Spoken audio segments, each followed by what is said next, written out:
The House will come to order. Today, the Pledge of Allegiance will be led by Heidi Luna Valadez and Moramor Laolua Falami. Forgive me. From Overland High School, Aurora, Colorado, guests of Representative Hamrick. Please join us for the Pledge of Allegiance. I pledge allegiance to the flag of the United States of America and to the republic for which it stands, one nation, under God, indivisible, with liberty and justice for all.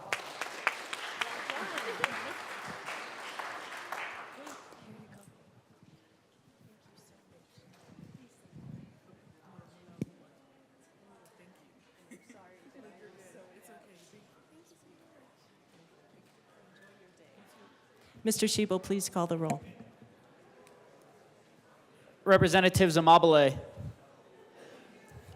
Armagost, Bacon, Byrd, Bockenfeld is excused, Basenecker, Bottoms, Bottoms is excused, Bradfield, Bradley, Brown, Catlin, Clifford, Doherty, DeGraff, Degree Kennedy, Speaker Pro Tem Degree Kennedy, Excused. Duran, English, Representative English, Excused. Epps, Rep Evans is excused, Frizzell, Froelich, Garcia,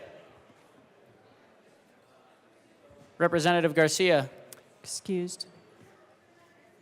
Hamrick, Hartsook, Hernandez, Rep Hernandez, Excused. Herod, Excused. Holtorf, Judah, Here. Joseph, Kip, Leader, Lindsay, Linstead, Luck, Lukens, Lynch, Mabry,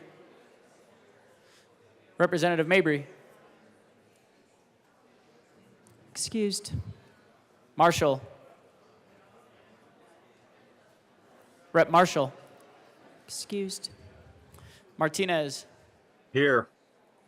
Marvin, Morrow, McCormick, McLaughlin, Ortiz, Parenti, Puglisi, Ricks, Representative Ricks, Excused. Rutinel, Sirota, Snyder, Soper, Story, Taggart, Titone, Valdez A, Velasco, Vigil, Weinberg, Weissman, Wilford, Wilson, Winter, Woodrow, Representative Woodrow, Excused. Young, she's here, and Madam Speaker. Here.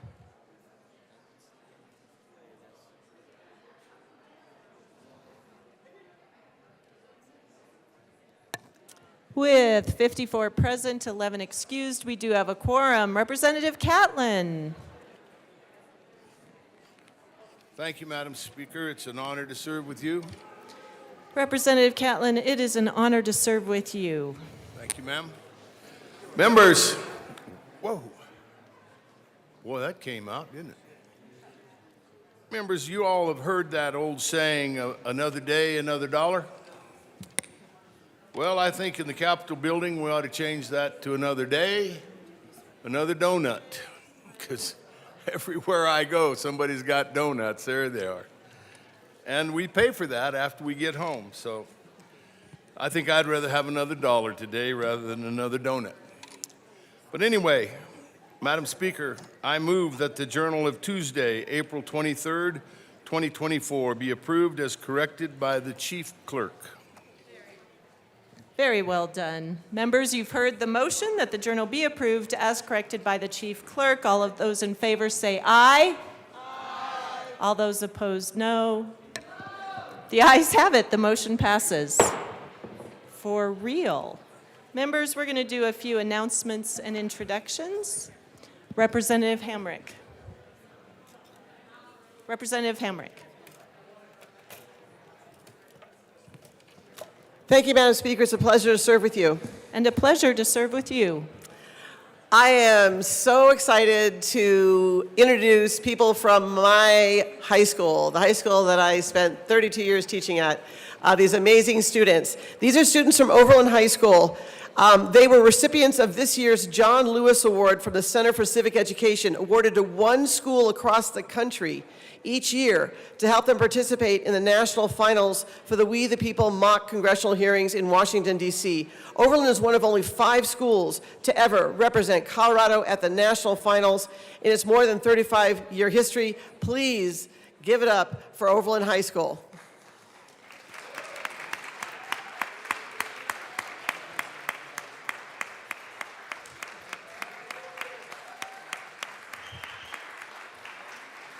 Terrific. Representative Young. And Representative Armagost. Thank you, Madam Speaker. We are here to greet the leadership team from Greeley. They were delayed by trying to get down here with accidents, but they are in the building. They might walk in just as we're finished talking. As you see, we are being joined by the mayor of Greeley, John Gates, the Downtown Developmental Authority, Greeley District 6, and also Ames Community College and the University of Northern Colorado. Please greet them. They'll probably hear your applause wherever they are.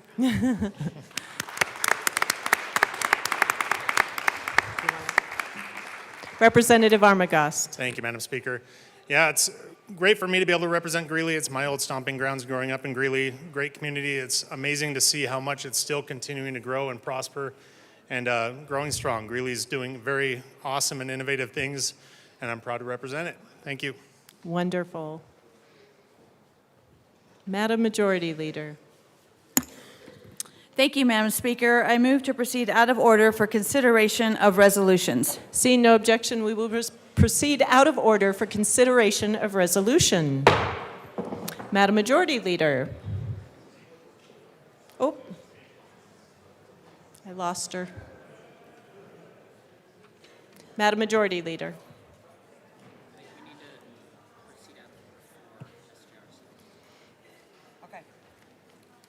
Thank you, Madam Speaker. I move to proceed out of order for immediate consideration of Senate Joint Resolution 17.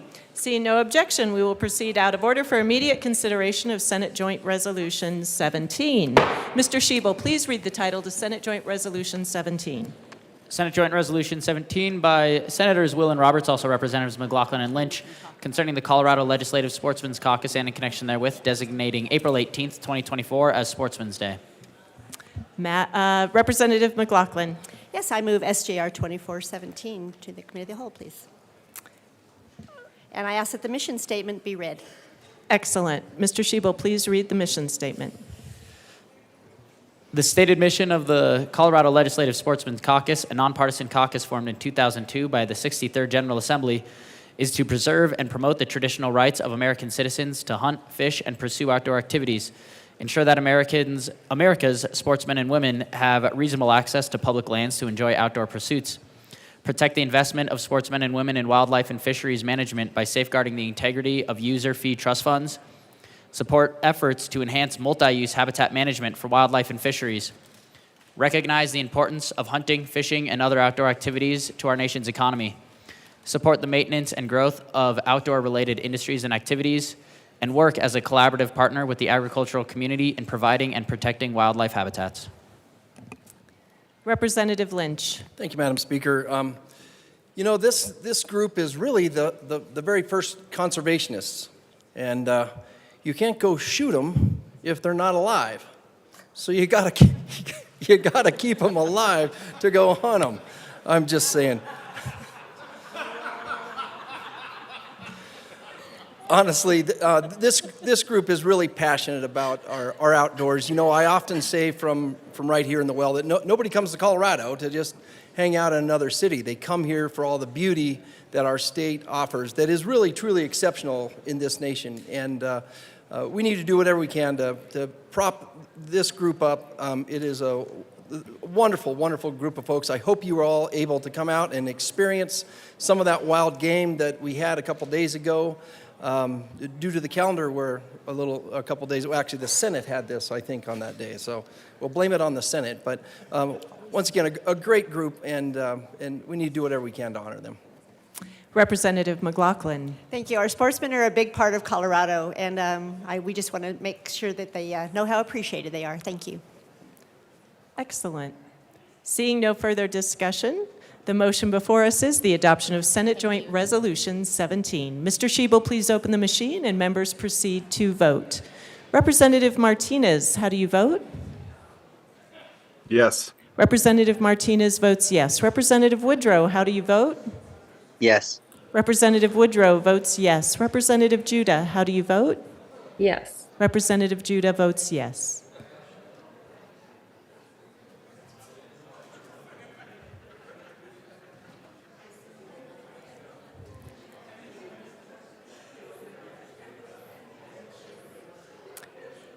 Epps Hernandez Holtorf.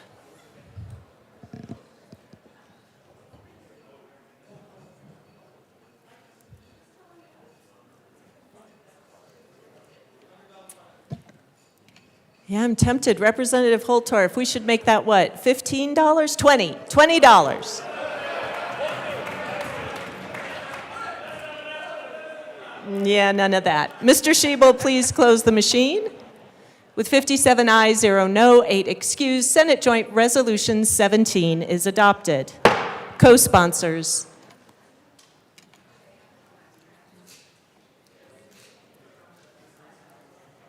Representatives Martinez and Judah, co-sponsor.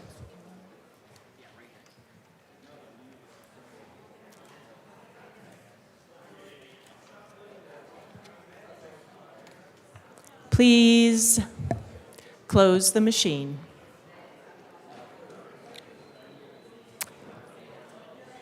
Members, one more quick announcement before we get to business. Representative Sirota. Thank you, Madam Speaker. Members, House Appropriations is meeting tomorrow morning, Thursday, April 25th at 8 a.m. in the Old State Library to hear the bills listed in your calendar and any other that might be referred to appropriations. Thank you. Members, we will invite you to take your seats. Oh, we have one more announcement. Rep. Lindsay. Thank you, Madam Speaker. Once again, Capitol Choir. If we can come down, we had a birthday yesterday, but when it was time to sing, she was not here for us to sing to her because she was off doing really cool things, probably JBC stuff. So if y'all can come down here, we're going to sing Happy Birthday to Shannon Bird.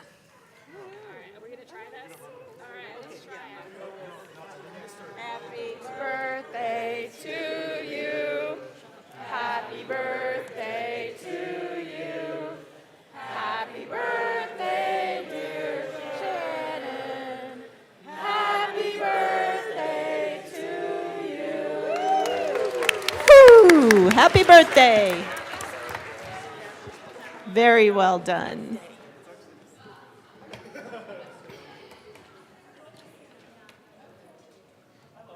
Madam Majority Leader. Madam Speaker, I move to lay over House Bill 1280 until tomorrow.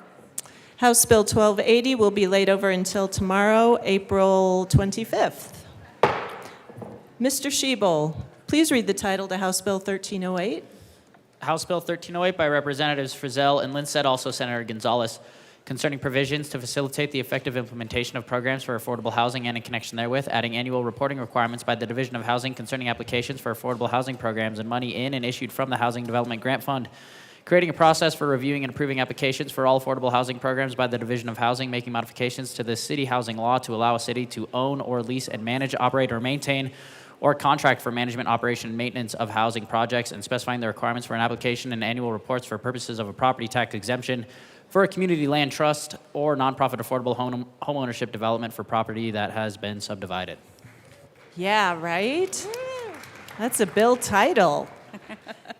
Madam Majority Leader. Madam Speaker, I move House Bill 1308 on third reading and final passage. The motion before us is the adoption of House Bill 1308 on third reading, final passage. Mr. Schiebel, please open the machine and members proceed to vote. Representative Martinez, how do you vote? Yes. Representative Martinez votes yes. Representative Woodrow, how do you vote? Yes. Representative Woodrow votes yes. Representative Judah, how do you vote? Yes. Representative Judah votes yes.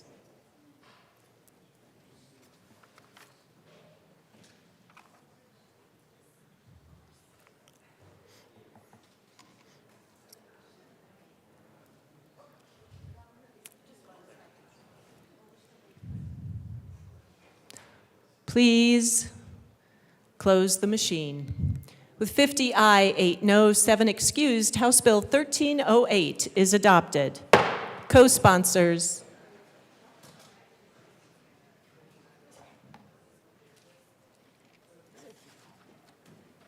Representative Judah Woodrow, co-sponsor.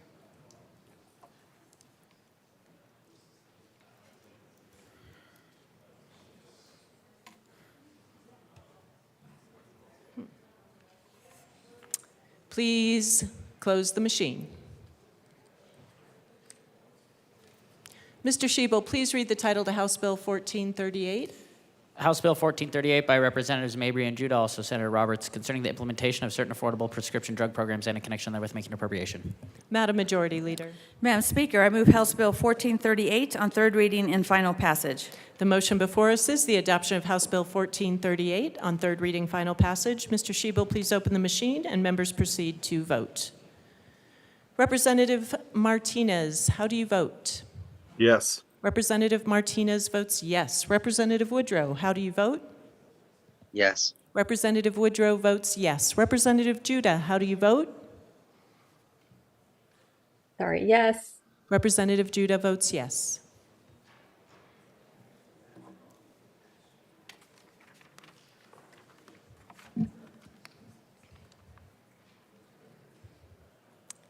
Basenecker, Joseph.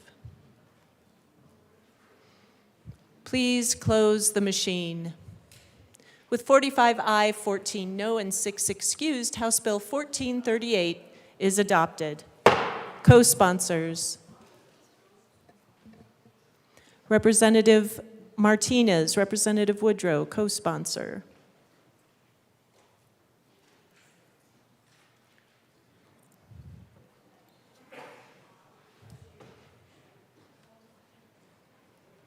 Please close the machine.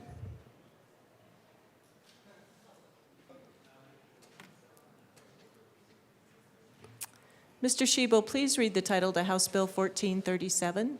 House Bill 1437 by Representatives Weissman and Duran, also Senators Fields and Michelson-Genet, concerning prohibiting a municipality from using specified payment structures for indigent defense services under certain circumstances. Madam Majority Leader. Madam Speaker, I move House Bill 1437 on third reading and final passage. The motion before us is the adoption of House Bill 1437 on third reading, final passage. Mr. Schiebel, please open the machine and members proceed to vote. Representative Martinez, how do you vote? Yes. Representative Martinez votes yes. Representative Woodrow, how do you vote? Yes. Representative Woodrow votes yes. Representative Judah, how do you vote? Yes. Representative Judah votes yes.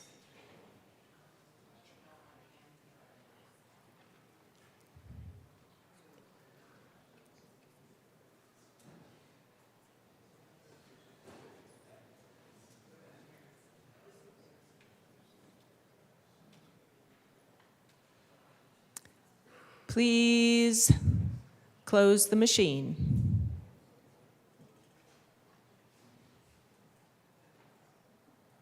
With 45 aye, 15 no, and 5 excused, House Bill 1437 is adopted. Co-sponsors.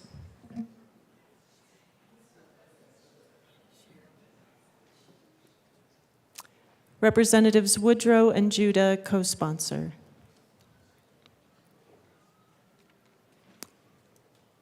Please close the machine. Mr. Shebel, please read the title to House Bill 1452. House Bill 1452 by Representatives Ortiz and Bacon, also Senator Parole, concerning airport accessibility requirements. Madam Majority Leader. Madam Speaker, I move House Bill 1452 on third reading and final passage. The motion before us is the adoption of House Bill 1452 on third reading, final passage. Mr. Shebel, please open the machine and members proceed to vote. Representative Martinez, how do you vote? Yes. Representative Martinez votes yes. Representative Woodrow, how do you vote? Yes. Representative Woodrow votes yes. Representative Judah, how do you vote? Yes. Representative Judah votes yes.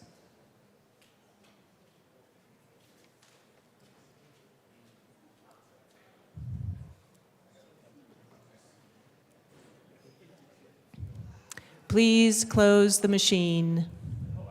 With 43 aye, 18 no, 4 excused, House Bill 1452 is adopted. Co-sponsors. Representative Judah, co-sponsors.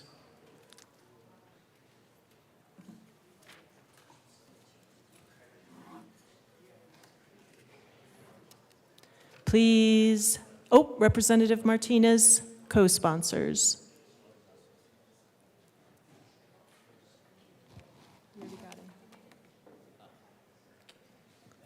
Please close the machine. Mr. Shebel, please read the title to House Bill 1278. House Bill 1278 by Representatives Martinez and Story, also Senator Coleman, concerning the continuation of the Concurrent Enrollment Advisory Board and in connection therewith, implementing the recommendation in the Department of Regulatory Agencies 2023 Sunset Report. Madam Majority Leader. Madam Speaker, I move House Bill 1278 on third reading and final passage. The motion before us is the adoption of House Bill 1278 on third reading, final passage. Mr. Shebel, please open the machine and members proceed to vote. Representative Martinez, how do you vote? Yes. Representative Martinez votes yes. Representative Woodrow, how do you vote? Yes. Representative Woodrow votes yes. Representative Judah, how do you vote? Yes. Representative Judah votes yes.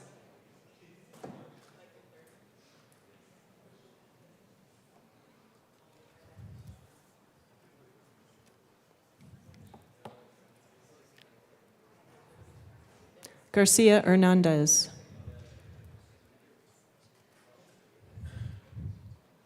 Please close the machine. With 57 aye, 4 no, 4 excused, House Bill 1278 is adopted.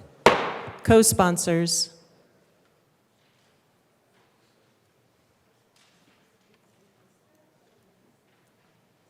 Representative Judah, co-sponsors. Please close the machine. Mr. Shebel, please read the title to House Bill 1300. House Bill 1300 by Representatives Story and Brown, also Senator Marchman, concerning wildfire mitigation requirements in connection with the sale of a residence. Madam Majority Leader. Madam Speaker, I move House Bill 1300 on third reading and final passage. The motion before us is the adoption of House Bill 1300 on third reading, final passage. Mr. Shebel, please open the machine and members proceed to vote. Representative Martinez, how do you vote? Yes. Representative Martinez votes yes. Representative Woodrow, how do you vote? Yes. Representative Woodrow votes yes. Representative Judah, how do you vote? Yes. Representative Judah votes yes.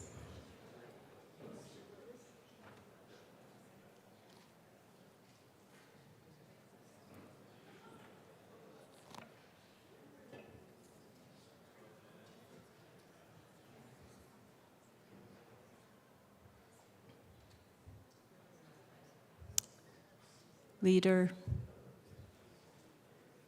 please close the machine. With 38 aye, 23 no, 4 excused, House Bill 1300 is adopted. Co-sponsors.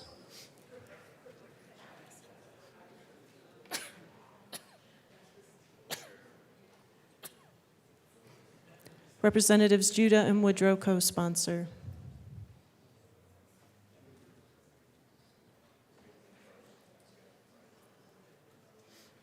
Please close the machine.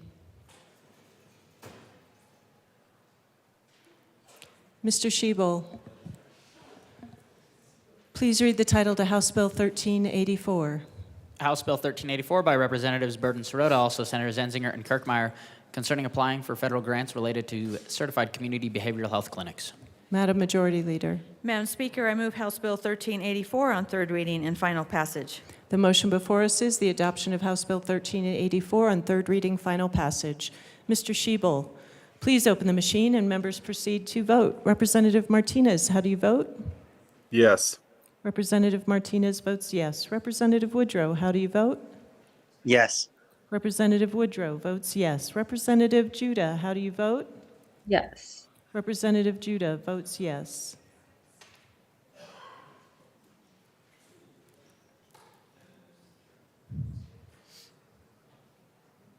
Please close the machine. With 52 aye, 9 no, 4 excused, House Bill 1384 is adopted. Co-sponsors. Representative Judah, co-sponsors.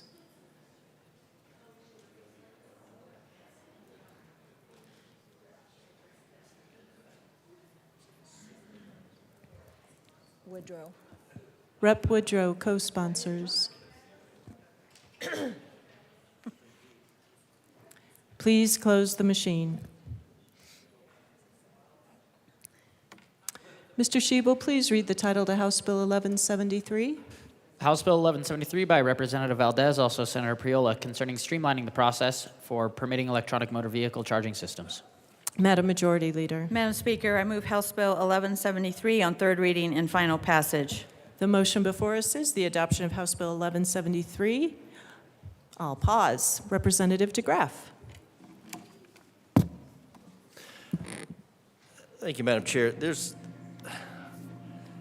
just fundamentally, I get trying to streamline government, but what we heard on this bill, a lot of the governments, local governments, are having a real difficult time with this. And I was hoping that the previous was all still in here, but as far as I can understand, as far as I can tell, we're still looking at the expedited approval process, and if it's not approved, then it's automatically approved instead of the focus on the creating a standard in the first place. So there's just a lack of a standard, and the idea of electrifying everything, besides being incredibly foolish, is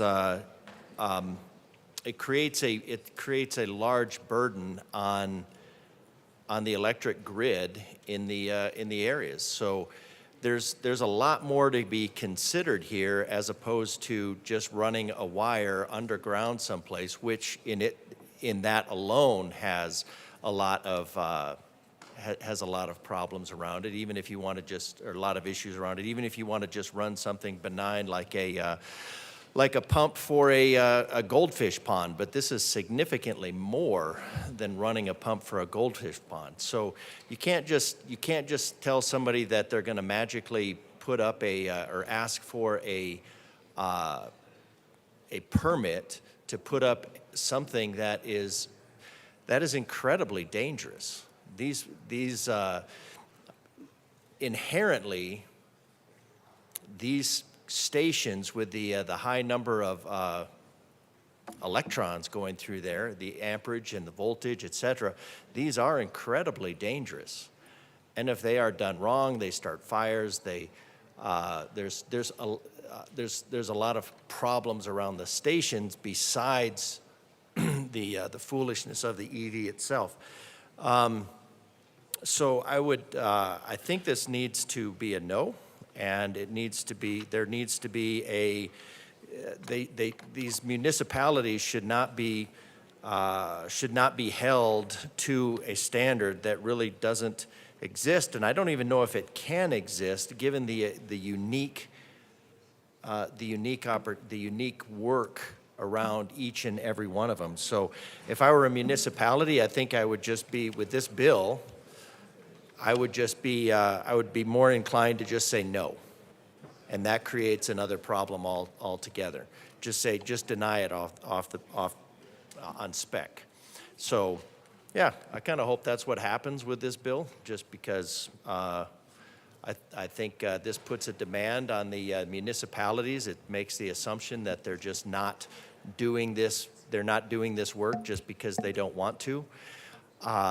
Sure, it's not, they might be doing it because they're an incredible fire hazard, and when they do burst into flames, they can't be extinguished, or because the overall subsidy on these vehicles is at least $50,000 to $60,000 out of taxpayer money, and so maybe the municipalities don't support this foolishness off the bat, but that doesn't mean they're holding these stations hostage for people gullible enough to go down that path. So for the climate gullible that think that this is going to save the planet, I would suggest they learn a little bit more about electricity and not assume that that anybody telling them no, or that they're not allowed to have a trophy is necessarily vindictive. So there are a lot of safety issues around these vehicles, around this absurd notion of electrifying the entire grid. So probably ought to get some people to do some actual science and go back to school on this before just assuming that everything can be done. Thank you. Representative Holtorf. Thank you, Madam Speaker, and thank you to my colleague from El Paso County. I know that he could talk for easily 10 minutes on this subject and more. He's very knowledgeable on these sorts of things. As a former professor of mathematics at the United States Air Force Academy, very smart, intelligent man. I appreciate your comments. There is one thing I do want to speak to, my good friend, the bill sponsor, who is a big advocate. I believe he even drives an electric car, in the city. But here's my concern for my fellow colleagues in the chamber, and this is very real. We in this chamber this session have been saying the state is going to tell local government what to do because you don't get to decide for yourselves based on your planning and zoning or your municipal land use or the visions that you have. With respect to permitting, now we had an earlier bill, and I know, ma'am, this is not to the bill, but it is related, so if you'll bear with me. There is a big parking problem in Denver. Now, if you come out to Akron, Colorado, folks, come on out. We do not have a parking problem. None. No traffic problem, no parking problem. And you're welcome to come visit us, come live with us, and come live in rural Colorado. It's different out there. But I will tell you where I come from, nobody wants the state or some omnipotent on-high entity telling us how to live and what to do and where we can do it and how often or frequently we can do it. I am concerned in the city. I try to find a parking place outside of the parking that we're given by the state capitol, and thank God we have parking here or we would be in trouble. And it's hard to find. Near impossible to find. Yet we've passed legislation that says you don't have to have parking, or you're not allowed to, local government, allocate for parking. You can't do that anymore. We say no, you've got to build, and you can't have these requirements for parking. We take that away. But ladies and gentlemen, understand what vehicle charging stations are. They're parking spots for parking your electric vehicle for at least 30 minutes to an hour, maybe an hour, hour and a half, 2 or 3 hours, depending on what? Wattage, voltage times current. How much current can you push through the system, through the grid, based on the time of day, the consumptive use, and the availability of electricity? If you know anything about electricity and anything about physics, you know that there's a demand and there's a supply, and it can't fluctuate that fast. You can't react and change that. There is a lead lag factor and coefficient in this. These cars, if you say, hey, you know, you've got to build charging stations, and you got to have so many of them, you are now putting in more parking. And arguably those people, like my good colleague from Denver, is going to need it to charge his car. But then you see on one hand no parking, and then you see on the other hand put charging stations in, or change these permitting requirements for this. It's confusing to a rural legislator to listen to the discussion and the debate, because it's what is it, one or the other? Arguably, you need more of everything. Arguably, you need more of everything. That is my position. And here's the other thing, ladies and gentlemen. Let the free market decide. Let this country do what it can do, the voodoo that it can do. With these omnipotent mandates that say you will be 80% by 2030, you will be 100% by 2050, you will be this, you will be that. The edicts on high from Caesar or King George or whomever, that's not the American way. So I'm going to stop there. I have objection, and I can't support this the way it's written. Although I think, yes, the free market should react and build more charging stations when those cars do come. But they're coming a lot slower than everyone thought. Excuse Ford's me, Representative. Members, we are on third. Ford's dropping the manufacturing. These electric vehicles are sitting in lots and they can't be moved. Now, for a businessman, do you understand the capital requirement of having inventory worth $80,000 times thousands of these things sitting in your lot, and you can't turn them? You can't sell them. Hundreds of millions, if not tens of billions of dollars of inventory you're sitting on. I know there's business people out here. I run a business. I can't sit on inventory. I've got a cash flow. So we have to be respectful of the free market. That's where my comments end. Let's think about that as we promulgate policy in this chamber to support the America that I love and I believe in, which is a free market that gets freedom and makes everybody and lifts everybody up in this world. Greater than any other country has ever done, by the way. Thank you. Representative Frizzell. Thank you, Madam Speaker. Members,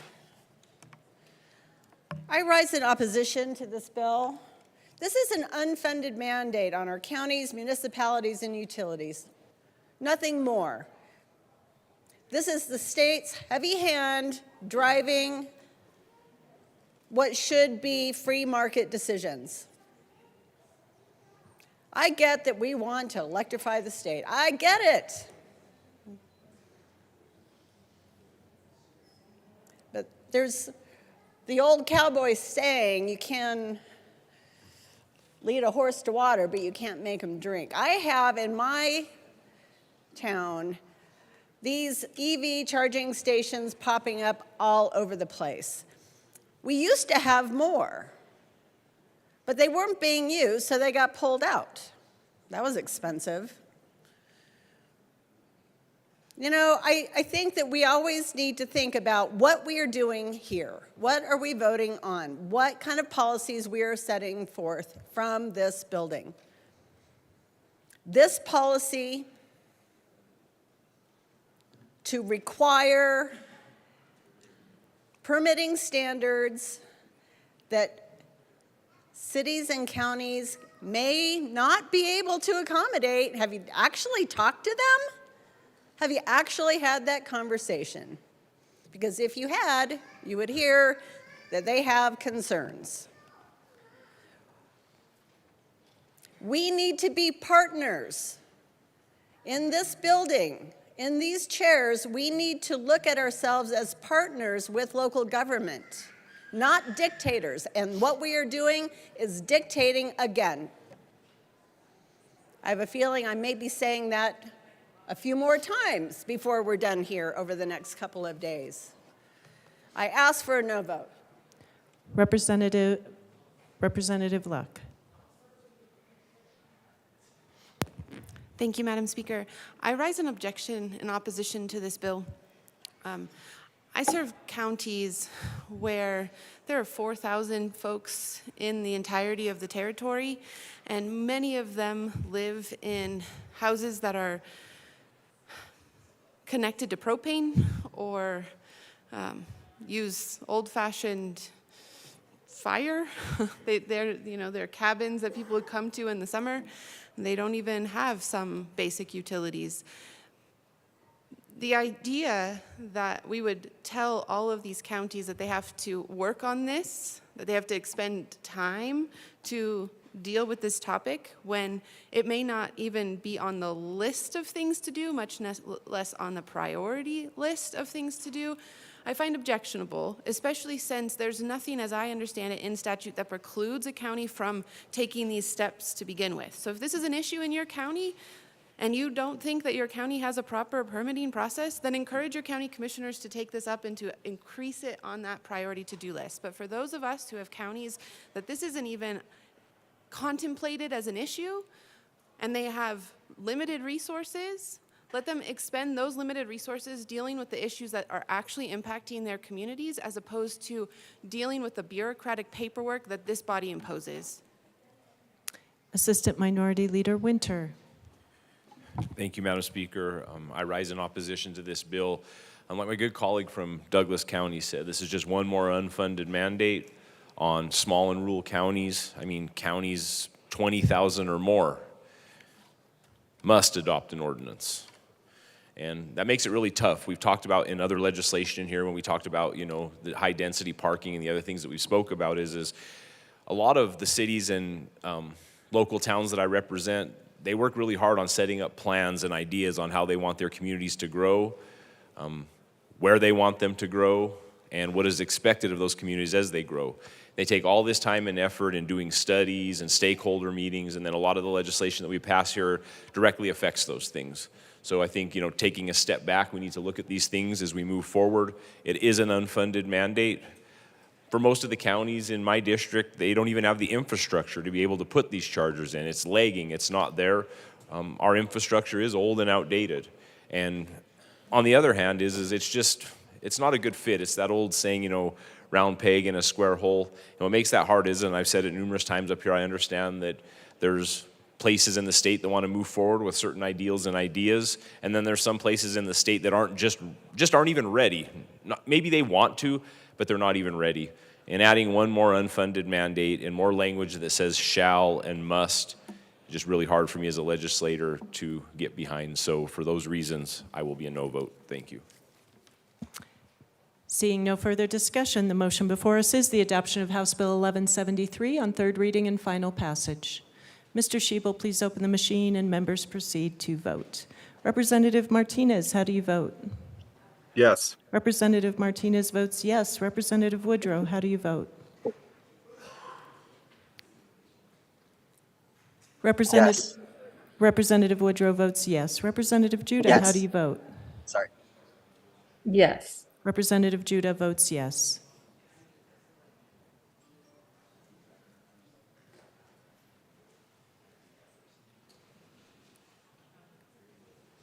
Please close the machine. With 43 aye, 18 no, 4 excused, House Bill 1173 is adopted. Co-sponsors.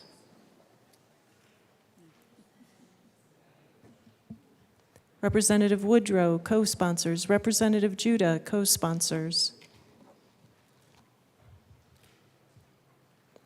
Mr. Schiebel, please close the machine.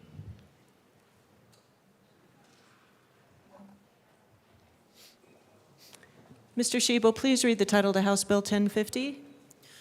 House Bill 1050 by Representatives Taggart and Kipp, also Senators Bridges and Van Winkle, concerning the simplification of processes related to taxes imposed by local governments and in connection therewith, requiring local taxing jurisdictions to report to the Executive Director of the Department of Revenue information on local lodging tax and building permit-related sales and use tax information, requiring the Executive Director to publish that information, modifying the scope of the Sales and Use Tax Simplification Task Force to include simplification of local lodging tax, requiring the Sales and Use Tax Simplification Task Force to receive information related to the feasibility and implementation of electronic portal for the collection and remittance of local lodging taxes and making an appropriation. Madam Majority Leader. Madam Speaker, I move House Bill 1050 on third reading and final passage. The motion before us is the adoption of House Bill 1050 on third reading, final passage. Mr. Shebel, please open the machine and members proceed to vote. Representative Martinez, how do you vote? Yes. Representative Martinez votes yes. Representative Woodrow, how do you vote? Yes. Representative Woodrow votes yes. Representative Judah, how do you vote? Yes. Representative Judah votes yes.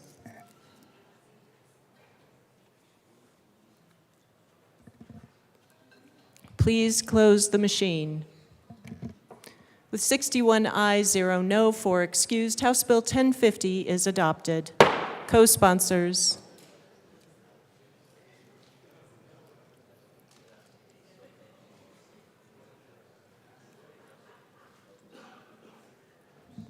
Please close the machine.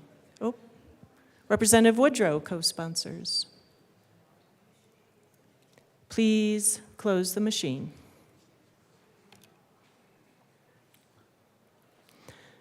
Mr. Shebel, please read the title to House Bill 1051.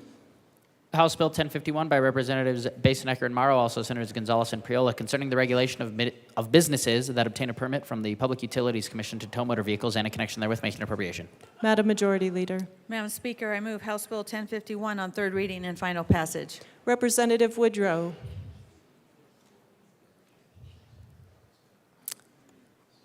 Representative Woodrow, you are on mute. Thank you, Madam Speaker. I request a 21C on this bill. At the sponsor's request, Representative Woodrow will be excused from voting on House Bill 1051. Seeing no further discussion, the motion before us is the adoption of House Bill 1051 on third reading and final passage. Mr. Shebel, please open the machine and members proceed to vote. Representative Martinez, how do you vote? Yes. Representative Martinez votes yes. Representative Judah, how do you vote? Yes. Representative Judah votes yes.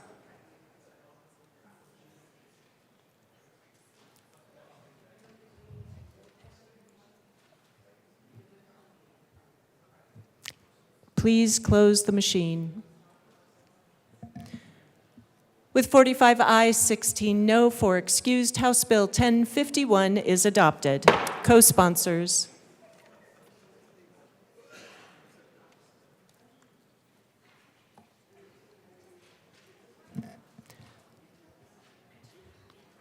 Please close the machine.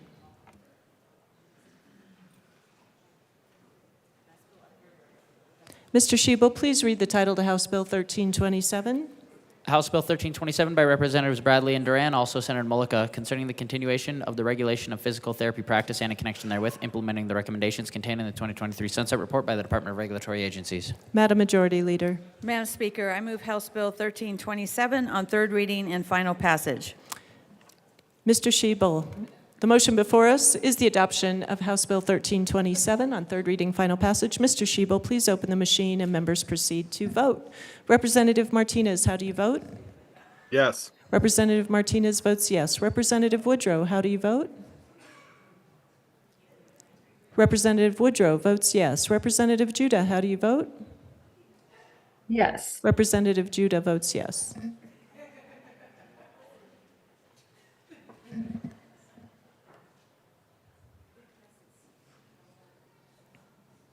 Epps Garcia, Joseph Ricks. Please close the machine. With 56 ayes, 6 no, 3 excused, House Bill 1327 is adopted. Co-sponsors.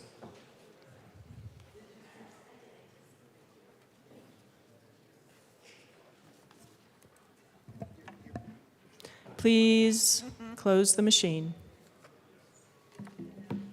Madam Majority Leader. Madam Speaker, I move that the following bills be made special orders on Wednesday, April 24th, 2024, at 10:01 a.m. House Bill 1108, House Bill 1364, Senate Bill 10, House Bill 1153, House Bill 1024, House Bill 1095, House Bill 1059, House Bill 1217, Senate Bill 18, House Bill 1433, Senate Bill 188, and House Bill 1431. Seeing no objection, the bills listed by the Majority Leader will be made special orders on Wednesday, April 24th at 10:01 a.m. Representative Parenti.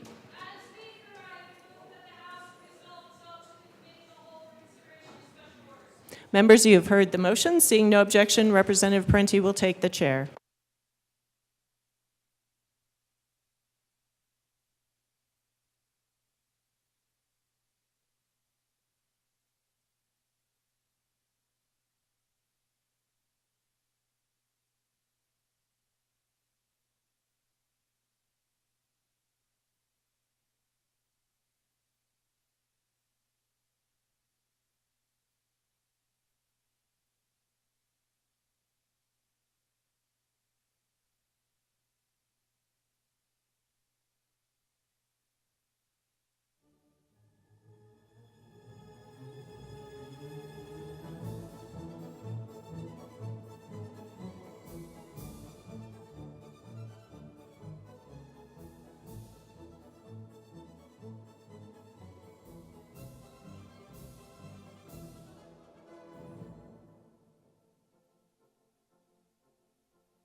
The committee will come to order. With your unanimous consent, the bills will be read by title unless there's a request for reading a bill at length. Committee reports are printed and in your bill folders. Floor amendments will be shown on the screen and on your iPads. Bills will be laid over upon a motion of the Majority Leader, and the court rule is relaxed. Mr. Schiebel, please read the title to House Bill 24-1108. House Bill 1108 by Representatives McCluskey and Amabile, also Senator Roberts, concerning a study of the market for property and casualty insurance policies issued to certain entities in Colorado. Representative Amabile. Thank you, Madam Chair. I move House Bill 24-1108.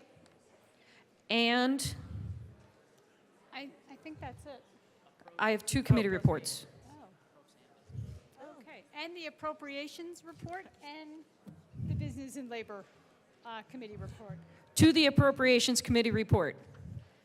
Representative Amabile. Yes, so this is a study bill, and there's a cost to that study, and that was appropriated in appropriations. Is there any further discussion on the Appropriations Committee report? Seeing none, the question before us is the passage or the adoption of the Appropriations Committee report. All those in favor say aye. Aye. All those opposed, no. The committee report is adopted. To the Business Affairs and Labor Committee report. Representative Amabile. Thank you, Madam Chair. So in Business and Labor, we ran one amendment that was a little bit of a technical cleanup and to make sure that the insurance companies were happy with the bill. And I asked for a yes vote. Is there any further discussion on the Business Affairs and Labor report? Seeing none, the question before us is the adoption of the Business Affairs and Labor report. All those in favor say aye. Aye. All those opposed, no. And the Business Affairs report is adopted. To the bill. Speaker McCluskey. Thank you, Madam Chair. It's an honor to serve with you. And an honor to serve with you. Members, over the past few years, we've witnessed an enormous increase in the cost of property insurance in our state. Wildfire threats and extreme weather events have specifically impacted the ability of HOAs, timeshares, and condo hotels along the western slope and Front Range to obtain insurance at a reasonable rate if they can secure property insurance at all. Over the course of our conversations with certainly our constituents up in the mountains and along the foothills, we have come to see that there is a looming crisis where many of the properties in our communities will no longer be able to secure property insurance. This bill brings forward a study, asks the Commissioner of Insurance to look at alternative approaches, ways that we can bring down or stabilize costs in the property insurance market.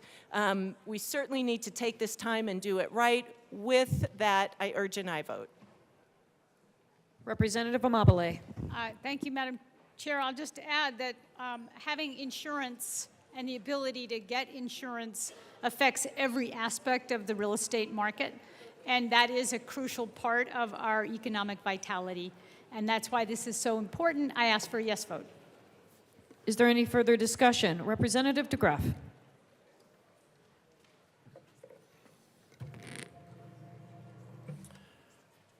Well, this body could look pretty, probably doesn't really even need to look very far to figure out why insurance costs are going up. You could just look at your neighbors and figure out why insurance costs are going up. Because insurance costs are going up because things are getting more expensive. If things get more expensive, it costs more to insure them. That's there. I'll only charge you $20,000 for that. Not the $300,000. Saved you a ton of money. We've got property, as we're hearing from developers, and I guess this love-hate relationship with them, that we want them to build everything everywhere. Build up on every parking lot, a nice 7-story apartment complex where there used to be parking. But then we add all kinds of regulation, and we don't stop and really look to see if it's value added.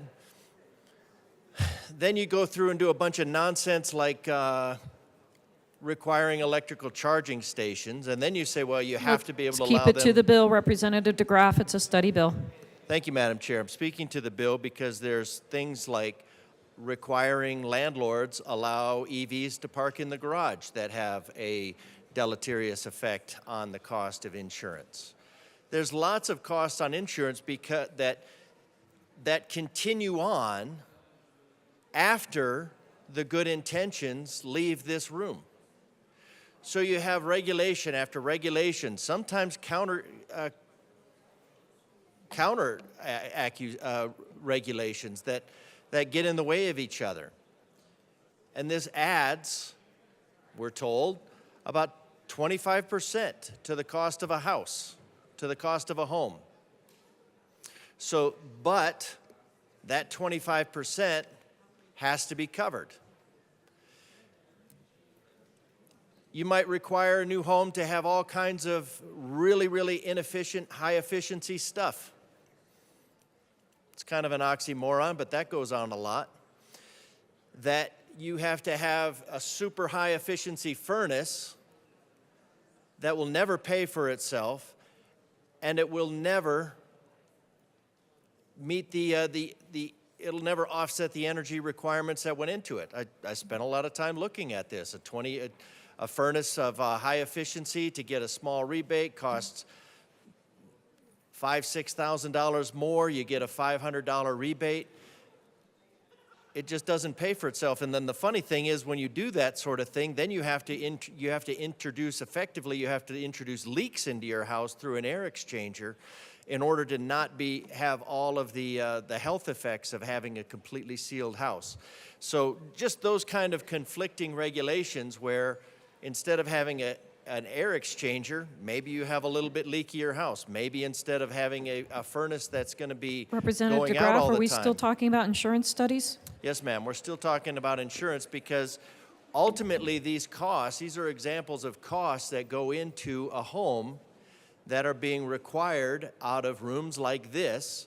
And then, so therefore, if you've got these unnecessary regulations, and you increase the cost of property insurance by, if you increase the cost of building a house, which is ultimately what has to be approved, then you automatically increase the insurance price for that house. You'd have to assume that you increase it by that same 25%. So all of these mandates, all of these fun, unfunded mandates to fuel your, to appease your climate gullibility, that costs insurance. That adds on to the insurance. And I say that with the most respect because your impact is 1/1,000,000th, 1 part in 1,000,000,000,000 on any sort of greenhouse gas effect. 1 drop in 20 Olympic swimming pools full of drops. 40 millionths, 0.125 divided by 3,200. That's how much Colorado can impact that. So all of these things go together. They don't accomplish anything, but they drive the cost of housing up. And when you drive the cost of housing up, you drive the cost of insurance up. When you drive the cost of insurance up, now you start to have carriers that can't stay in the market because the marketplace, the free market that we still sort of have, besides that it's fouled up beyond anything recognizable, is a reflection. And you have this, then you drive an insurance carrier out because the free market is a voluntary exchange of good for good. That carrier has to look at its risk portfolio compared to how much money it can take in. And then when you try to do stuff like electrify everything and you create forest fires, and then you try to you get away from forest mitigation and you create these massively destructively burning wildfires, you drive up the cost of insurance. You drive up the cost of insurance, and eventually insurers say, I cannot run a business in the state of Colorado. When you drive insurers out because they don't run on the insurance companies do not operate on the laws of wishful thinking like this General Assembly, then you drive them out. And what do you do when you drive them out? Well, you create something that's closer to a monopoly. When you create something that's closer to a monopoly, they are going to raise their prices.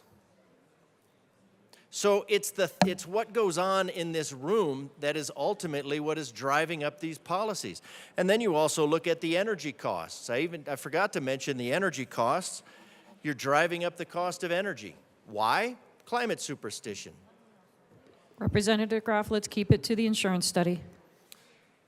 Ma'am, I'm explaining why we have a high insurance costs, why we have insurers leaving, and we can't just look at something and then say, well, we're going to mandate that these insurers stay, or heaven help us, we decide to do something like get into the property insurance like we are in the medical insurance, and then just foobar that all up as well.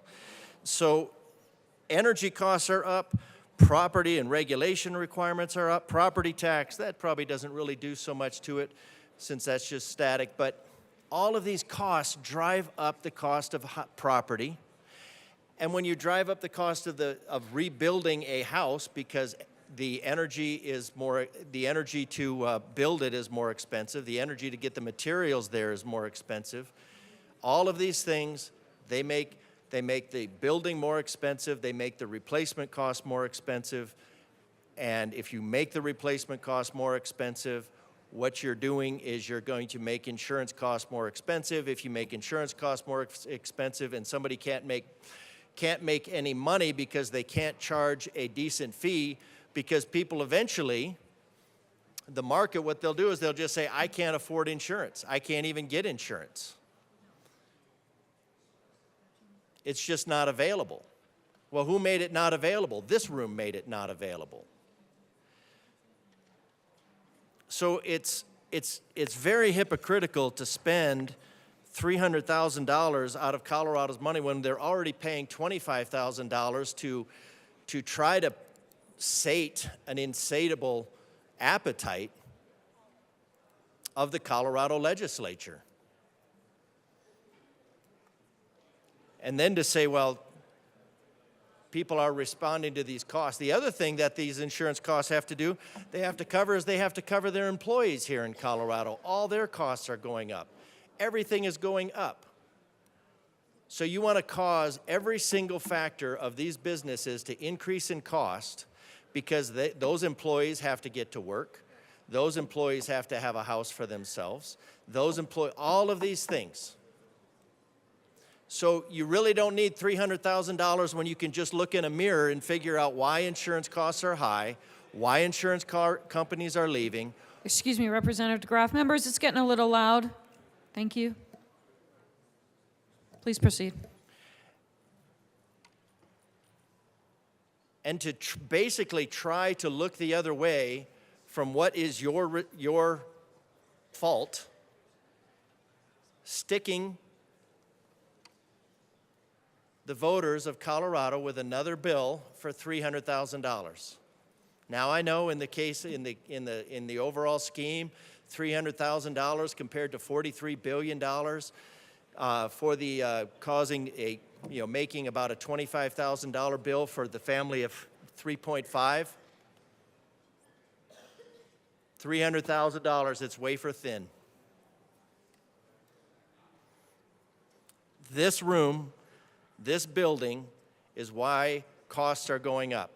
This room, this building is why insurance prices are going up and insurance companies are going out of business. Until you're willing to take the hard look and look at yourself as to why, then this is going to continue. But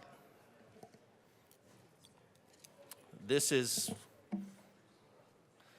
the same source of legislature that think electricity just comes out of the ground and groceries come from the store. So I urge a no vote on this. You already know the answer. I just saved you $300,000. So the only reason for spending it is just to stick it to Colorado one more time. Is there further discussion on House Bill 1108? Representative Luck. Thank you, Madam Chair. So, Excuse me, Representative Luck, before you begin. Members, it's getting a little loud again. Let's take our conversations to the side. Thank you, Madam Chair. I guess in follow-up or furtherance of the prior speaker, I'd like to ask the bill sponsors if they'd be willing to put in an amendment to what the study actually must include. It says on page 3 of the introduced version that to the extent practicable, the study must include consideration of current market conditions. And then it lists 3 different elements or conditions that specifically it should look to. I won't read those because it's not relevant to what I'm saying. And then on page 4, it goes on and speaks of how the commissioner may, at the bottom, page 4, lines 24, 26, again of the introduced version. Thank you, bill sponsor, for following along with me, that any other data that the commissioner identifies as relevant to evaluating current market conditions. We know that regulation and the burden that government imposes on the market impacts the current market condition, and yet there isn't anything outlined here to direct the commissioner to look at the impact that our regulations are having on this industry.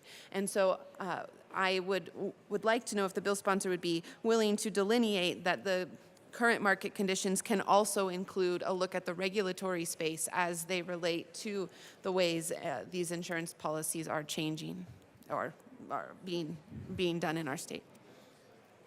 And before you answer that, Madam Speaker, members, take your conversations off the chamber floor, please. Thank you. Madam Speaker.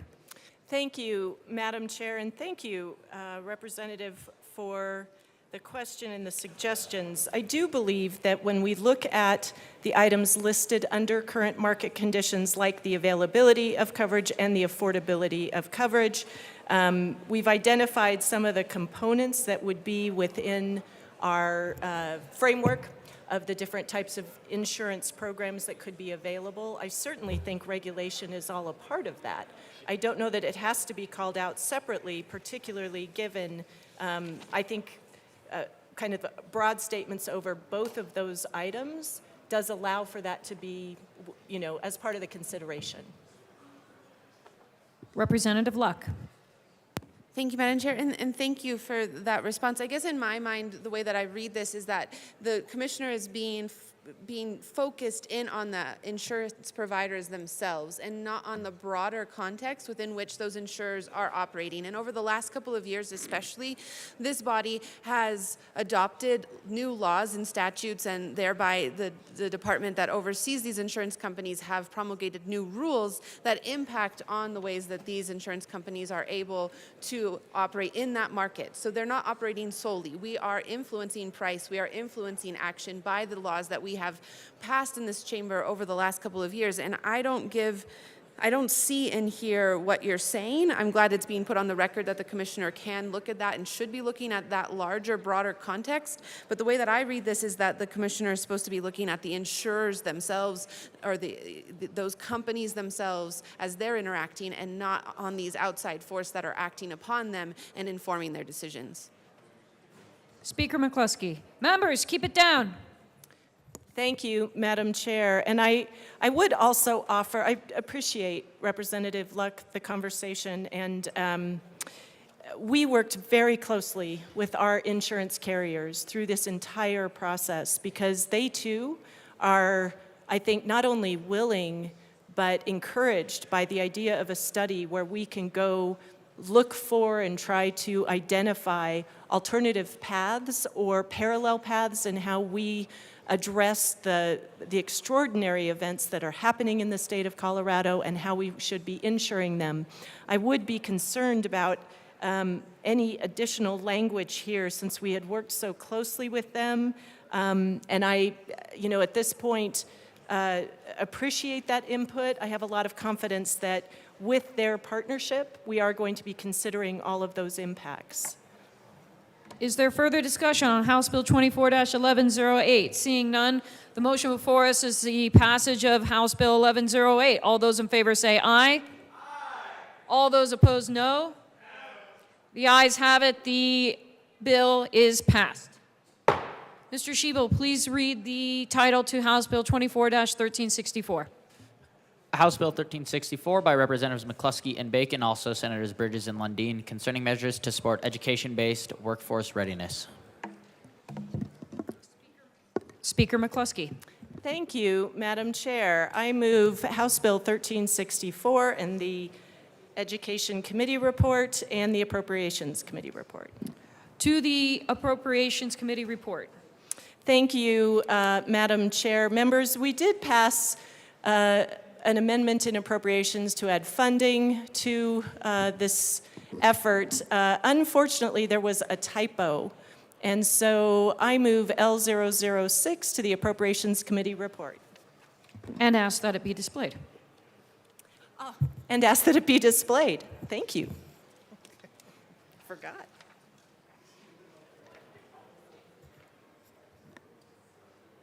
The amendment has been displayed. Speaker McCluskey.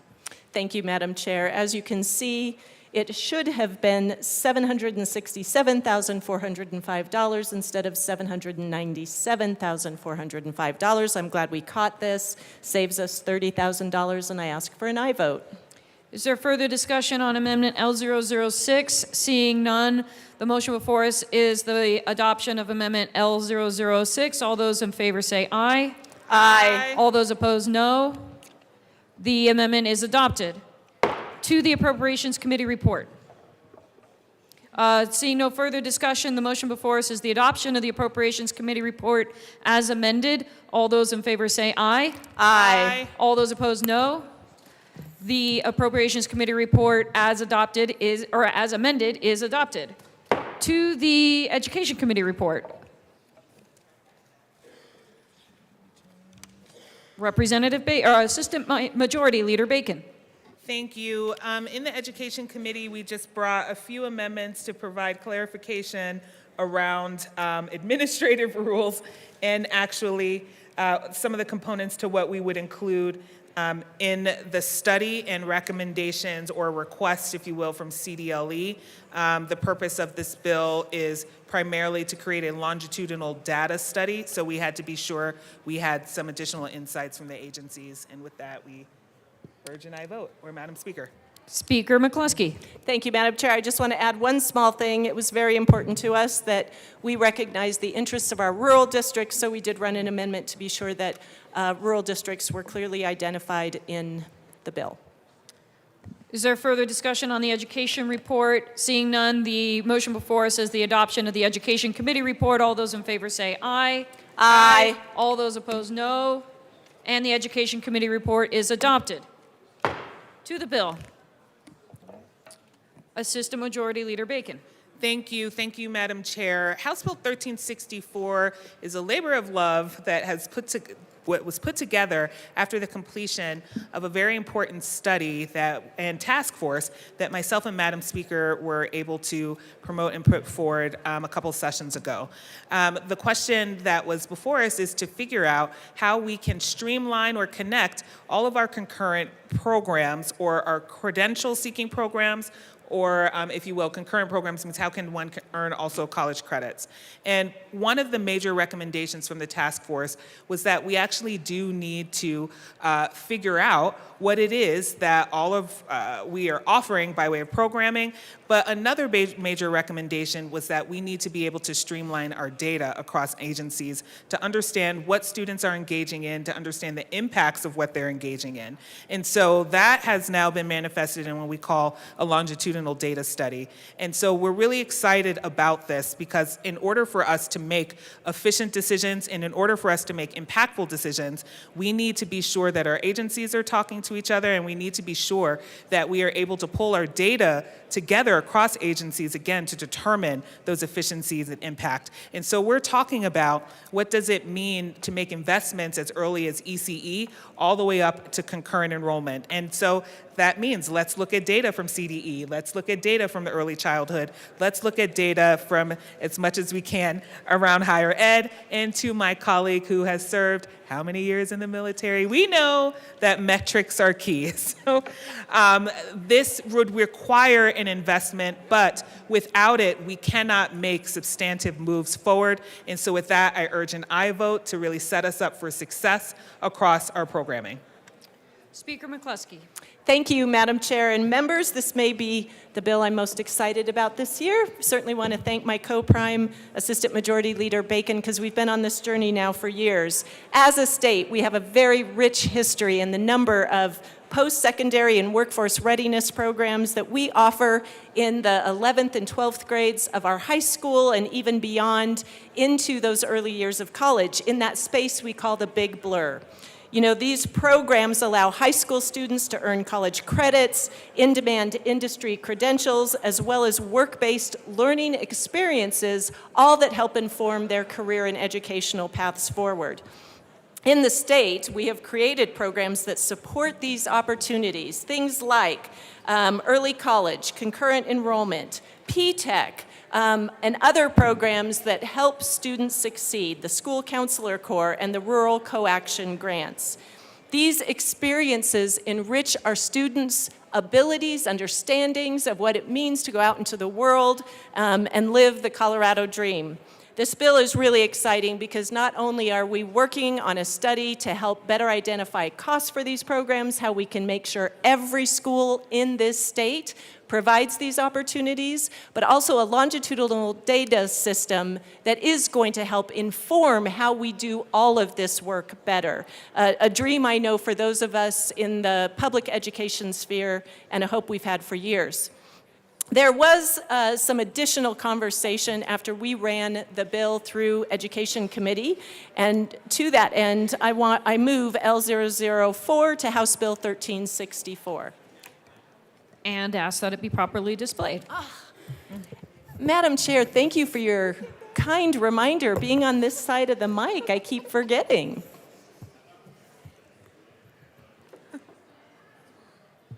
That amendment is properly before us. Is it in focus for everyone?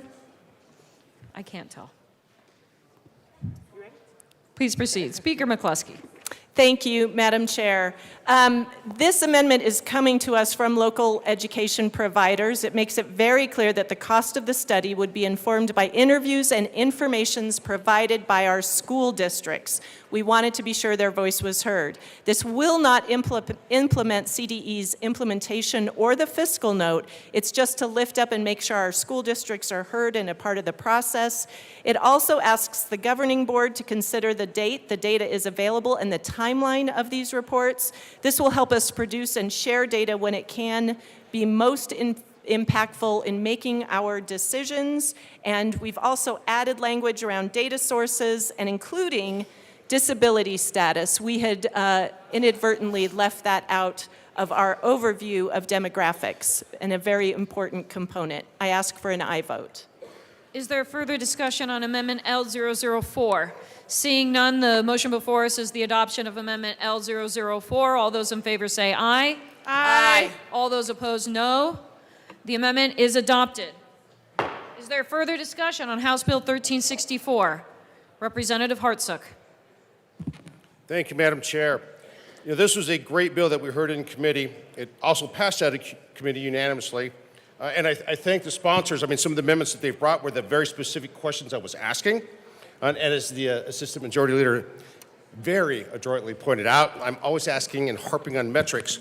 That was one of the things that we were... Yeah, what are you doing? Judy. Ooh, quick stop. All right, left turn. We are on House Bill 1364. Representative Hartsook. Thank you, Madam Chair. So back to the bill. One of the things that I always ask about, and we've had discussions in finance. We had the president of CU testifying a couple days ago. Yesterday in the Aerospace and Defense Caucus, we had very specific discussions about workforce development, not just for engineers, but for everything that supports those career fields. That's what this study is about, and that's was the very specific questions that I was asking in committee. And thank you again to the sponsors for these amendments that were brought up that address that. That's exactly what we're looking for, because we need to listen to industry. We need to satisfy what the requirement is out there, not just our good ideas in this chamber. It needs to be driven by the requirements from industry that says this is what we need, develop those partnerships, and then meet that goal with not only policy, but getting the school districts to either form partnerships or relationships, be it an intern or multiple things that are available out there. So I thank the sponsors and I rise in support. Thank you. Is there further discussion on House Bill 1364? Seeing none, the motion before us is the passage of House Bill 1364 as amended. All those in favor say aye. All those opposed, no. And the bill is passed. Mr. Schiebel, please read the title to Senate Bill 10. Senate Bill 10 by Senators Janal and Will, also Representatives Duran and Hartsook, concerning the adoption of the Dentist and Dental Hygienist Compact and in connection therewith making appropriation. Majority Leader Duran. Thank you, Madam Chair. The Dentist and Dental Hygienist Compact. Excuse me, Majority Leader Duran, we're having trouble hearing you in the microphone. Is that better? Yes, and please move your bill. Great, thank you. I'd like to move Senate Bill 10.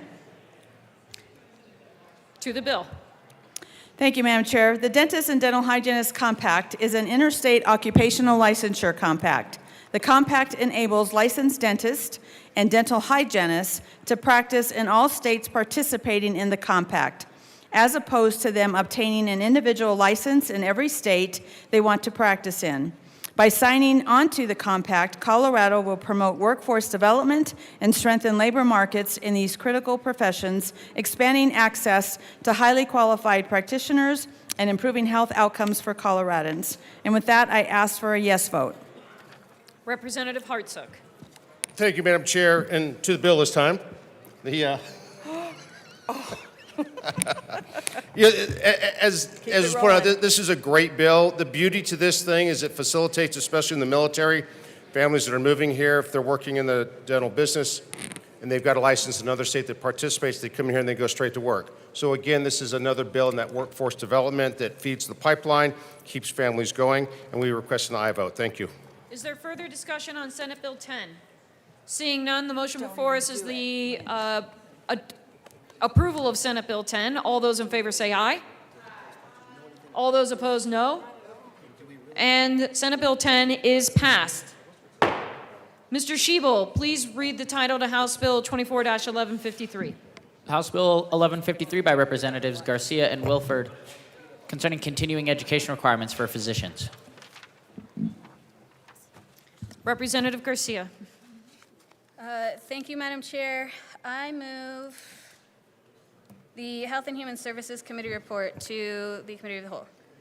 Representative Garcia, I'm going to ask you to move the bill and then both committee reports at the same time. Yeah, that's a great idea. Thank you, Madam Chair. I move House Bill 24-1153 to the Committee of the Whole. Oh, and the Finance report and the Human Health and Human Services report. Thank you. To the Finance Committee report. Members, the Finance report, we brought in some additional amendments that solidify 30 hours of CMEs for doctors, as well as complete and total medical board discretion on what is actually studied within those hours. And we ask for an aye vote. Is there further discussion on the Finance Committee report? Seeing none, the motion before us is the adoption of the Finance Committee report. All those in favor say aye. Aye. All those opposed, no. The Finance Committee report is adopted. To the Health and Human Services Committee report. Representative Wilford. Thank you, Madam Chair. In the Health and Human Services Committee, we continued to make positive amendments on this bill and ask for an aye vote. Is there further discussion on the Health and Human Services Committee report? Seeing none, the motion before us is the adoption of the Health and Human Services Committee report. All those in favor say aye. Aye. All those opposed, no. The ayes have it, and the committee report is adopted. To the bill. Members, Representative Garcia. Thank you. This bill is really quite simple. In Colorado, we have 15% of our doctors that do not require any sort of continuing medical education. So what this bill is doing, it's requiring all physicians to undergo at least 30 hours of continuing medical education. Those that are board certified will already have met this requirement, and it's those that are not that will be impacted and will have to do this bill, or will have to do these 30 hours. So we request an aye vote. Representative Wilford. Thank you, Madam Chair. And the one other point I wanted to make is that Colorado is currently one of 4 states in the U.S. that does not require any practicing physicians to continue with their medical education. So this bill will help us bring Colorado up to the same standards as nearly every other state in the U.S., and we ask for a yes vote. Is there further discussion on House Bill 1153? Representative Locke. Thank you, Madam Chair. I'm wondering if this bill is derived out of an increased amount of medical malpractice claims or tort filings or some standard that says that our doctors aren't currently competent in Colorado. I'm just wondering what the origin of this bill is. Thank you. Is there further discussion on House Bill 1153? Seeing none, the motion before us is the passage of House Bill 1153. All those in favor say aye. Aye. All those opposed, no. The ayes have it, and House Bill 1153 is passed. Mr. Schiebel, please read the title to House Bill 1024. House Bill 1024 by Representative Story and Velasco, also Senator Cutter, concerning the continuation of public outreach campaigns relating to wildfire risk mitigation in the wildland-urban interface and in connection therewith making an appropriation. Representative Story. Thank you, Madam Chair. I move House Bill 1024 and the Appropriations Committee report. To the Appropriations Committee report. Representative Story. Thank you, Madam Chair. In the Appropriations Committee, they appropriately appropriated the appropriation.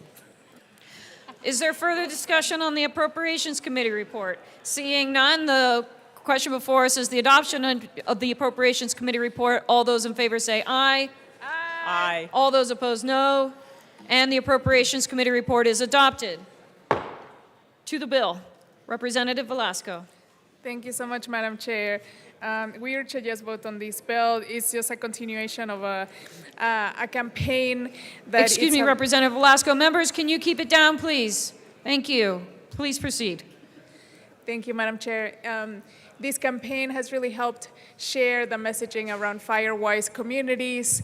It's very important that we continue to be proactive in the face of a changing climate, and that people can do all the things that are at their disposal to be able that we are safe, from making sure that their trees are well trimmed and that they don't have stacks of firewood next to their home, and making sure that they know what to do in case of an evacuation, so that they're safe whenever there's an emergency. So we urge a yes vote. Thank you. Is there further discussion on House Bill 1024? Representative Story. Thank you, Madam Chair. I would also appreciate the work in collaboration with my co-prime and from the Western Slope, and I just want everyone to know that this has been a great collaborative effort with the Colorado State Forest Service, with the U.S. Forest Service, and also the Colorado Division of Fire Prevention and Control, where they have worked together to come up with a campaign and an outreach program, one that also enhances the Wildfire Prevention Month, or Wildfire Awareness Month in May. And this is a continuation of the appropriation to allow the program to continue operating. And we urge an aye vote. Members, please take your conversations off the chamber floor. Is there further discussion? Assistant Minority Leader Winter. Thank you, Madam Chair. I had issues with the bill in committee. We spoke to directors from the department, and they quelled some of our fears about an office being closed in the northeastern part of the state. With that being said, they put some of our fears to bed. The only issue I have with this is it's adding 2 more FTEs for grant writing in an office that has 65 FTEs already to start with. And I would hope and think, I would hope the government would be more efficient to where out of 65 employees that they could get 2 people that would be qualified to write grants. I understand that they are trying to help the grant writing, but my opposition to that part of it is adding 2 more FTEs to of a department that already has 65. I just wanted to get that on the record. Thank you. Is there further discussion? Representative Story. Thank you, Madam Chair. There are no FTEs. The current fiscal note shows an expenditure of $300,000 and no FTEs. Is there further discussion on House Bill 1024? My bad. The current one is $40,000 and no FTEs. Representative DeGraff. Well, this might be not relevant given the change in the fiscal note. I haven't seen that one. Maybe it's in the pile on my desk. But is this going to have any emphasis on forestry practices like thinning, fire road maintenance? I know from talking to various places, I'm not an expert in this obviously, but a lot of these fires get out of control because there's no fire breaks that have been created where, you know, if there's logging that's been restricted, or housing areas that are not allowed to thin. And then I am curious if you have any. I was curious, like how many of these fires are set by arson, so they're not even, you know, that not even necessarily applicable in this. So I was curious on government, asking government for money needing 2 FTEs, but thank you for asking that question. Answering. Representative Story. Thank you, Madam Chair. There is nothing in this bill that addresses mitigation itself or arson. This is an outreach education bill meant to outreach to communities and provide education about the importance of wildfire mitigation. It's all spelled out in the bill. Is there further discussion? Assistant Minority Leader Winter. Thank you, Madam Chair. You are correct, Representative Story. I was looking at another wildfire bill, and I just want to correct that for the record, that I mixed up my information. So you are correct. Thank you. Thank you. Is there further discussion on House Bill 1024? Seeing none, the motion before us is passage of House Bill 1024. All those in favor say aye. Aye. All those opposed, no.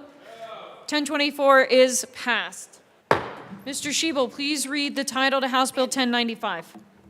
House Bill 1095 by Representatives Leader and Amable, also Senator Sullivan, concerning protection for minor workers in the Colorado Youth Employment Opportunity Act of 1971. Representative Leader. Thank you, Madam Chair. I move the Business and Labor Committee reports and the appropriation reports. Can you And the also bill. please move your bill? And the bill. Thank you. To the Appropriations Committee report. It was to fund the bill.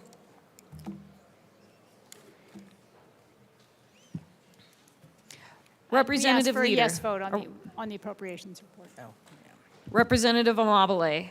So the motion before us is the adoption of the Appropriations Committee report. All those in favor say aye.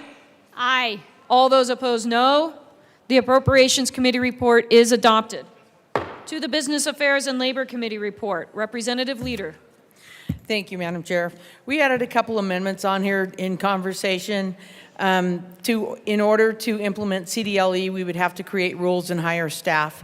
And so we understood that the current fiscal note for CDLE will not be able to be effective on the effective day, so we pushed it back and saved money on that. And also, we created an exemption for businesses in case where the minor worker provided the business with documents that lied about their age. And we included a few guardrails for them as well. And I asked for an aye vote. Is there further discussion on the Business Affairs and Labor Committee report? Seeing none, the motion before us is the adoption of the Business Affairs and Labor Committee report. All those in favor say aye. Aye. Aye. All those opposed, no. The Business Affairs and Labor Committee report is adopted. To the bill. Representative Leader. Thank you, Madam Chair. Colorado, the nation is experiencing an alarming rise in child labor violations. Federal Departments of Labor data shows the number of violations has increased in both number and severity. House Bill 1095 raises penalties, which will deter violations and ensure we have the resources to enforce current child labor laws that exist to keep minors safe and hold bad actors accountable. We've seen heartbreaking cases of minors 14 years old and younger being forced to work in dangerous conditions, including examples from the JBS plant in Greeley. And many of these migrant children who are being increasingly targeted by bad actors. Colorado penalties for breaking child labor laws are as low as $20. That's a mere couple cups of coffee from a brand name coffee shop. I ask for an aye vote. Representative Amabile. Thank you, Madam Chair. So I'll just add that we spent a lot of time, and the advocates who helped with this bill spent a lot of time engaging with the business community and making sure that what we had was a policy that worked for everybody. It has been well thought through and is a proposal that will help kids but won't harm our business community, and I ask for a yes vote. Is there further discussion on House Bill 1095? Representative Frizzell.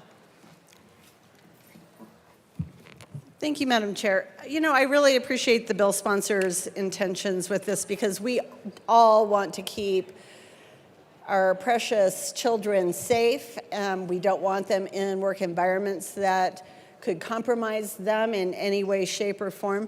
There were a couple of, we heard a lot of testimony, though, from our construction industries who had really grave concerns about this bill as it pertained to apprenticeships and the established apprenticeship programs that have been created in our state to assist our building trades who are struggling for employment right now. There's some great apprenticeship programs that have been set up and are being widely used by kids wanting to get into these trades.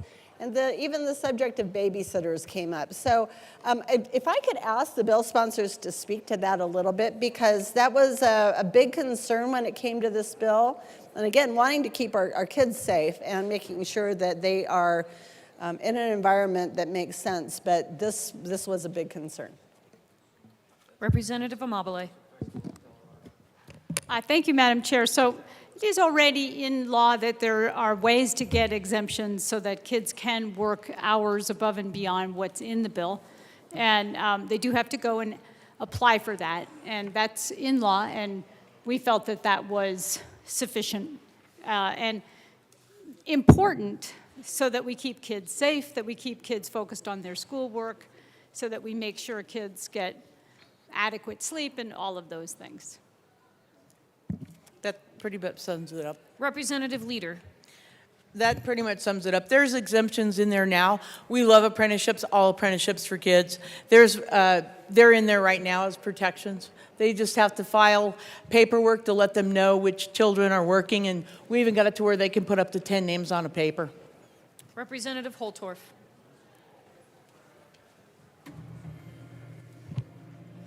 Thank you, Madam Chair.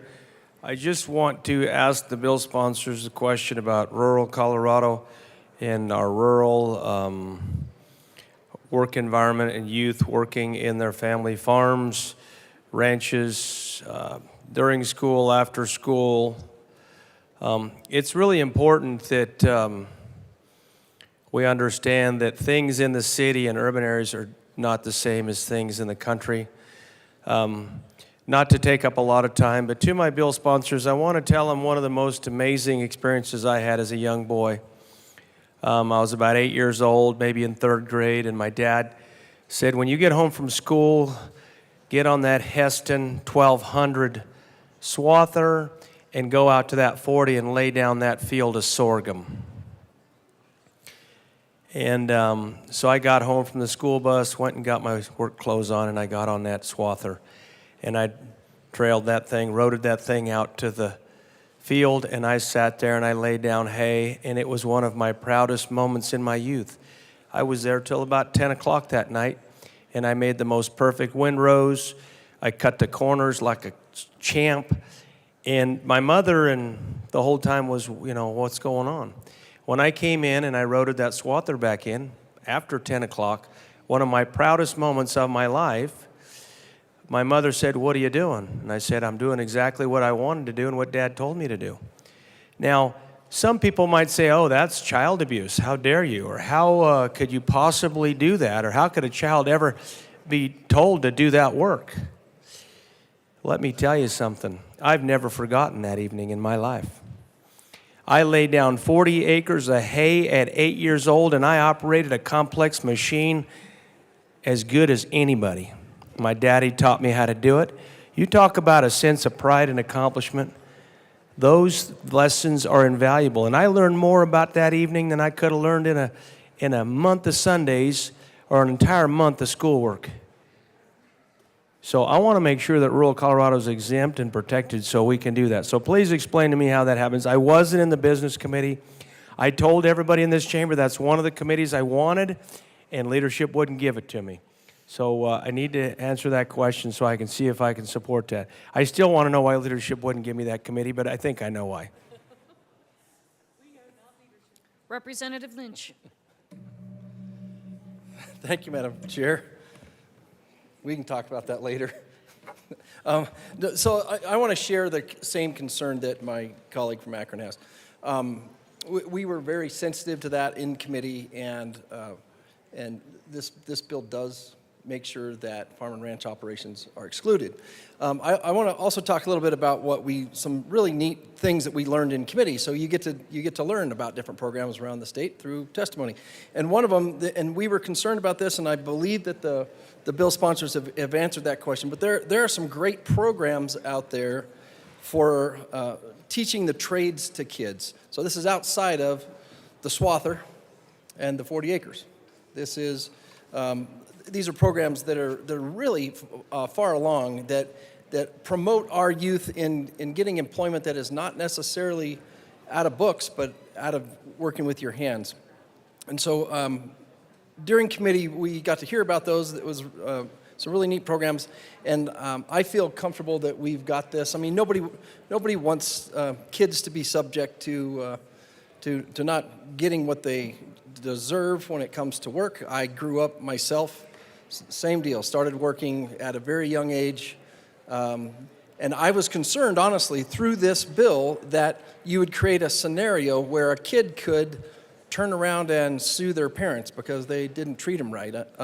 I think we've got all that fixed in this bill, and I would appreciate a yes vote on this, but mainly because it really does carve out those unique programs that we have in the state. It's still a bit of a burden because we want to make sure that those apprentice programs are being honest with the students that are in there, and this is a good bill. Representative of Mobley. Thank you, Madam Chair. Since we were asked, I'm just going to take a moment to embarrass my son, who's here in the chamber today. And we had a factory when he was young, and he worked in the factory, and he was allowed to work because it was a family business.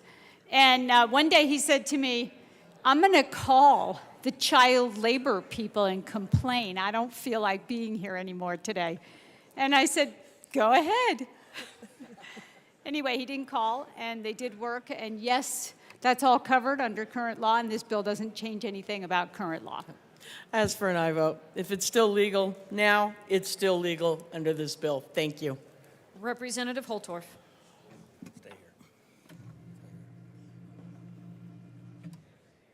Thank you, Madam Chair, and thank you to the bill sponsors. As long as rural Colorado is protected, then I can support this bill, and I think I have those assurances. But I did want to tell the chamber a funny story, and I know you don't all appreciate my stories, but when I was a young man growing up, I was the youngest of 3 boys, and we had a milk cow Representative Holtorf, is this forever. going to And be of to course, the old bill? Bessie had to be milked twice a day, morning and night, without fail, and she'd let you know. So I was the youngest of 3, so after my other 2 brothers grew up, I was the one that was stuck milking the cow, because there wasn't anybody below me to pass it off to when they got into high school and got their license and went and drove and did all the things that older boys do. So I was a sophomore in high school. I was still getting up in the Representative morning. Holtorf, can we bring this back to the bill? Yes, I'd like to address protection for minor workers in the dairy industry. I'm going to finish my story very quickly. It's actually quite humorous, and I want to share a little bit of levity with all of you. I was a sophomore in high school. It was the end of my sophomore year. I, of course, got stuck milking that cow from, I think I was 7th grade when I got the job. And so morning, before you get on the school bus and do all the chores and milk the cow, and then when you get back from football practice, whatever, you got to still milk the cow and bring the milk into mama. But to finish this story, I was about 15 years old, been milking that cow 3 or 4 years. I might have been a junior in high school. And I finally told my dad, I said, "Dad, I will buy the milk. I will buy the milk for this family. Please don't make me milk old Bessie one more day." And he looked at me and he said, "Boy," because he always called me boy, he said, "Boy, what took you so long to come up with that decision? I'll sell the cow on Thursday at the sale barn." So it's a funny story. Was it, abuse to a minor? I don't know, but I could milk a cow so fast it'd make your head spin. So thank you for that levity and time. I don't know exactly what that is related to the bill, but I do want to tell you, because I don't have to milk that cow anymore, and I'm not afraid to go to the store and buy the milk, I'm going to vote yes on this bill. Thank you, Representative Holtorf. Members, the motion before us is the adoption of House Bill 24-1095. All those in favor say aye. Aye. All those opposed, no. The bill is passed.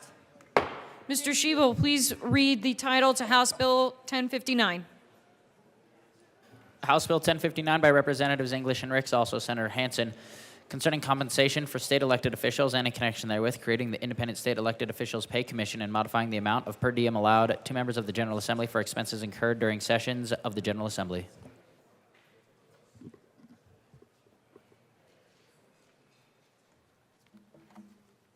Who would like to get us started?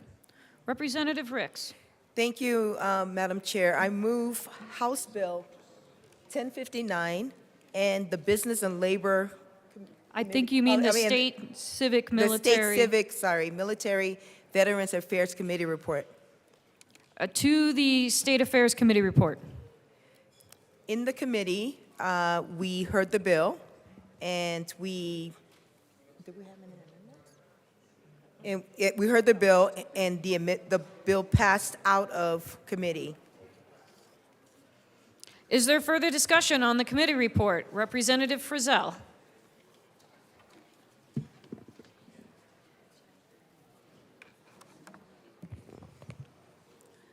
Good morning, Madam Chair.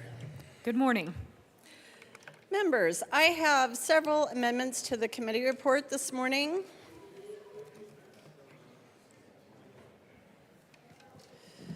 So I would like to start out with, thank you for your patience, Madam Chair.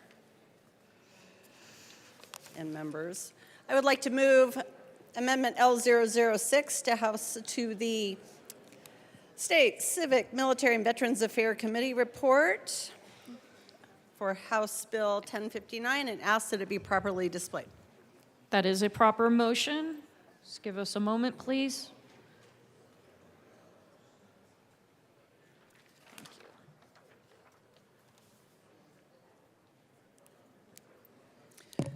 Representative Frizzell, please proceed.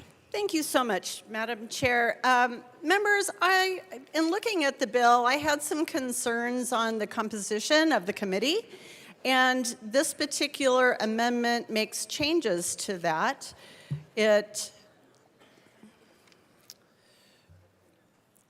for one, has to do with the number of appointees by the governor and changes some of the qualifications of the committee members so that there are more members with human resources and local government experience, human resources and compensation analysis. Further, we substituted a member who would be a former member of the Senate and also another member who was a former member of the House of Representatives. Because I feel like if we're talking about compensation for state legislators, it's really important to, obviously it wouldn't be appropriate for one of us to sit on this committee, but it would be appropriate for someone who actually understands the work involved and what this world, this crazy world we live in is like. So I would ask for an aye vote on this particular amendment. Is there further discussion on Amendment L6? Representative Ricks. Thank you, Madam Chair, and thank you, Rep. Frizzell. We are going to ask for a no vote on that. We want experts who are in the human resource field to review this, and we think that the committee is comprised of people who will be able to weigh in and add value to the committee, and we really want it to be neutral. So we ask for a no vote. Members, the motion before us is the adoption of Amendment L6 to the State Affairs Committee report. All those in favor say aye. Aye. All those opposed, no. The amendment is lost. Representative Frizzell. Well, thank you, Madam Chair. That was very disappointing. But happily, I have another option for us to consider. I would like to move Amendment L007 to the State Civic, Military, and Veterans Affairs Committee report for House Bill 1059, please. And ask that it be displayed, which it now is. And please proceed. thank you, Madam Chair. Members, this is a lot of words on the page that really does something very, very simple, and that is it sunsets the commission after one round of session. In other words, in the bill, this commission is set to regroup at certain intervals. And so I feel like we don't need to do that, and we certainly don't need to expend taxpayer money to do that. So I would ask for an aye vote. Thank you. Representative Lynch.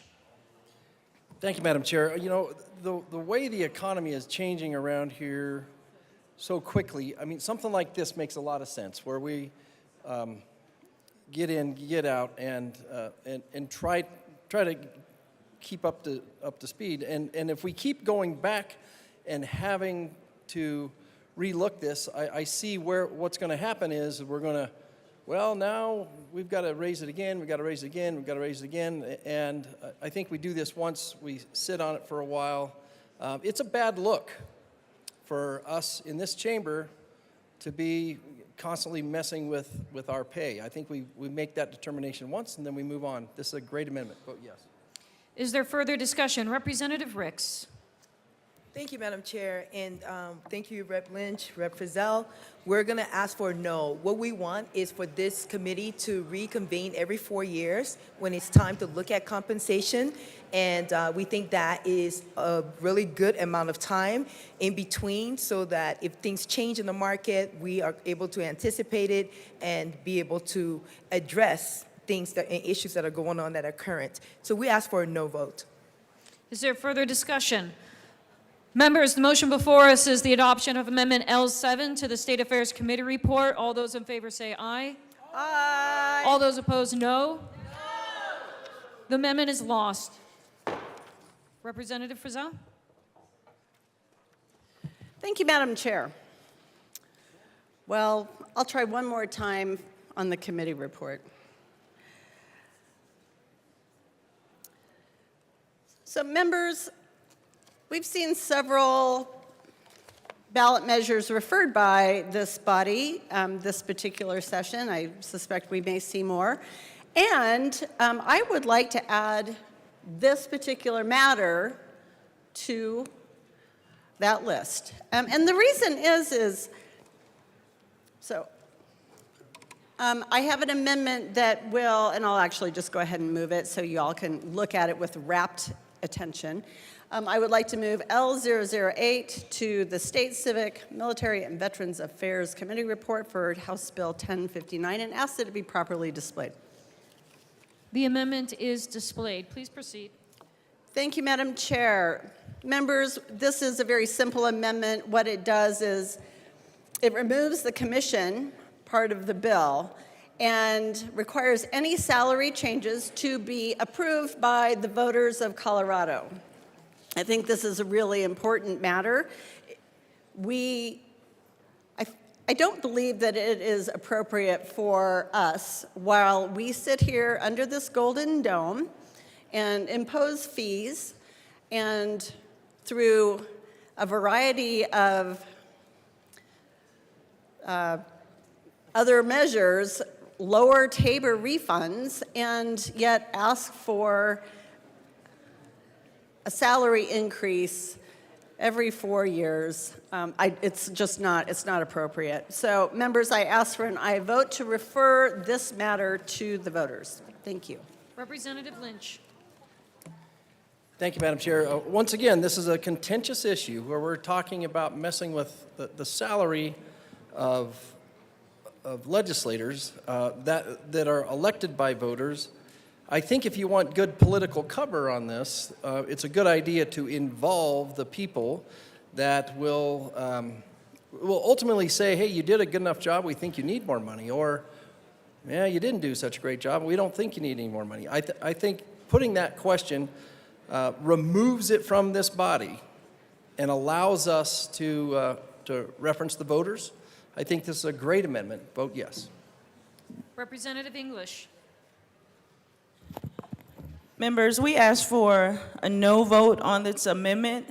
The independent commission that will be set in place are the experts, and they're the ones that should be weighing in on it. So we ask for a no vote. Thank you.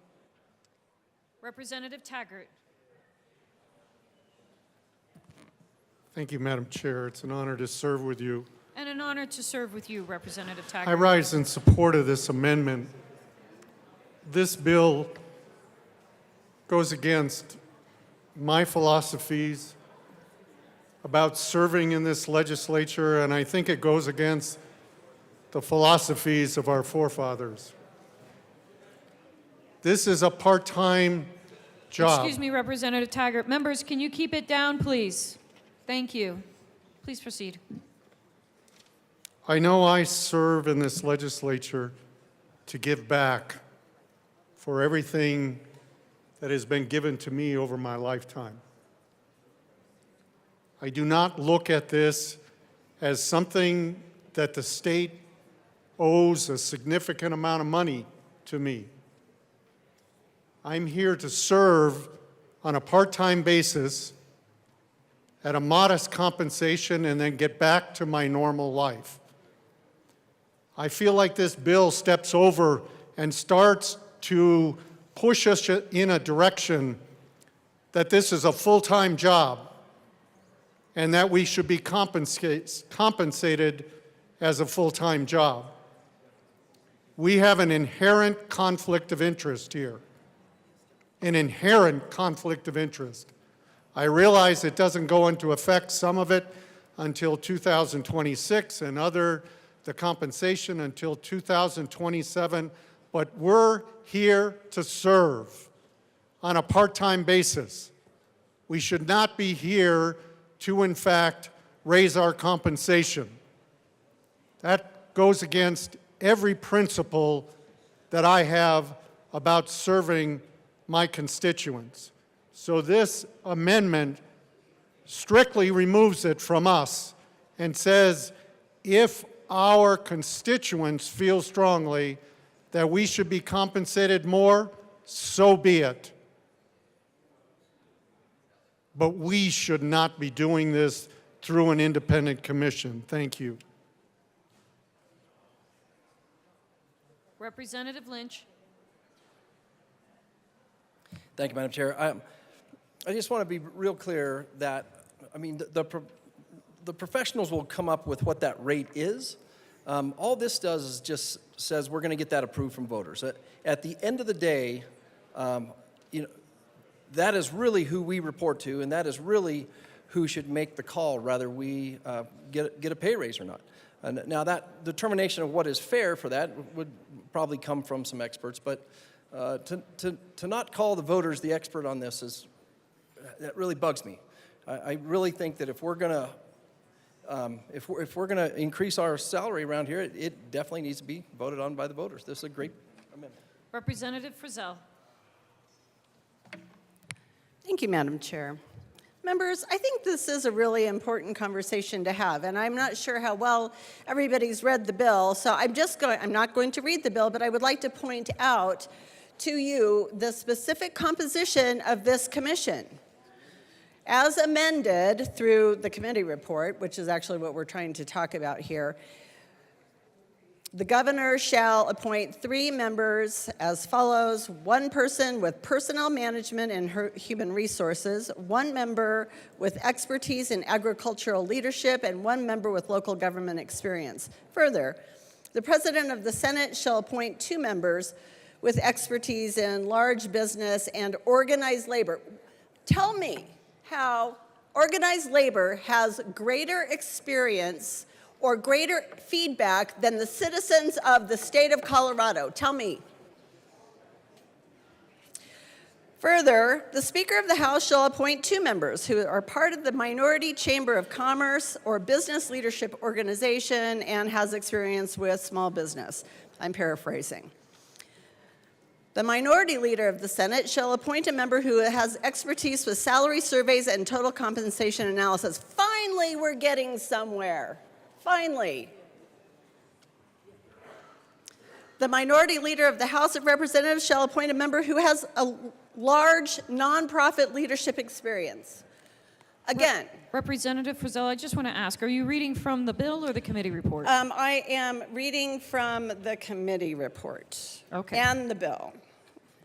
But let's keep it to the committee Altogether. report, or perhaps even Amendment L8 for now. Yes, ma'am. My point to all of this is because the bill sponsors did just make the statement that this commission has greater experience in these matters than the citizens of this state. And I would counter, nobody has greater feedback. Nobody should have a larger voice into what we make than the citizens of the state of Colorado who vote. This is a job that we interview for every 2 years. Every 2 years. And the citizens have the ability to rehire us or not. I think that they should have equal feedback back into what we are paid.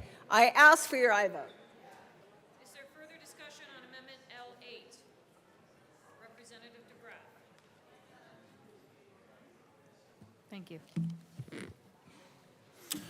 Thank you, Madam Chair. I think just looking at the, having done a fair bit of hiring and been involved in a lot of hiring, I mean, it really looks to me like we've already done, that the hiring has already been done, and we just need something to codify the predetermined the conclusions that we expect. I I suspect, in terms of policy, that these already have names associated with them. So I think, I always get the order wrong, but a government of the people, by the people, for the people, that kind of makes the people the experts. We're supposed to be a body of, all of these people here. The governor shall appoint 5 members, and now this has 2 members, 1 member with business. Like, I'm pretty sure we're a body of citizens. So why would we limit the expertise to a very interest-conflicted group of citizens when we could expand this to the actual people that are impacted? Because when I don't know, I'm just these crazy thoughts that come into my head about that the role of government is to secure these rights, and that is to be done by the just powers of the consent of the governed. So we're supposed to be doing stuff with the consent of the governed.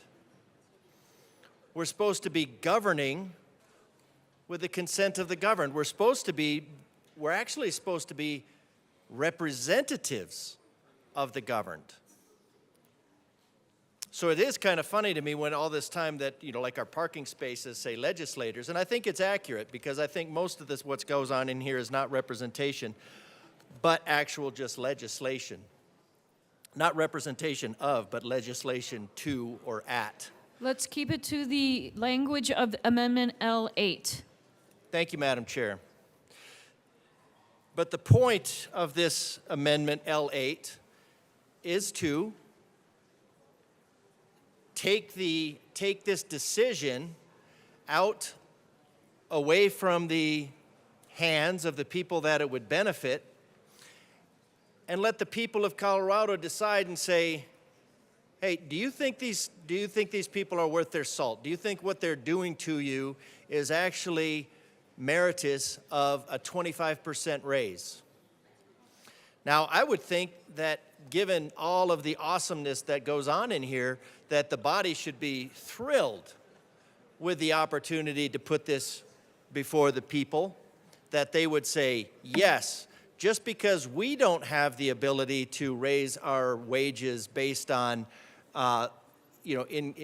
based on the inflation which we're being subjected to continuously by the people in the General Assembly, I'm sure they would say, thank you. We think you should make more money for inflicting us with this pain continuously. Representative DeGraff, let's keep our comments to the Amendment L8. Thank you, Madam Chair. I'm just saying that I think that the people of Colorado, I mean, if you're afraid of the people of Colorado judging your merit, then stick with the bill.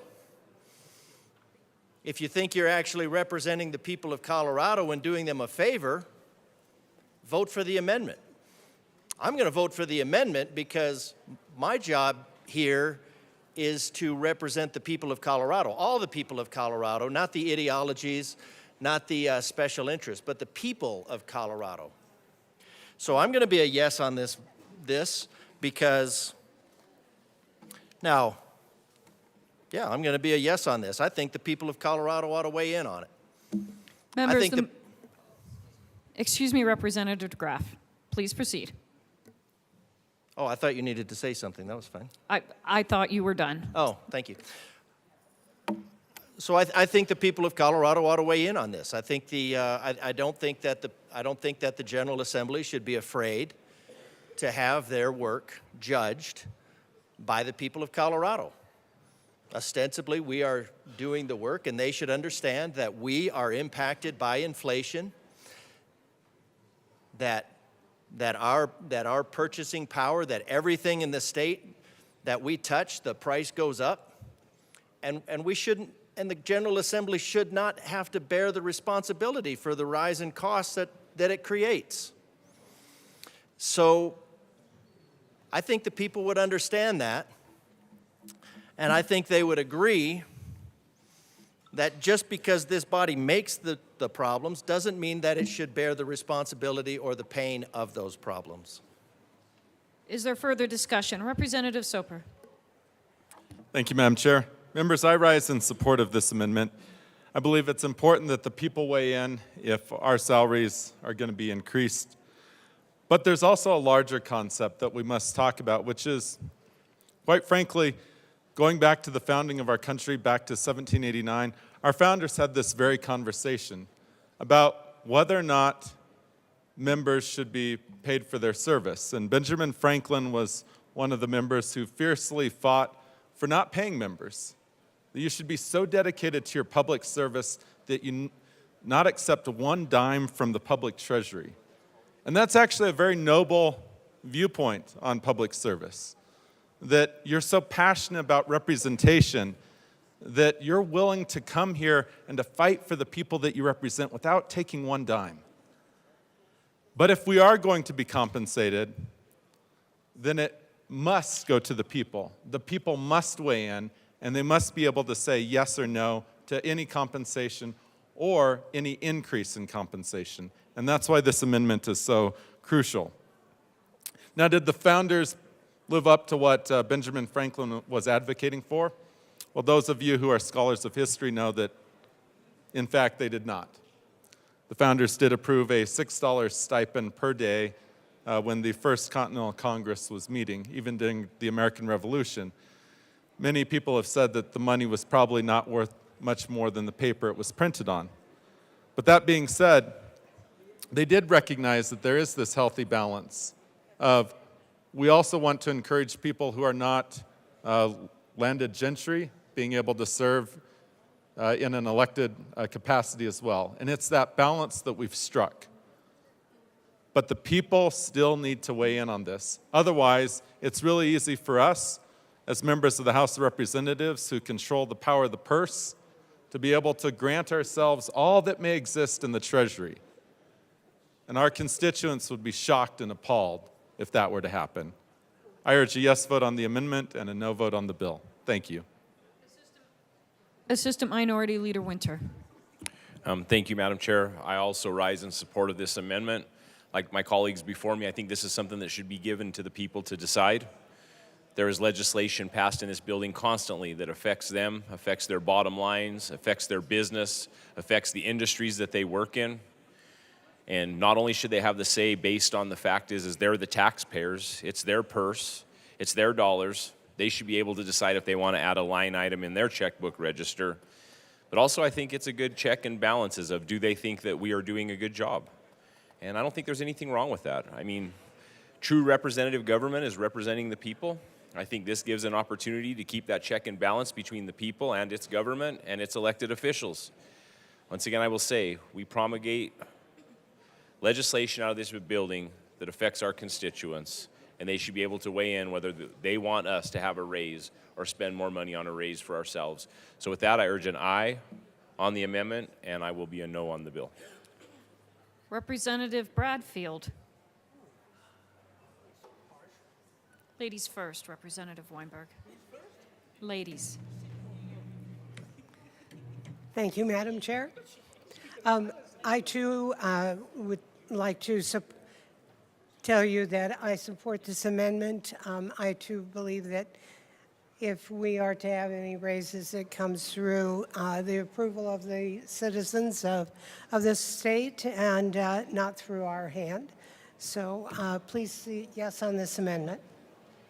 Members, the motion before us is, Representative Weinberg. Please proceed. I have so many jokes in this that are inappropriate. I won't use them. Thank you, Madam Chair, for graciously allowing me the opportunity to speak. This building shuts me down quite frequently, so I better watch out. Fellow colleagues, I rise in support of this amendment. I do not see why, in any way, shape, or form, we would not bring this to the voter. City of Loveland, I think, would be perfectly fine with having a say as to how much I get paid in this building. I'll be quite honest and frank, I don't think we should make a dime. I think we should be compensated maybe for gasoline, and that is literally it. There is no ways that I am in favor of being a paid politician. Members, let's keep our voices down, please. Thank you. In fact, I think I will quickly draft an amendment myself to make sure that we get paid nothing.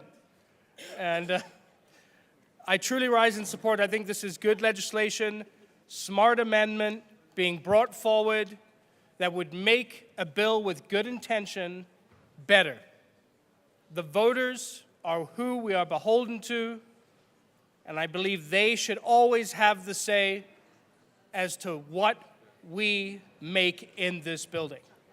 There's absolutely no reason not to vote on this amendment and give the voters the voice to whether they think we should have a higher salary or not.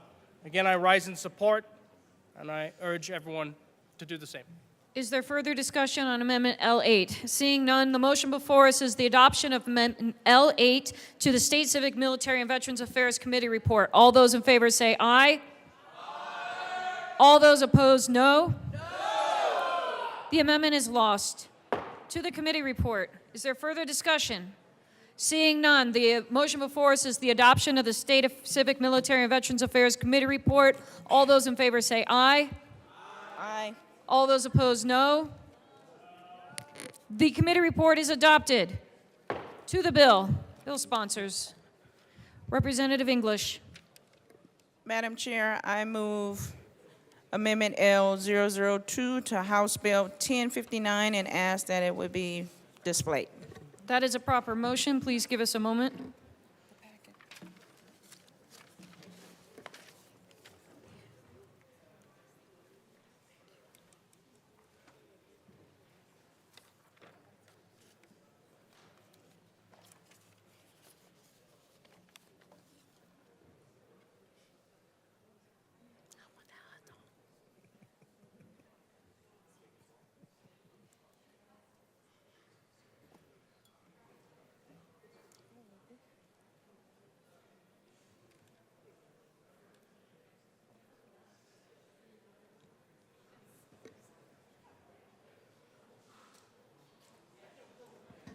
Bear with us, members.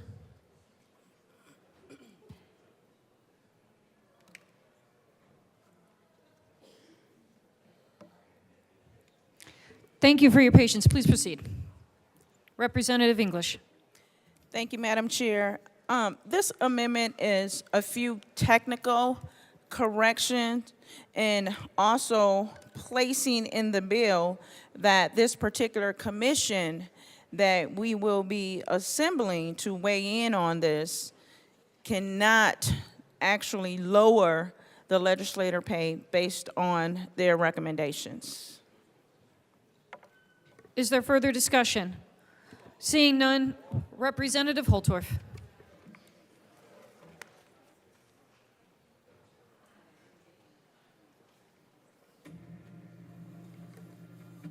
Thank you, Madam Chair. I have a pretty strong objection with an element of that. First of all, you shouldn't create bias in any commission or the commission's analysis based on their assessment of inflation or deflation, cost of living increases or cost of living decreases. Arguably, this amendment says, oh, it can only go up and it can't go down. What if it needs to go down? What if we're getting overpaid in a different economic climate in future time? Because it's not supposed to be all about the money. We serve as citizen servants, citizen public servants. This isn't supposed to be a full-time job, a career that you do 12 months out of the year. In the state of Colorado, you come here for 120 days, and then you go home and go to work as a citizen statesman.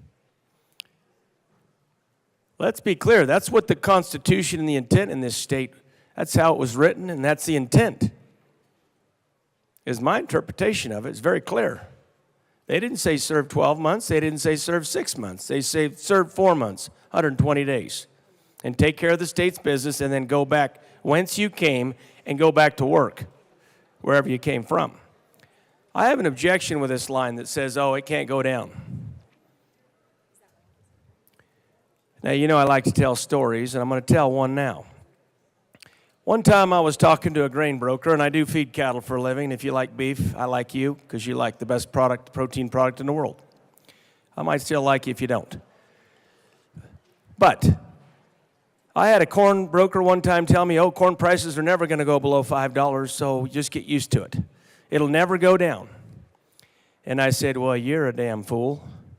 You haven't been watching commodity markets for the history of grain prices since the time of the Egyptians, because everything goes up and does come down. Now, I'm not going to say that inflation is going to turn to deflation and we'll have a price correction or reduction.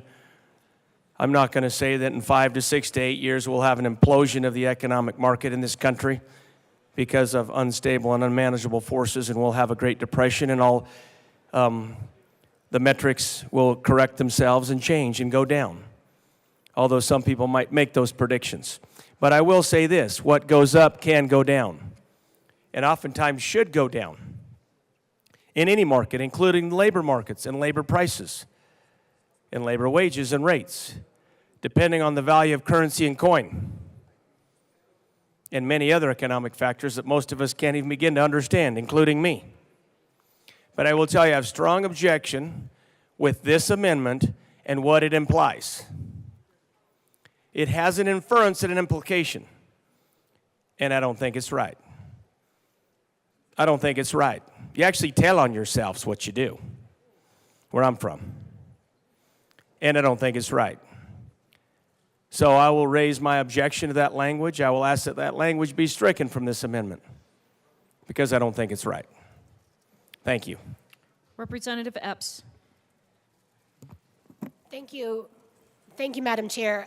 This bill and the amendment both put me in a position where I don't really like the side of the amendment that I'm on, but I do object to this amendment. I don't want to be a conspiracy theorist, but in committee, I was the one who asked a question about if the commission is really looking into this and is really studying it, does it allow for the possibility that they could come up with the answer could be that we're overpaid?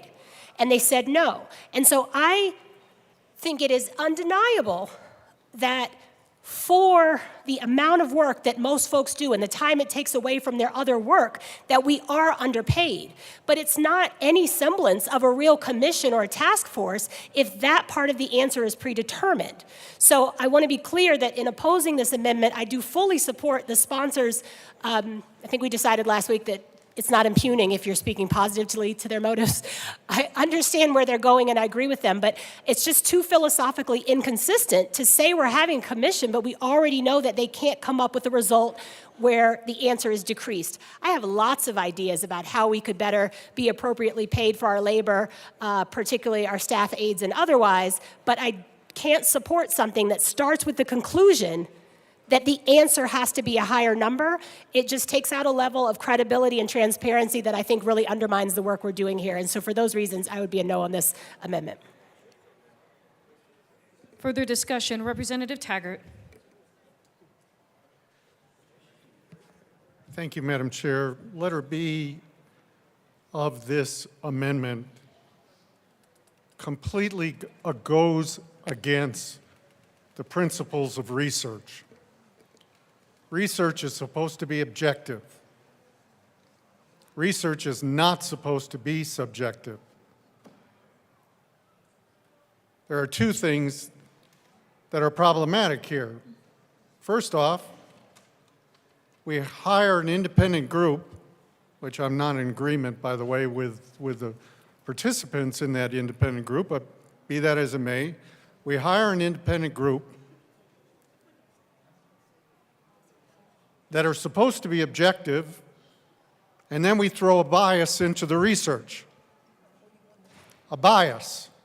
A bias means that we have taken an objective measure and we've made it subjective with our opinion. If we truly believe that the independent task force has the capability of coming up with a good answer, then why in heaven's name are we now telling them it can't go down? It can only go up. This goes against all principles of research. And I would ask that even if you want to do this, that you respect the fact that research needs to be kept objective and not subjective with a bias. Thank you. Representative DeGraff.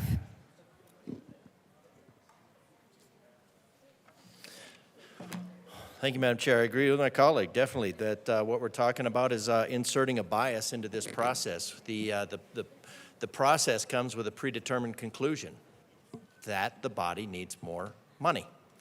Now, if an interesting, granted, I find it a really interesting thing when the my previous colleague said about the overall work that is done here. And that's true. There's a lot of work that's done. Now, scientifically, work equals force times distance.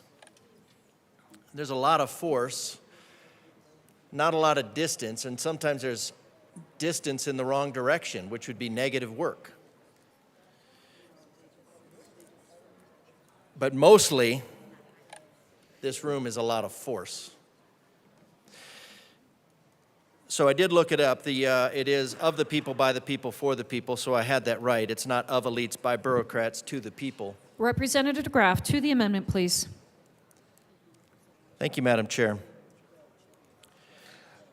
But to have a bill that starts with a predetermined conclusion is just wrong. It's wrong. We should be willing to stand before the people of Colorado and say, do you think the work we do here is worth an additional 25%? Now, previous colleague mentioned all of the work that's done here. And so my point was, it's not necessarily productive. Activity is not necessarily work. And we do a lot of activity that I don't think, what I think is people in this room are worried that the people of Colorado aren't going to find that, don't feel, let's say, that perhaps they don't feel that the activity that goes on in this room is actually work that moves Colorado in a direction like that they would like to see.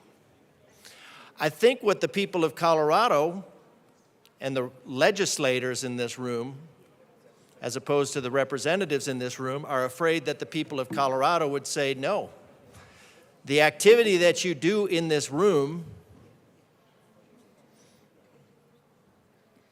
is not value added to my life.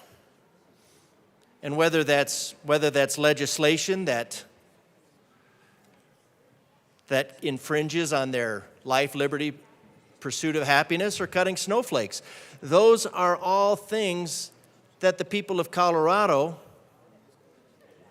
might not view as productive. So when my colleague says there's lots of work, but when we look at it, when we look at this calendar, when we start with 5 bills. Representative DeGraff, it sounds like you're speaking to the bill and not to the amendment. Let's keep our remarks at this point to Amendment L2.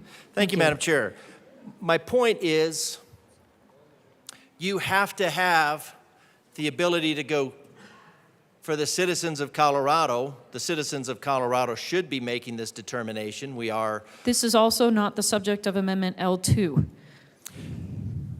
Well, the subject of this is whether this commission should be able to lower the wages. And I think if we looked at what this body does in terms of value to the citizens of Colorado, I think they would drastically lower the wages. So I think in fairness to the citizens, to be able to see that they're getting their money's worth, that this commission should be able to lower the wages. And if we have to adjust the activity that goes on against the people of Colorado in this room, then so be it. So I'm for the commission being able to make an objective decision, To do otherwise, it's not scientific, but that's the norm. Is there further discussion? Representative Lynch. Thank you, Madam Chair. I think the obvious has already been stated on this, but I just want to reiterate a couple things. One is, why would we get a commission that we're going to then kind of tell them what they can and cannot come up with? That's the first part of that. But also, the nature of our business in this building and the things that we do that negatively impact industry and cause our people to have a pay reduction, I just don't, it's a dichotomy that I just can't get my head around, why we would create a commission that does not allow them to come up with an honest answer, and that honest answer may be, we don't know what's going to go on in economic times, maybe that there needs to be a reduction in our pay. So this is a really bad amendment, and I would encourage a no vote. Representative Ricks. Members, we withdraw this amendment. The amendment has been withdrawn. The motion before us is Representative Wilson. Madam Chair, can we have a moment for a recess? The House will go into a brief recess.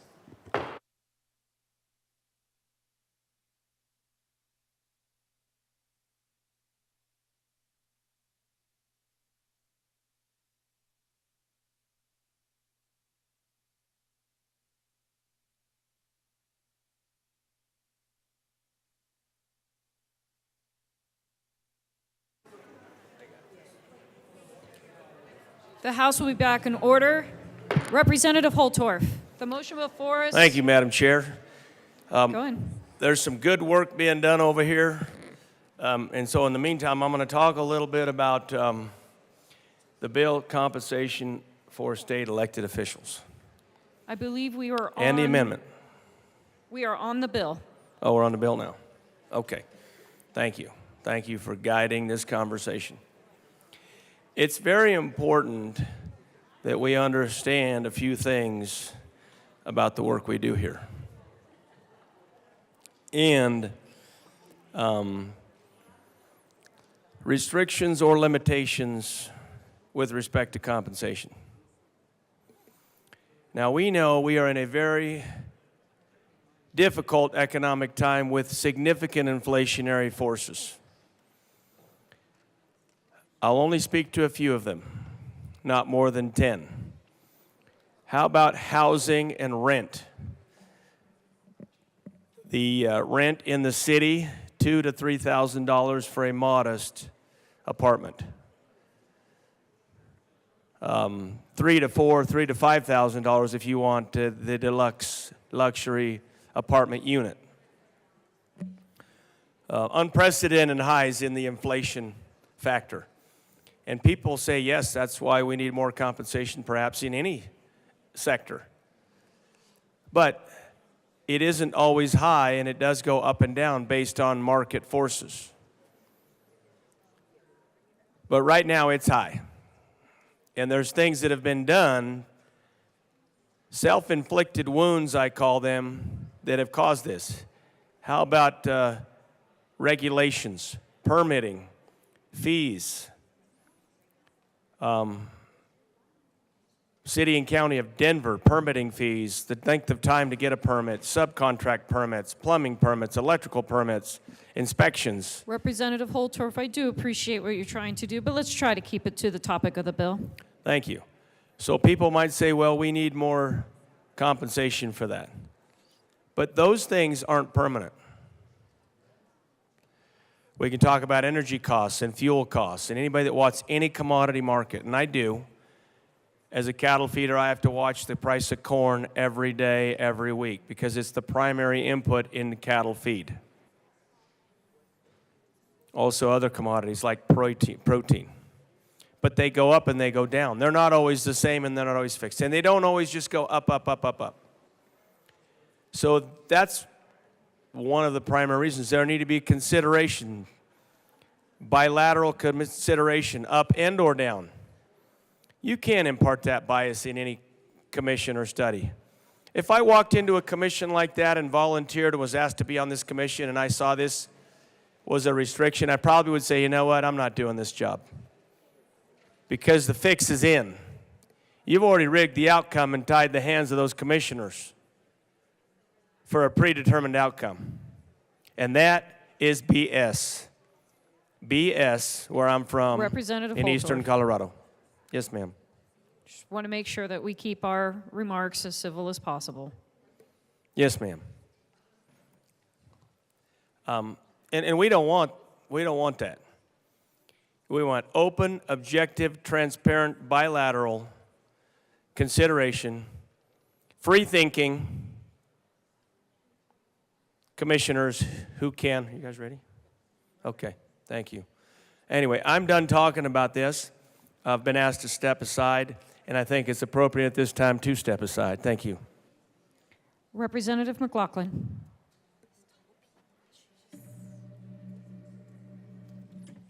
Thank you, Madam Chair. I just kind of want to note what's happened in the last 10 years. 10 years ago, when the representative from House District 59 was here, J. Paul Brown, a Republican, he heartily endorsed giving a pay raise because he understood that, boy, getting a pay raise every 10 years is not a bad thing. For better or for worse, he did lose that race, and I got the pay raise that he had voted for. But he was very proud to do that. He did not know he was going to lose the race, by the way.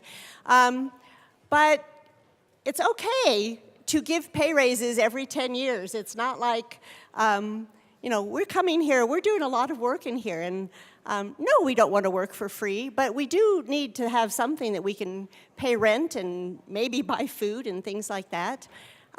So just keep that in mind, that just 10 years ago, Republicans were totally in support of this bill and how you've changed. Thank you.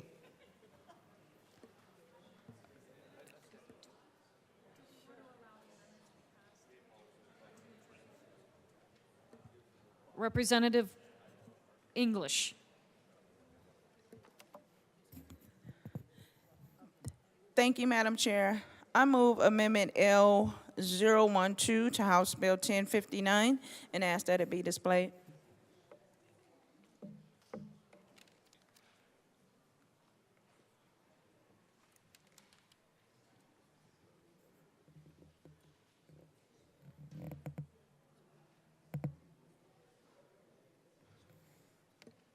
The amendment has been properly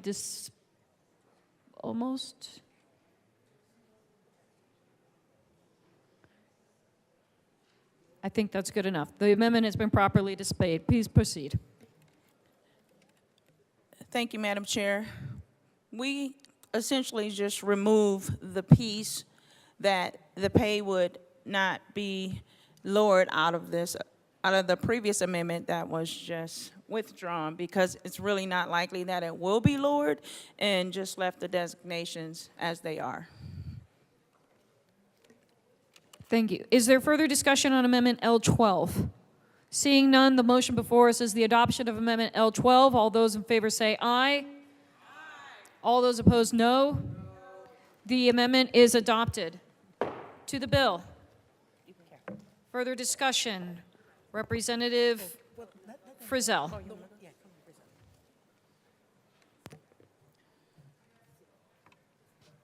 Thank you, Madam Chair.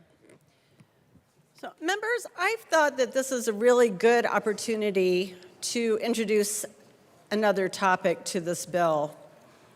While in keeping with, because we're talking about how much time we spend in this chamber and how little we're paid. And so, members, I would like to move L005 to House Bill 1059 and ask that it be properly displayed.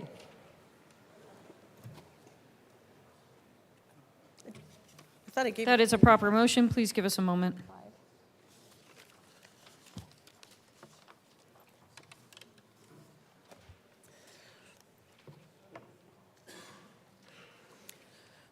Members, this is a very simple statement. It just says, notwithstanding any other provision of law to the contrary, the number of days in a regular session is reduced by 1 day for each bill that is postponed indefinitely during that regular session. Isn't that an excellent amendment? Okay, I can see how enthusiastic everyone is. Members, you know, I think that we sometimes introduce way too many bills. Sometimes they are not going to quite make it the duration, and we should look at the quality rather than the quantity of the legislation that we propose so as not to waste the time and money of our citizens. I ask for an aye vote. Is there further discussion on this amendment? Representative DeGraff. Thank you, Madam Chair. It took me a minute to get my head around how this would work. But I think the way it would work is that it would do just as my colleague said, that it would encourage us to make sure that there's some pre-vetting, and we're not spending time on bills or just cutting them without consequence. So it would just, I think, help the process and solidify the process. So I'm in favor of this. Thank you. Is there further discussion on Amendment L005? Representative Ricks. Thank you, members. Thank you, Rep. Frizzell. Considering your amendment, it just doesn't fit under this title. We're going to ask for a no vote on this. Thank you. Representative Ricks, are you asking for a no vote or a title ruling? I'm asking for a no vote. Thank you. The question before us is the adoption of Amendment L005. All those in favor say aye. All those opposed, no. The amendment is lost. To the bill, is there further discussion? Representative DeGraff. Get down here. Thank you, Madam Chair. I like the idea. I understand what's likely a predetermined conclusion on this, given the makeup.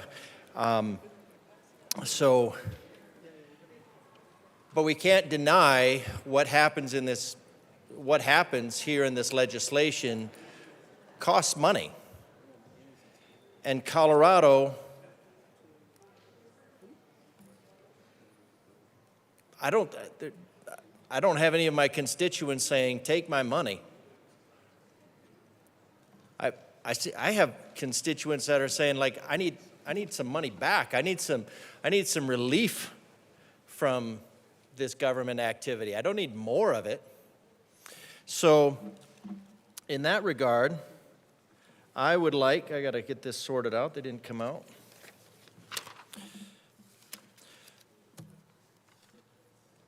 I would like to move L003 to House Bill 1059 and ask that it be improperly displayed.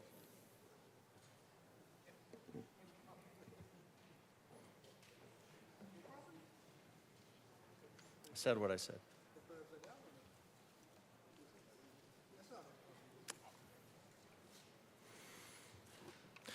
So what this amendment Please says, proceed. time for convening sessions. Oh, wait, I guess. Go ahead, Representative DeGraff. Thank you, Madam Chair. Time for convening regular sessions, notwithstanding any provision of law to the contrary, if the independent state elected officials find that we need the 25% increase, then what this would do is it would be really a compromise for the people of Colorado. It would reimburse at a 25% higher rate. It would allow the reimbursement for the 25% higher rate, but it would not cost the citizens of Colorado more. Now, the Constitution just says that everything has to be done inside 120 days, but it doesn't say we have to be here for 120 days.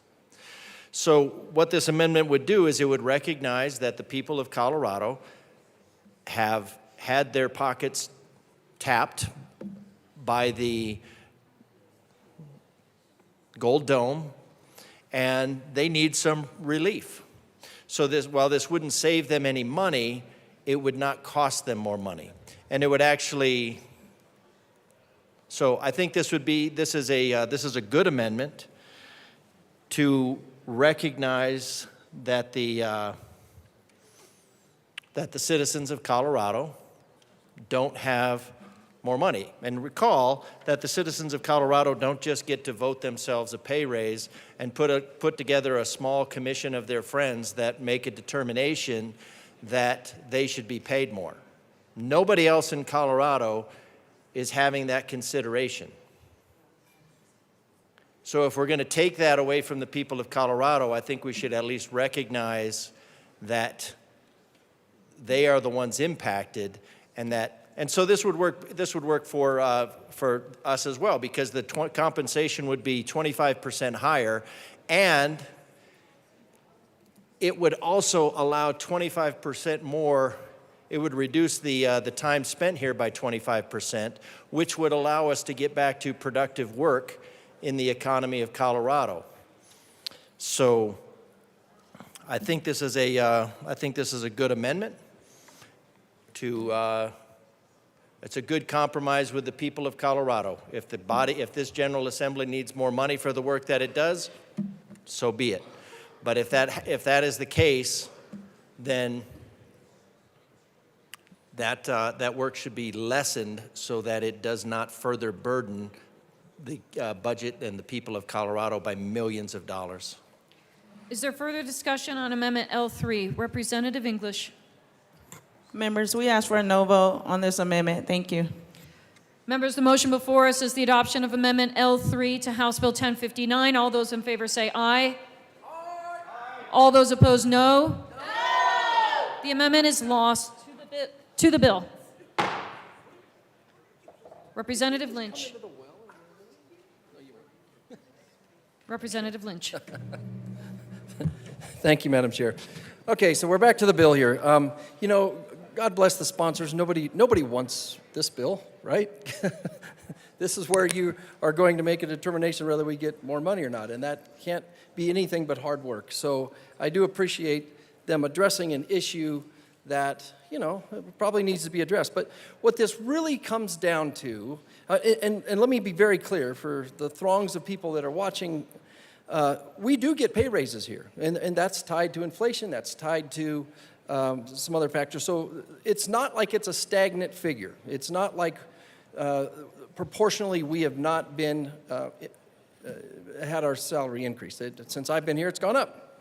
So that is not part of the problem that we are fixing here. However, what this really comes down to is this is an ideological discussion that I'm not sure we need to be having. But what I mean by that is this job going to be service to the people, or is this going to be a profession? I don't believe that this was ever intended to be a profession. Now, granted, the price of everything is going up, and yes, it would be nice to make more money. However, what we very quickly will get into a discussion about in this commission is, are we going to make this body professional, or are we going to make this a service orientation? So that really will be the crux of the outcome of this commission. I would like to encourage the members of that commission, because we know how things go around here, and more than likely we'll have this, to take deep consideration into what we feel this job's role is. Is this job a job? I don't know about anybody else in here, but I did not get into this because I needed a job. I've got a job. I don't need another one. But now I've got 2 jobs. If we start playing around with switching this into a job, well, then what we're going to have is the very definition of career politicians. Because they will say, hey, I could go over here and spend my time, or I could come to the Capitol, and let's be honest, I think one of the conversations here, and make 6 figures. So what does that do to the personality of this building? I would say it drastically changes. Drastically changes. Not only this body and who sits in these chairs, but also how the work is done in here. And so now you've got somebody who is making a good living by engaging in this profession, and they're going to be more easily persuaded, I would say, by the people in the lobby. Now, how do I come to that conclusion? Well, it's my job to do what the people in the lobby would like for me to do. And no more will it be, am I here to do what the people that elected me to do, and I'm making some sort of sacrifice from my own life to be down there. It's not a sacrifice anymore. If we turn this into a six-figure job, we now have this being a profession. And that profession is going to say, what are the things I need to do? Where's my job description? How do I go about doing this? And somewhere in there, it's going to follow the lines of, I need to do what the people, not that sent me here by voting, but by what the people in that lobby have for me to do. This drastically changes the way we do business. This is not just a study. We could very easily pass a bill that says, you know what, we think the legislators need to make more. Let's change that percentage based upon the cost of living. Let's change that. But this commission will fundamentally change what we do in this building. And like I said, God bless the sponsors. This is a tough one to grab on. I think there's arguments on both sides of it. I think the one on this turning into a profession is a pretty detrimental to the Constitution and the way the founders had us set up to work out. So I think it's probably one of those things, it's so toxic that I would really like to just say that this is a bad bill. And we need to kick this can down the road. So, like I like to say, this is a bad bill. Vote no. Is there further discussion? Representative Weinberg. Thank you, Madam Chair. Monetary compensation should not be an incentive for us to be here. The way that I understand it, being in this job, we should not be earning a paycheck. That is what hurts this institution. We should all have lives and jobs outside of this. And as my colleague from Wellington has said, do not incentivize this to be a profession. We are here to represent people. The 80, 90,000 that select us to get into this chamber should be involved in the conversation to have us be compensated. I will again reiterate the point. The current salary we have right now is too high. I'm a business owner. Cost of living, COL. How do I make my assessments on raises on my employees? Ladies and gentlemen, we are employees of the state. We are employees of the public. You're not an individual in this room. You represent 90,000 people. And they should dictate how much you make. Because if you can't make it or you get fired from your job, that's not my problem.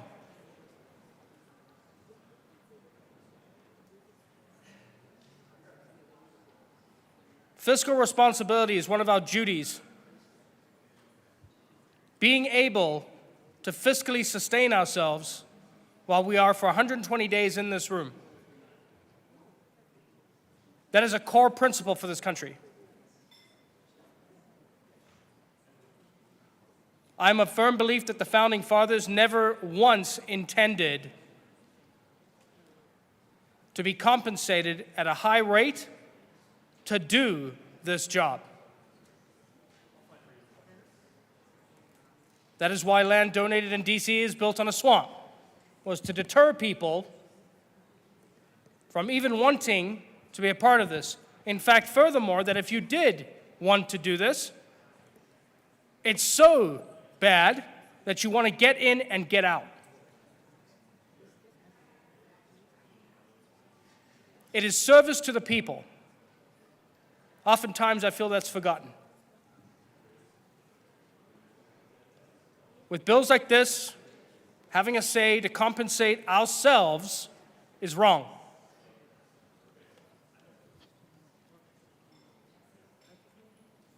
I would never in my company dictate my salary. Any board I've ever sat on would never allow the board to dictate their salary.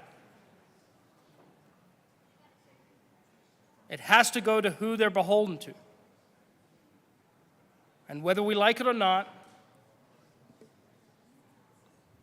we are beholden to the people of the state, and they should dictate every way how much we receive.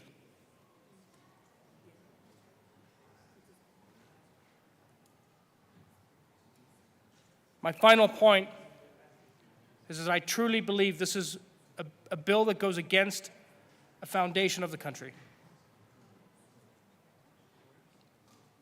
When George Washington was approached to be the king of the United States, he rejected it. And instead, we formed a republic. We should never incentivize this job with monetary effects. People need to come down here, serve their districts, and leave. And if you incentivize that with money, the job gets lost. I urge a no vote. Is there further discussion? Representative Luck. Thank you, Madam Chair.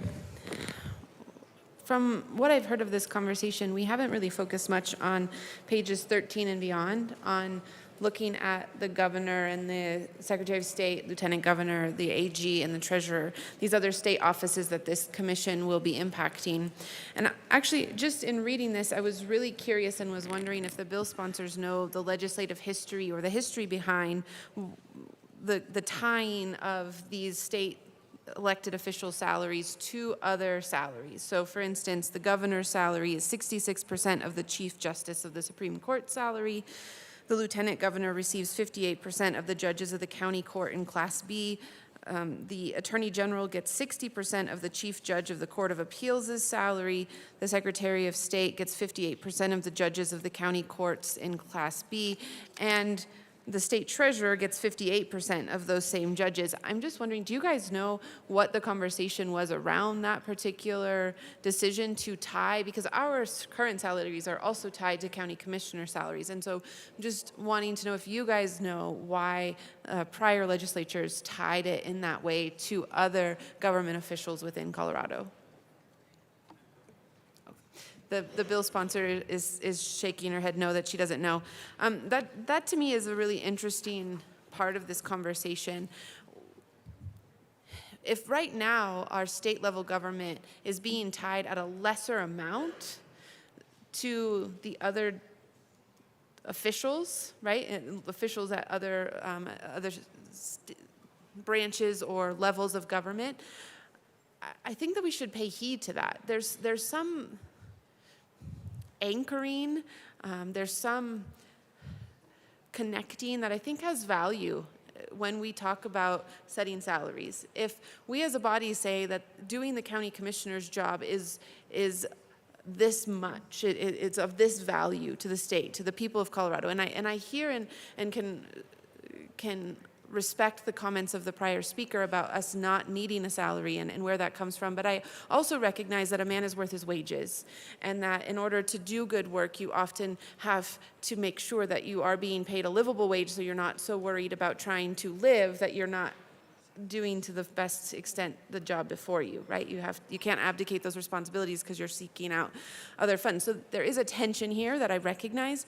But I do think that there is much value in tying it to these other government agency or officials, these elected officials, and keeping there to be some consistency in saying government work is worth this much, that this is how it is. And so I'm just wanting to understand why go through the process of creating a commission, why expend all those resources and continue to bring this before the legislature and change the process here when if we believe that government work is worth more, then maybe we should be looking at that across all of these different positions and adjusting accordingly. So just a conversation that I think we should be having.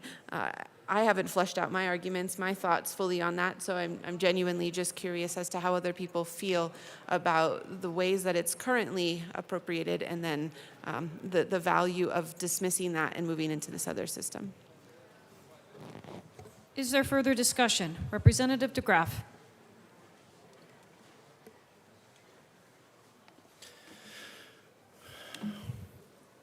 Thank you, Madam Chair. So 120 days, did look that up. It just says everything has to be accomplished in 120 days. It doesn't say we have to be here for 120 days. Yeah, there's a big problem when we unmoor this from the traditional means of how these salaries are figured out. And this is supposed to be a sacrifice. This job is supposed to be a public servant.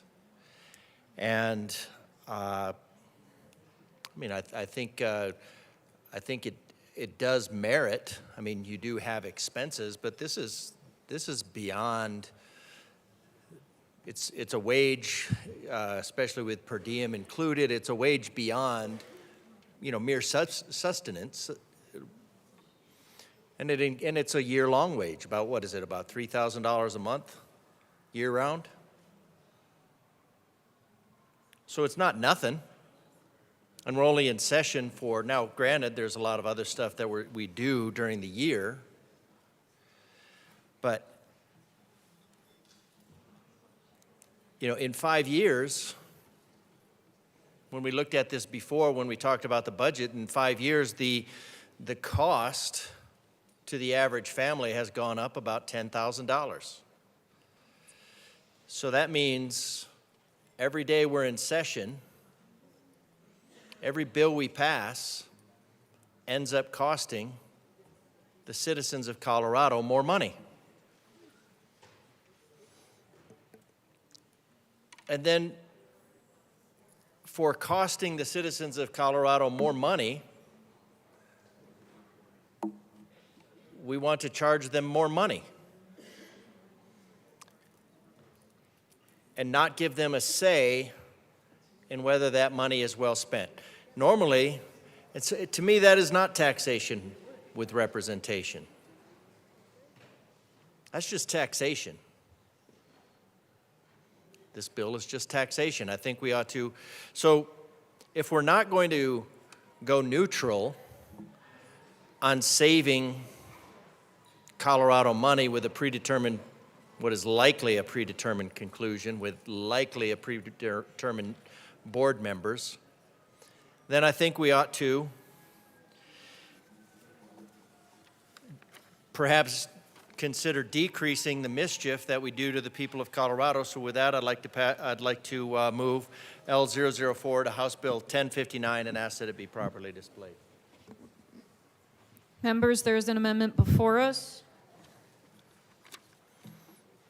Give us a moment, please, Representative DeGraff.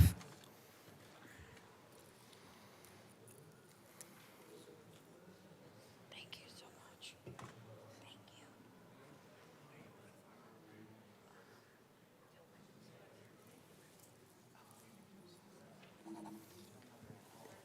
you. Excuse me, the amendment is properly displayed. Please proceed, Representative DeGraff. Thank you, Madam Chair. So this I think meets a little bit of a compromise with the people that we're supposed to be representing instead of just legislating at. So L004, aptly named because what it would be is a limit to 4.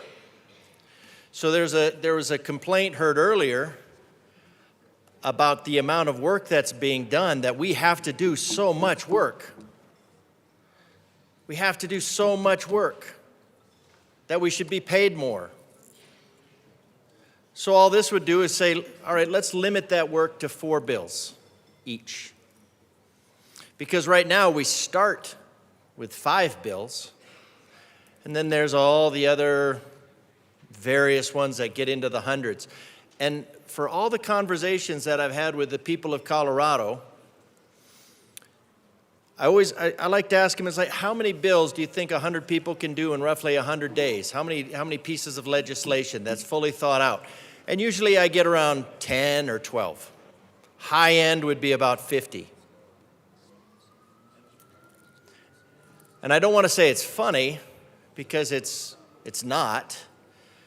But when you say 500 is the starting point, old, young, educated, not, they just all seem crestfallen, because they realize that 500 bills per year as a start is government done to them, not for them. Because they look at the laws. Well, actually, they don't look at the laws. They're so busy scrambling, trying to keep up with all the expenses and working to pay off the additional burden that this body puts on them, an additional $10,000 in the last 5 years alone for a family of 3.5, that they don't have time to follow what's going on in here. And so instead, they just hunker down. In the military, it's called bohica. And they just accept that the government, that this body, the General Assembly, will be coming after them again, increasingly, continuously, still yet again, for more money. Encore. Always an encore for more money. To sap the prosperity, and you wonder why people get despondent. So what this does, it's a recognition to my colleague who said we're overworked. It's a recognition to the citizens of Colorado that they are over-legislated and over-billed and overtaxed. So I would like to move. Representative DeGraff, your amendment has already been moved. Thank you. I will. I do not. Well, I could do 3, but I'm going to stick with 4.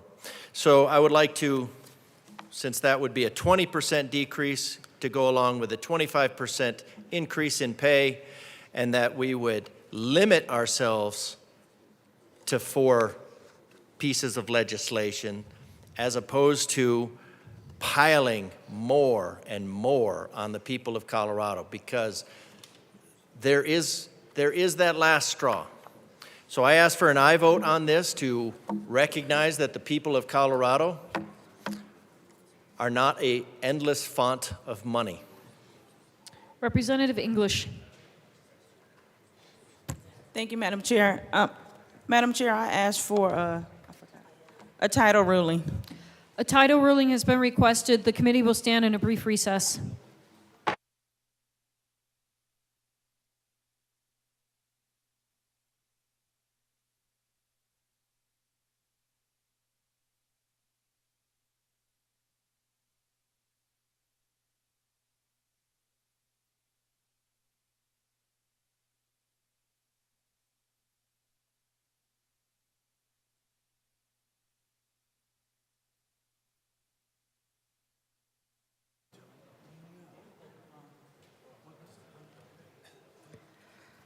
The committee will come back to order. The chair rules that the amendment does not fit under the title. The motion before us is the passage of House Bill 24-1059. All those in favor say aye. Aye. All those opposed, no. No. The bill is passed. Mr. Schiebel, please read the title to House Bill 24-1217. House Bill 1217 by Representative Amabile concerning the dissemination of patient health care information.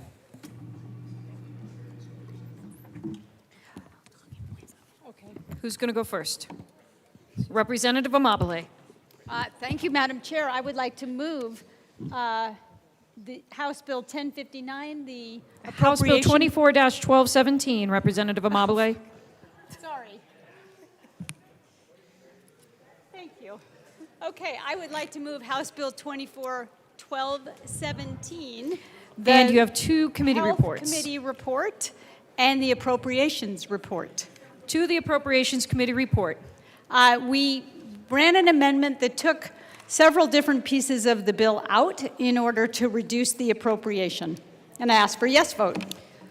Members, the motion before us is the adoption of the Appropriations Committee report. All those in favor say aye. Aye. All those opposed, no. The Appropriations Committee report is adopted. To the Health and Human Services Committee report, Representative Amabile. Yes, thank you, Madam Chair. So in the committee, we ran some amendments that brought various stakeholders on board. You know, we had to negotiate between the providers and between the patients and between the patient advocates. And we had a few things that we did to get everybody in a good place on the bill, and I ask for a yes vote. Are there further comments on the Health and Human Services report? Seeing none, the motion before us is the adoption of the Health and Human Services report. All those in favor say aye. Aye. All those opposed, no. The report is adopted. To the bill. Representative Ricks. Yeah, thank you, Madam Chair. We worked on this bill this past summer extensively. It has to do with health forms and the ability of patients to get their family involved in their care, their health care. And this is a great bill that will allow for family input. And basically, it asks for a family input form that can be used with the doctor to allow for family members to be a part of the health care of their loved ones. Thank you, Madam Chair, and I want to say thank you to my co-prime sponsor, who we, for some reason, were not able to work the magic of getting her name on here. But we have been working together on this bill, and actually, Rep. Ricks brought a bill like this last year that died on the calendar, and so I saw that last year and thought, I want to work on that, because as the parent of a child, an adult who has serious mental illness, one of the incredible frustrations has been that when he needs my help, I can't give it. And I can't even talk to a provider about the things that I know about him and about what he needs, about what works for him and what doesn't work for him. And it turns out there's thousands of families across Colorado who are in this same boat. And imagine yourself, you go into the hospital, your spouse or your loved one is having a heart problem, and you think they're having a heart attack. And you want to tell the doctor, here is their medical history. They had a heart attack a year ago. They tried a drug and they were allergic to it. And the doctor says, no, I will not listen. I will not take any input from you until your husband either dies or wakes up and tells me it's okay for you to tell me about what's happening with him. That would be a ridiculously bad system, but that's kind of how it works for people with serious mental illness. And this bill doesn't fix everything, but it is a small step towards making it clear that, in fact, that doctor, that provider can listen to you. They can take information from you that's already allowed. And it also does some things like make a provider tell a patient, your form is about to expire, your consent form is going to expire. Do you want to sign it again? Do you still want these people to help when you're in a crisis? Rather than to just let it go on and on. So it's an important bill. A lot of families are depending on us to get this done, and I ask for a yes vote. Is there further discussion? Representative Holtorf.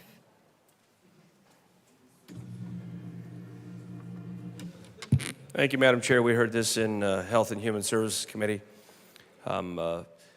Majority of my caucus got behind this piece of legislation. There was one that did not. But what we did realize in testimony is that there are instances where we need better communication, better lines of communication, and additional opportunities. So testimony did flush that out, and we all believe that this is a good direction to go so families can get more involved in the health care of other family members when they need to. It opens some doors that before were closed. And so to the bill sponsors and one particular from Boulder and her journey, I think it's very valuable that she's championing this type of legislation. And you never get everything you want, but in baby steps you do make progress. So thank you to the bill sponsors, and we'll be in support of this today. Is there further discussion? Representative Bradley. Thank you. I've missed being down here today. I asked this question in committee. I'm going to disagree with the representative from Akron. In this state, we allow children at the age of 12 to consent to many things in Colorado, and we have seen parental rights be stripped time and time again with kids in school, and now people over the age of 18 are giving rights back to parents. And I asked this to the bill sponsor, why do we give you the rights back for your son who's in his 30s, but you continue to strip my rights as a mom? Is there further discussion on House Bill 1217? Seeing none, the motion before us is the adoption of House Bill 1217. All those in favor say aye. All those opposed, no. The ayes have it. House Bill 1217 passes. Mr. Schiebel, please read the title of Senate Bill 18. Senate Bill 18 by Senators Simpson and Michelson Janay, also Representatives Amabile and Winter, concerning the enactment of the Physician Assistant Licensure Compact and in connection therewith making an appropriation. Representative Amabile. Thank you, Madam Chair. I move Senate Bill 18 and the appropriations. There's no committee reports. There's no committee Congratulations. reports. I got it wrong every time I was down here today. Who would like to speak first on the bill? Representative Amabile. Yeah, so this is a good bill. A lot of states are already adopting this compact, and you need a critical mass of states to get into it, and then these professionals will be able to practice in other states nearby, and people will be able to come from those other states and practice here in Colorado. It's a good bill. I ask for a yes vote. Assistant Minority Leader Winter. Thank you, Madam Chair. We worked really hard on physician's assistants last year, being able to allow them to work a little bit more, still under supervision of a doctor. It just gives them a little bit more leeway. This is a very important component, I think, to plugging gaps in healthcare problems in rural Colorado. As I've said in committee, there's one county of mine that if you get to see a doctor, it's about every 2 weeks. They have a physician assistant in town. That helps out a lot. I think this will help us with recruitment of physician's assistants. Not only will it help urban Colorado, but I think it'll really help rural Colorado in plugging those gaps in what we lack in healthcare. So I urge an aye vote. Members, is there further discussion on Senate Bill 18? Seeing none, the motion before us is the adoption of Senate Bill 18. All those in favor say aye. All those opposed, no. The ayes have it. Senate Bill 18 passes. Mr. Schiebel, please read the title to House Bill 1433. House Bill 1433 by Representative Clifford, also Senator Gonzalez, concerning removing the governor's approval requirement in early parole decisions for participants in a specialized program for offenders who committed an offense when under 21 years of age. Representative Clifford. Madam Chair, I move House Bill 1433 on second reading. Please proceed.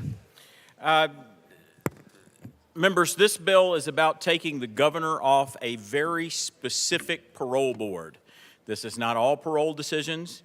The governor does not exist on any other parole boards or have any parole decisions, and this is a very specific engagement to remove him from someplace where we don't think he should be. Is there further discussion on House Bill 1433? Seeing none, the motion before us is the adoption of, or the passage of House Bill 1433. All those in favor say aye. Aye. All those opposed, no. House Bill 1433 passes. Mr. Schiebel, please read the title to Senate Bill 188. Senate Bill 188 by Senators Zenzinger and Buckner, also Representatives Byrd and McLaughlin, concerning the financing of public schools and in connection therewith making an appropriation. Representative Byrd. I move Senate Bill 188 and the Appropriations Committee report. I'm sorry, Representative Byrd, I do not see an Appropriations Committee report. Oh, okay, just the bill. All right. Okay. That's right, because we didn't amend it. Okay. Thank you, members. To the bill. Sorry. To the bill. I'm gonna Representative allow Byrd. my co-prime to start. Representative McLaughlin. Thank you, Madam Chair. This is the school finance bill, and this affects every one of your constituents. You should be really happy with this. The first part is the legislative declaration stating that we are eliminating the budget stabilization factor. It increases the statewide base per pupil funding to, for the 24-25 budget year by $419.97 per student. This increases the statewide base per pupil funding to $8,496.38 per student. We are really, really happy. Representative Byrd. Thank you, Madam Chair. And members, I couldn't be more thrilled to join my good colleague from Durango to bring you this year's School Finance Act. Members, we know that the very best way to improve public education and the quality of schools for our kids is to invest appropriately in them. We know that appropriate investment enables our schools to hire professional teachers, provide relevant curricula, relevant opportunities for kids to engage in and learn. We also know that our students need supports. They come from a variety of backgrounds and need different supports to be successful. And all of that takes money. We seem to always understand this for the private sector. We raise all kinds of money and have capital markets for the private sector. Our schools need our support as well, and this School Finance Act takes us a long way to getting there in appropriately investing in our kids and in our schools. And just tagging on to some of what my good co-prime had mentioned, this bill, one of the things I am most proud of about it is it eliminates the term budget stabilization factor. So if you thumb through the pages of your Senate Bill 188, you will see that references to budget stabilization factor are deleted. And different accounts that were set up to manage this budget stabilization factor are also deleted. And that is because for the first time in decades, we are fully constitutionally funding our public schools. I couldn't be more thrilled than to be one of your colleagues who gets to deliver this message. But I do want to say the bill, while it's an incredible milestone, we know that we still have more to do. And it will be up to this General Assembly and those who follow after us to make sure that we don't just prioritize public education this year, that we continue prioritizing investment in our kids and in our schools. It's a choice, making sure we choose our kids and investment in their schools before we choose growing new programs and making investments in new things. Let's do one of the most important things that government in Colorado is tasked with doing appropriately and responsibly. Let's invest in our kids. Let's pass Senate Bill 188 and also resolve to make sure we never reintroduce the budget stabilization factor. And we are always committed to doing what is right to growing our kids and letting them live to their fullest opportunity. Representative McLaughlin. Thank you, Madam Chair. And I would also like to give a big thanks to the Joint Budget Committee, who has been working year after year to make sure that we can get this money in a stabilized place, that we can continue funding our schools. This isn't a one-time only offer. What has been a one-time only offer, I will tell you, is concerning rural schools. And for the past several years, every year, one year at a time, they give all the rural schools in Colorado $35 million, which sounds wonderful, but they could never pay for teachers, they could never get new programs going because it was one time only, and they couldn't even use it for pay raises. This year, we are giving a lot to rural schools who have been woefully underfunded for a very, very long time.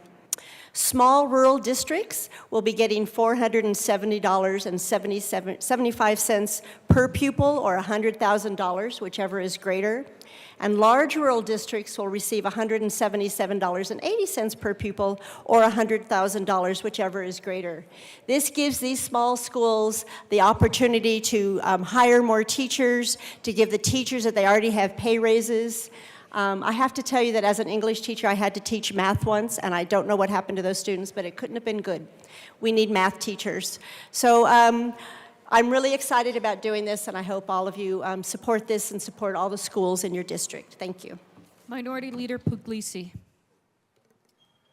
Thank you, Madam Chair. I heard this bill in committee and actually do a lot of work on education issues. I want to thank the sponsors for a couple of things. One, I voted against the School Finance Act last year because we did not pay off and prioritize education funding in the budget. And because we still had the budget stabilization factor, I could not vote for the School Finance Act. So I'm incredibly proud of the work that the JBC and the bill sponsors have done in order to get that budget stabilization factor to go away. We should be prioritizing our kids. We have a constitutional obligation to prioritize public school funding, which includes charter schools for my district. And so I really appreciate the work that was done to do that, and hope, as both sponsors have said, that we never get to a place where we no longer prioritize funding for our kids. And I also want to thank you for the rural school funding. Even though I don't represent a rural area, I have a lot of connections in rural areas, and I know they're incredibly grateful for that funding. So with that, I will be an enthusiastic aye vote on this bill and really appreciate the work of the sponsors. Thank you. Is there further discussion? Representative DeGraff.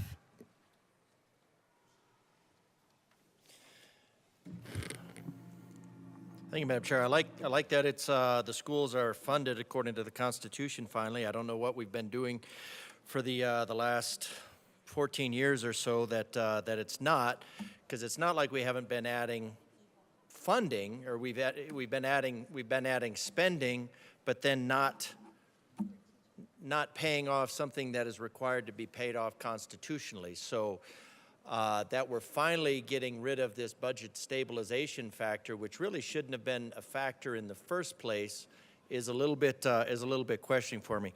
I am on board with appropriate investment in schools, but I am curious. Throwing money, or not throwing money, but increasing funds is not necessarily appropriately investing. I think we have a private school model, private sector model, that awards performance. And we have a public school model that seems to, unfortunately, too often reward the opposite. So when we increase funding and performance decreases, and then we say, well, that's just proof that we need more funding, that's a little confusing to me. I know we have great teachers. That is without a question. But we also have a lot of programs that are not value added, and they're actually deleterious to our students. So I don't think we can just say we just need more money, because what I don't see in this is I don't see that we've evaluated the programs. I don't see that we've looked at the performance, and I don't see that we've said, hey, what are we doing with these funds? Now, I do agree that we need more math teachers. That's a fact. That would be a conflict of interest. I'd have to take 21C on a vote for more math teachers, but having spent some time in here, you definitely need more math teachers. But I think we need to do a little bit of a deep dive into where this money is going. And one of the reasons is because I understand that we're going up to something about, I missed the actual number, but 8,000 and change per student. But when we've looked at the school funding, it's my understanding that the per pupil cost, when you bring in all the federal factors and all that, is around $17,000, or a little bit above $17,000. And if you look at $17,000 and a classroom of 20, you'd have about $340,000 in that class. And then you look at the teacher's cost of about $75,000, and you look at an amortized classroom of 1,000 feet or so, $25,000, you still have about $240,000 extra. Now, unfortunately, that's not going to teachers, but I think the point is we've got, if that is the case, I mean, if my numbers are wrong, I'd like to know it, because if we're ultimately spending over $17,000 per pupil, and we're not getting our money's worth, we don't feel getting our money's worth, then we need to evaluate and actually look at what that money is being spent on and why, because I have a feeling that we're spending a lot of money on administration that is not value added to the students. So if you know the answer, I am curious if you have the the answer. I'm happy to share my sources with you, but I think we need to do a little bit more. I think we need to do a little bit more rather than just assume that spending more money will give a better result. I know years ago they did a study, and it was based on how much money was spent per pupil, and the success of the pupil was more correlated to the proximity to Canada and inversely proportional to how much was spent on the actual student. So I think we need to get away from the idea that spending more money is going to solve the problem. I think it gets to a point of incentivizing failure.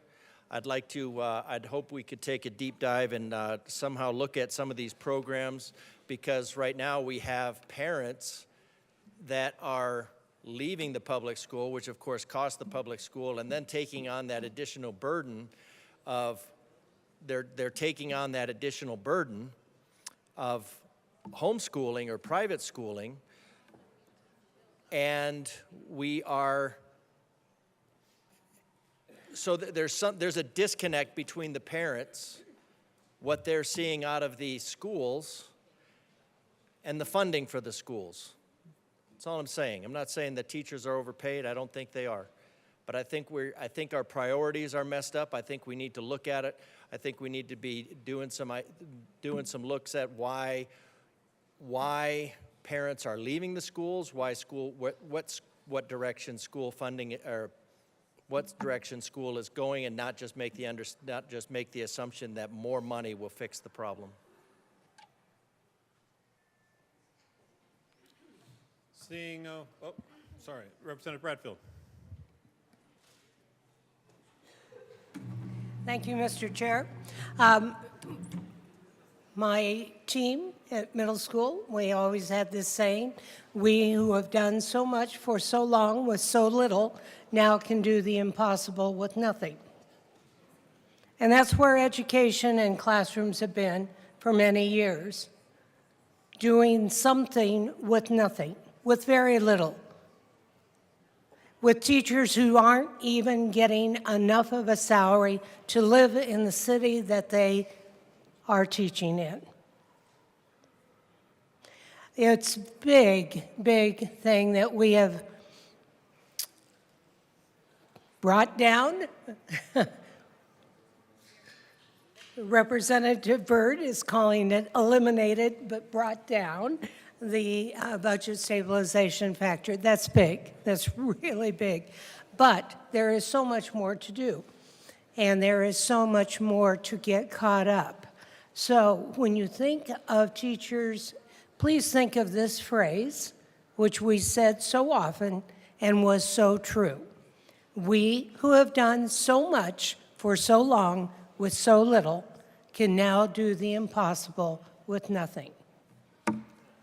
Good bill? Vote yes.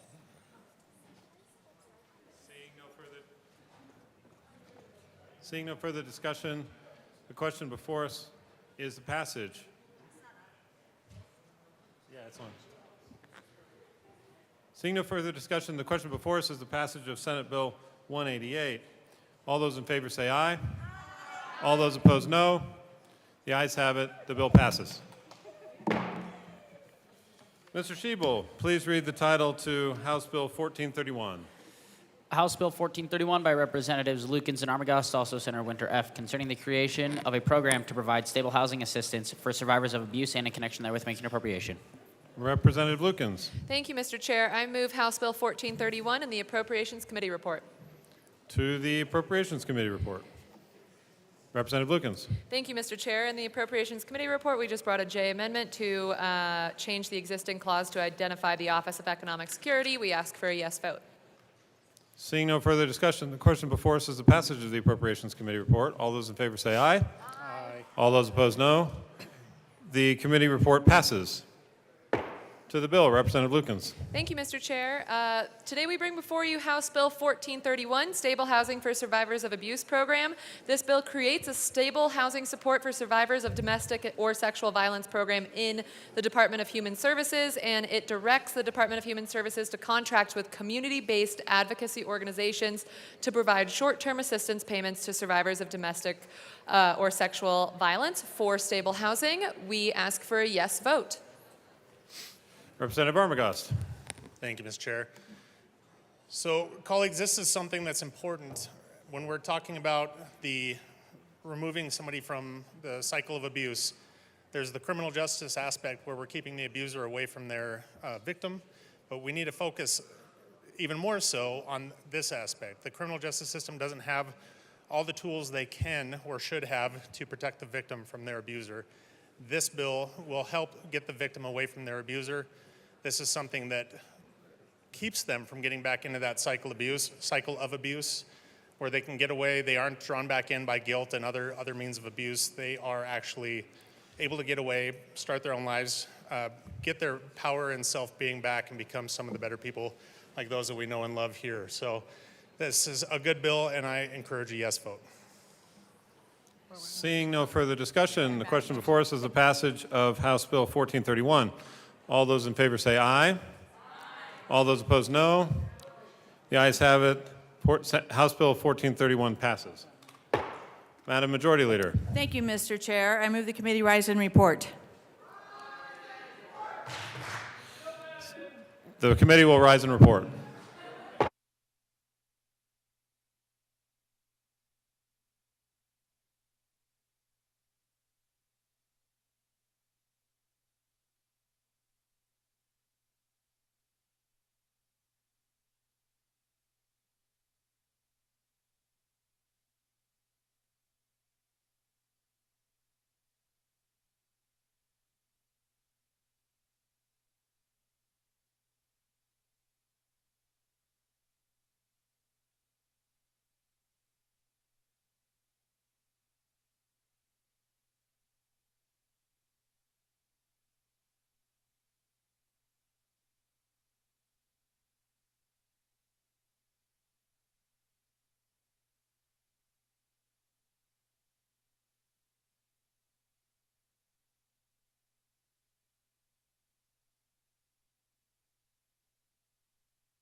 Members, we're having some technical difficulties. We'll be starting in a few minutes.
The House will come back to order. Mr. Schiebel, please read the report of the Committee of the Whole. Madam Speaker, your Committee of the Whole begs leave to report as under consideration of the following attached bills, being the second reading thereof and making the following recommendations thereon. House Bills 1024 as amended, 1059 as amended, 1095 as amended, 1108 as amended, 1153 as amended, 1217 as amended, 1364 as amended, 1431 as amended, 1433. Passed on second reading, ordered, engrossed, and placed on the calendar for third reading and final passage. Senate Bills 1018 and 188 passed on second reading, ordered, revised, and placed on the calendar for third reading and final passage. Representative Brown.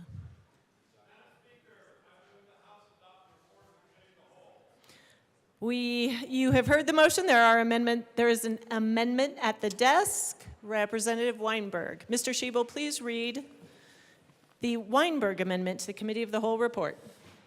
Representative Weinberg moved to amend the report of the Committee of the Whole to oversee action taken by the committee in adopting House Bill 1059 to show that House Bill 1059 as amended lost.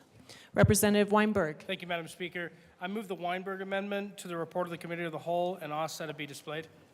It is properly displayed. Please proceed. Fellow colleagues, as stated earlier, I think this is truly a good amendment that we can all get behind. I would hope that you would support your voters and everybody in your districts by supporting this amendment. I urge and I vote. Representative Ricks. Members, we ask for a no vote. Representative Lynch. Thank you, Madam Speaker. Members, just to be real clear, this kills this bill because it's a bad bill. And we gave an opportunity for the voters of Colorado to actually participate in the conversation of us getting a pay raise. We really do believe that that needs to be in the hands of voters. Voters that we oftentimes make decisions that make their pay go down, their lives difficult, and so I think it's only appropriate, if they're going to put us here, they ought to also have a say in how we are compensated. So this is this restarts this conversation, I hope, and this is really what needs to happen to this. So once again, this kills the bill. Let's not be playing any games with it, but I think that's what needs to happen. Bad bill, vote no. Representative Taggart.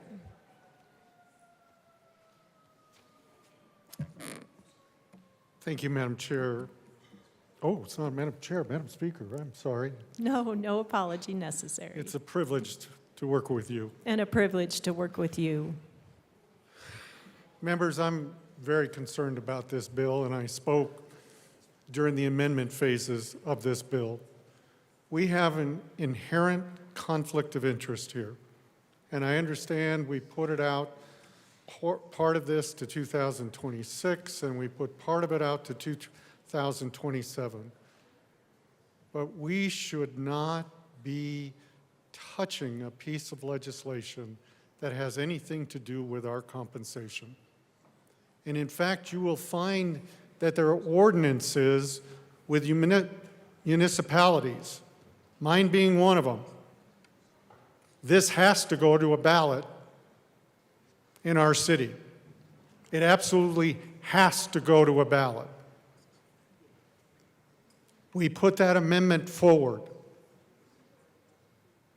and it was denied. Our voters are smart. They have a right to weigh in when this body starts to say, we are due more money. That is not right. We ought to take the lead from our municipalities that have this as an ordinance already, that this needs to go to the voters. We should not be doing this. Thank you. Representative Soper. Thank you, Madam Speaker. And I also spoke on this bill during the amendment phase, and I outlined my opposition to the bill. I fully support this amendment to go ahead and kill the bill. And I agree with my good colleague from Mesa County as well that we should not be voting on something that impacts our salaries or future legislators' salaries. And the argument might be out there that, well, the date was kicked out to 2027. So legislators like myself, I'll be gone. It won't impact me. But there's many other legislators that it will in this chamber. I certainly would respectfully ask that if you're one who has even the capacity to serve beyond 2027, that you take a 21C, because it does directly impact you. The other thing is we really should have sent it to a vote of the people, because there's likely to be a ballot measure on this November's ballot that shortens the legislative session. And if that were to pass, what the effect is of raising legislator pay in the future is now the amount of compensation for days worked actually has just gone up disproportionately. So you could actually argue that the voters are possibly going to give us a pay increase as legislators if they approve shortening the legislative session, because it means, at least on paper, we're working fewer days. Now, of course, we all know that we work more than just 120 days. I see everyone here working incredibly hard year-round for the districts in which they represent. But that's not to say that we should be the ones deciding what our compensation should be. It should be left up to the people to decide. I would ask that you vote yes on the amendment. Thank you. Representative Ricks, Thank you. this is your second time to speak. All right. Thank you, Madam Speaker. Members, this amendment will kill the bill. And this bill, it sets up an independent commission that will look at legislators' pay. We ourselves are not giving ourselves a raise.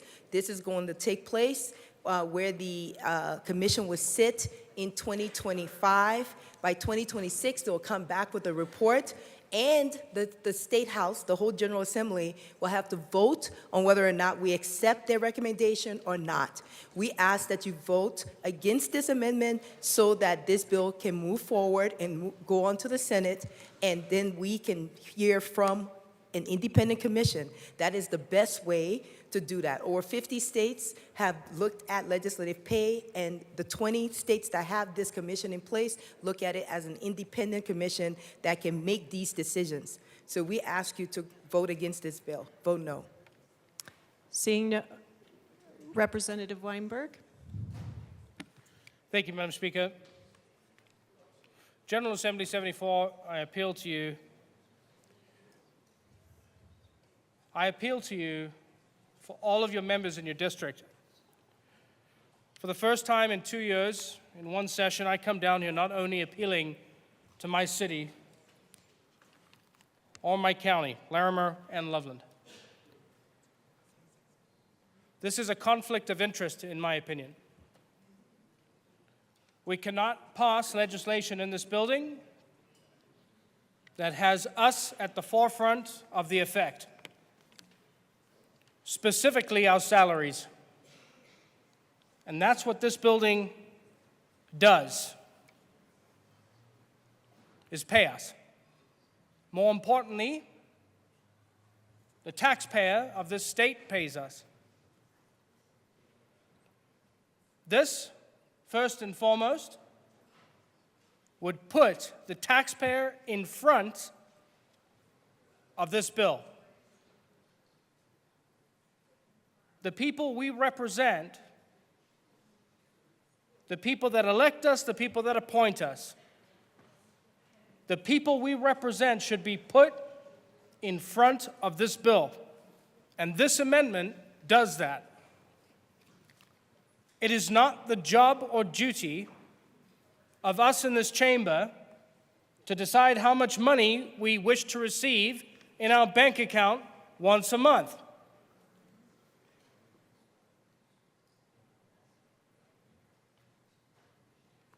The 120 days we are here need not have monetary compensation, in my opinion. And I guarantee if I to bring this back to my district, they would be truly unhappy with me trying to decide my own salary.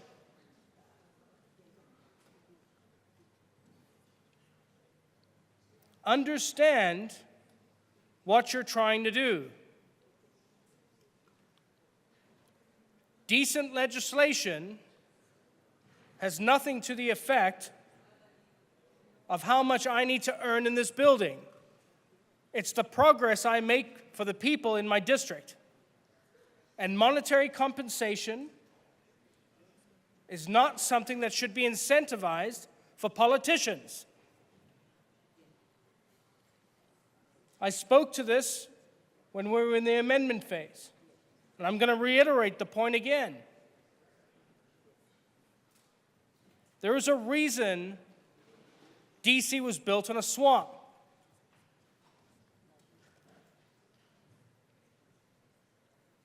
You have your regular job, you do what gets you paid, you sacrifice and forfeit for the people in your district, and then you go back and do that job. Do not make a political career out of this bill.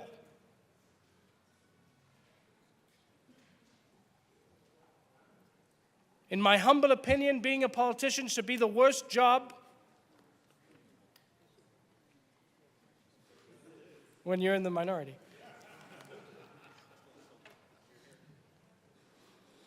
Being a politician should be the worst job out there. And in any way to incentivize by being paid a higher salary is not doing justice to the people in this state. I will reiterate the point that this brings the voter to the front of this bill, which makes responsible legislation by all 65 of us in this chamber, regardless of Democrat or Republican. Put the voter at the forefront of this piece of legislation, and by adding this amendment on, the voter will have a say and be involved. But passing increase of salary is not justice to the people in your district. I would urge an aye vote on this amendment. See, AML Bacon. Thank you, members. I just wanted to be able to speak. I was not on the floor during this debate, and I want to support the sponsors in this and some of the things that I heard. You know, the amendment before us, I'm going to encourage a no vote because it does kill the bill. I think ultimately, though, we need to all be reminded that our pay is set in statute, which means we are the ones who actually determines pay by law. And so the fact that this bill is saying to put it into a commission actually does remove it from us for these points. But just to be real, I cannot not do something for 4 months and not be paid, especially when somebody wants to keep me here to 2 in the morning. I got to tell you, I don't know when I'm supposed to do work from 9 to 2 a.m. Love you. And so I just want to be clear in what we're talking about. And you want to talk about my constituency? They want people to come up here who have their experiences. And you know what the common experience is? How am I going to pay my bills?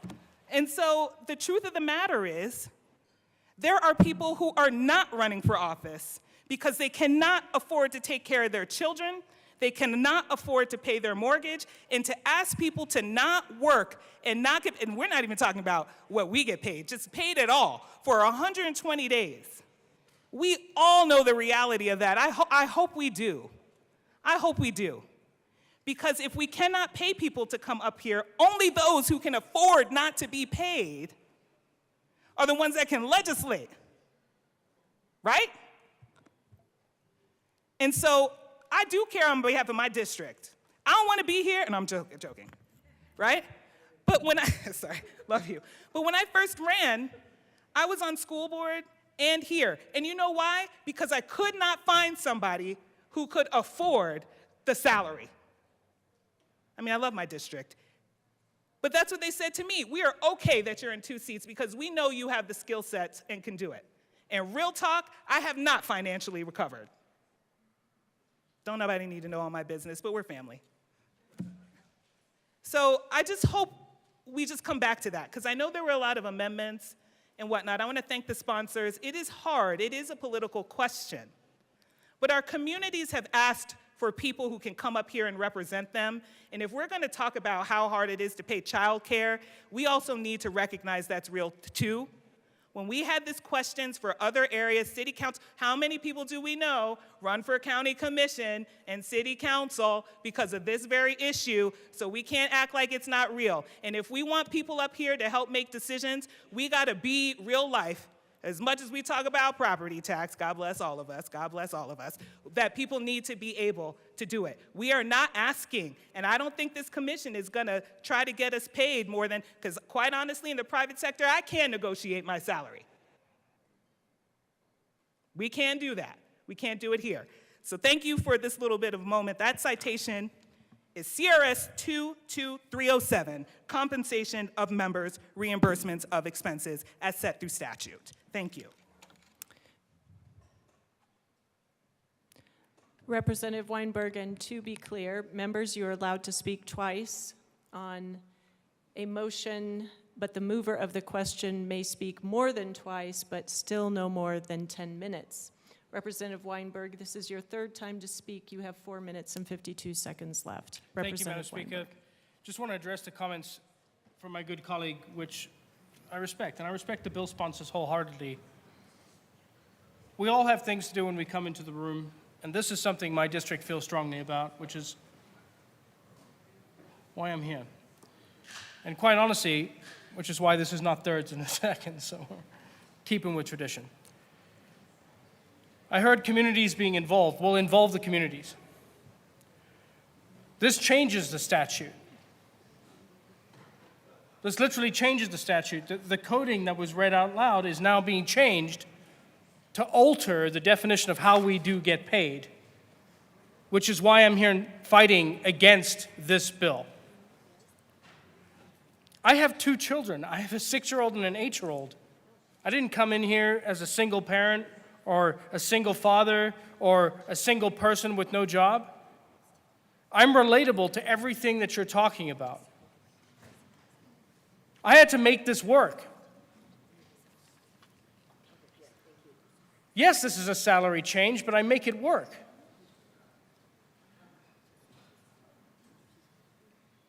We have to bring it back to where the community is involved into how much money we make. When we bypass the citizenry, I have issue with that, and everybody in this room should take issue with that. Do not bypass your voters.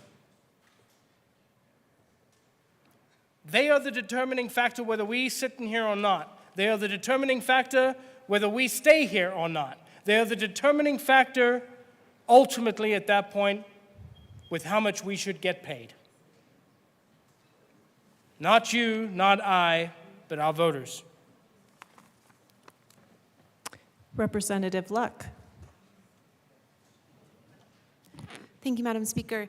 So this conversation between the representative from Denver and the representative from Loveland connects with the question that I asked, and basically the chamber was empty at the time, and so I genuinely want to understand, so if anybody knows or can help me to process the legislative history and the rationale behind the way we currently fund not only our positions, but all of these other state-level positions, governor, lieutenant governor, secretary of state, treasurer, and attorney general, I would be grateful, because right now it's tied to other government employees that we set the salaries of. So for instance, I believe we receive a quarter of the salary that county commissioners of a particular class of counties receive, presumably because the legislatures of the past said, you're working a quarter of the time, and you are doing comparable work.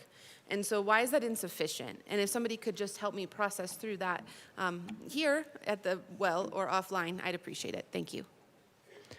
Representative English. Thank you, Madam Chair. Members, I too ask for a no vote on this amendment because it will just kill the whole bill. And we worked hard on this bill. This is one of my priorities. And our paychecks come through the state of Colorado, which makes us employees, not volunteers. Volunteers work for free. And I don't see that anywhere on our pay stub where it says state of Colorado, volunteers $0. In the climate that we currently live in, realistically speaking, without being sarcastic, none of us can afford to work for free. And I know there is the voters' support across the board because I've been diligently working on this particular piece of legislation. And it is very important that people who are qualified to be in this space and lead at the head of the state of Colorado is properly compensated for the work that they do. It's called a livable wage. And I know there are some people in here that could be in a silent struggle and not saying anything for the sake of politics. I know I'm not getting rich working here.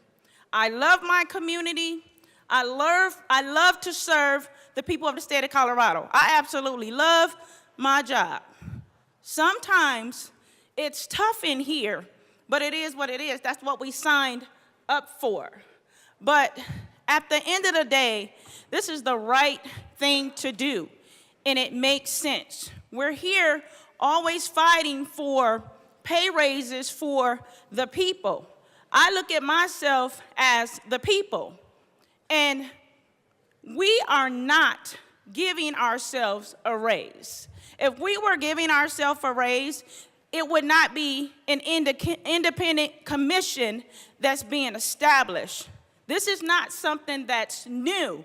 This is something that has been done, still being done, and has been proven to work. And when it comes back to the body still has to take a vote on it.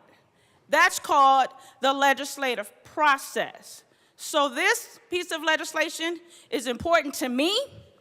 It's important to my constituents. And I ask for a no vote on this amendment. Thank you. Representative Lynch. Thank you, Madam Speaker. So, this happens a lot down here. We kind of go down all kinds of paths. Let's recap what we're talking about here. This bill just does a commission that is going to determine whether legislators get a pay raise. That's it. That's all it does. Where we, on this side of the aisle, I think we're all together on this, have a problem with that, is that we're gonna have that commission come out with a decision made by a small number of people, and then we're gonna bring it back to this body to vote on it. Our real problem with this is we tried to run this, and I want it to be very clear that we attempted to put this into this bill. And since that didn't work, now we think the whole bill is bad, and that is that there is a vote of the people of the state of Colorado that say, hey, you're gonna get a pay raise or not. That takes all of the liability, if you will, off of the members in here that will have to go back to their constituents and say, guess what I voted on today? Huh, I got a pay raise. I voted on it. What we offered up was an opportunity to say, hey, voter, this very good professional bipartisan, bicameral, I think it will be, a vote of people came together and they said, hey, we believe they need a pay raise because I got to tell you right now, if we were to divide our time by the amount of hours we work, I think we're probably breaking some sort of law because I think we're making about $2.85 an hour. That's irrelevant because we need to take that back to the people of Colorado. It covers everybody's bases. But because that got shut down, that is where our opposition to this is at. I would vote yes on this, and then we need to go back to the drawing board. Representative DeGraff.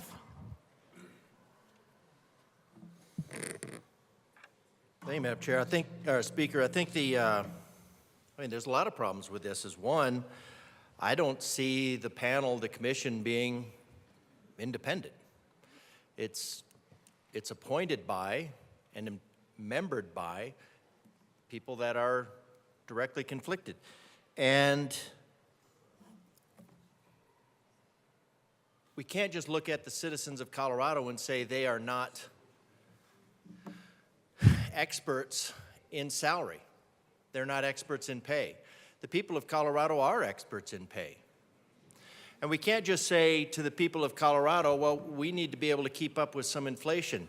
I I tried to get these, I worked really hard on the senior exemption to have it at 1/8 inflation. That it would keep up with one half of the inflated, or the loss of buying power. About 1/8 of the change in the market rate. And you know what I was told for those seniors that are on fixed income? I was told that was too expensive for the state, because a tax exemption to seniors, not taking the money from seniors, costs the state too much money. Now, I'm not really sure exactly how not collecting taxes costs the state money. But I was told the state does not have money to allow the seniors to keep more money. I was declined on the portability. Cheaper, faster, more efficient. Too expensive for the state of Colorado to allow property tax exemption to move. And so the way to do it was in a manner, possibly, that would allow it to do it in statute instead of constitutionally, to allow it to be revoked just in case Colorado needed more money.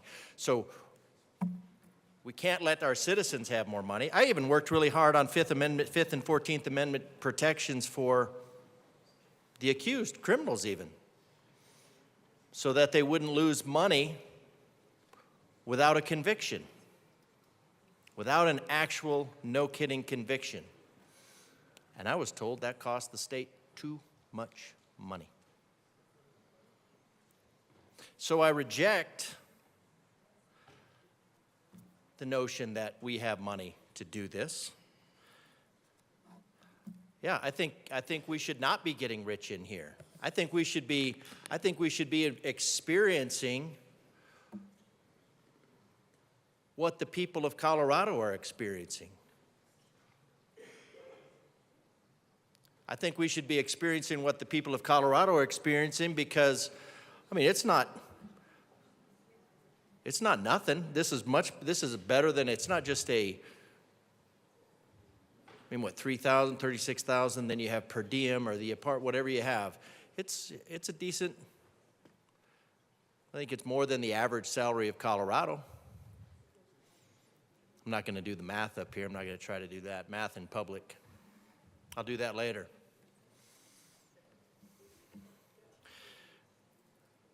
So when people of Colorado say that we say we are commiserating with the people of Colorado in that the people of Colorado are hurting because they can't afford the additional costs that this legislation puts on them, an additional $10,000 in the last 5 years for a family of 3.5 or 3.42 or whatever it is. And then we say, well, yeah, we're right there hurting with you, so we're going to give ourselves a raise because we work so hard, and all of the work that we do costs you money. It costs you more money, and we're not done yet. We're still, this body, the General Assembly, is still trying to figure out how to cost you more money. And then when it can't figure out how to cost the public more tax money directly, it tries to figure out a way to keep the excess tax money that Colorado paid so that it can be used for all of the other good intentions. So it really, really, really feels disingenuous when somebody says we need to give ourselves a raise because the people of Colorado are hurting.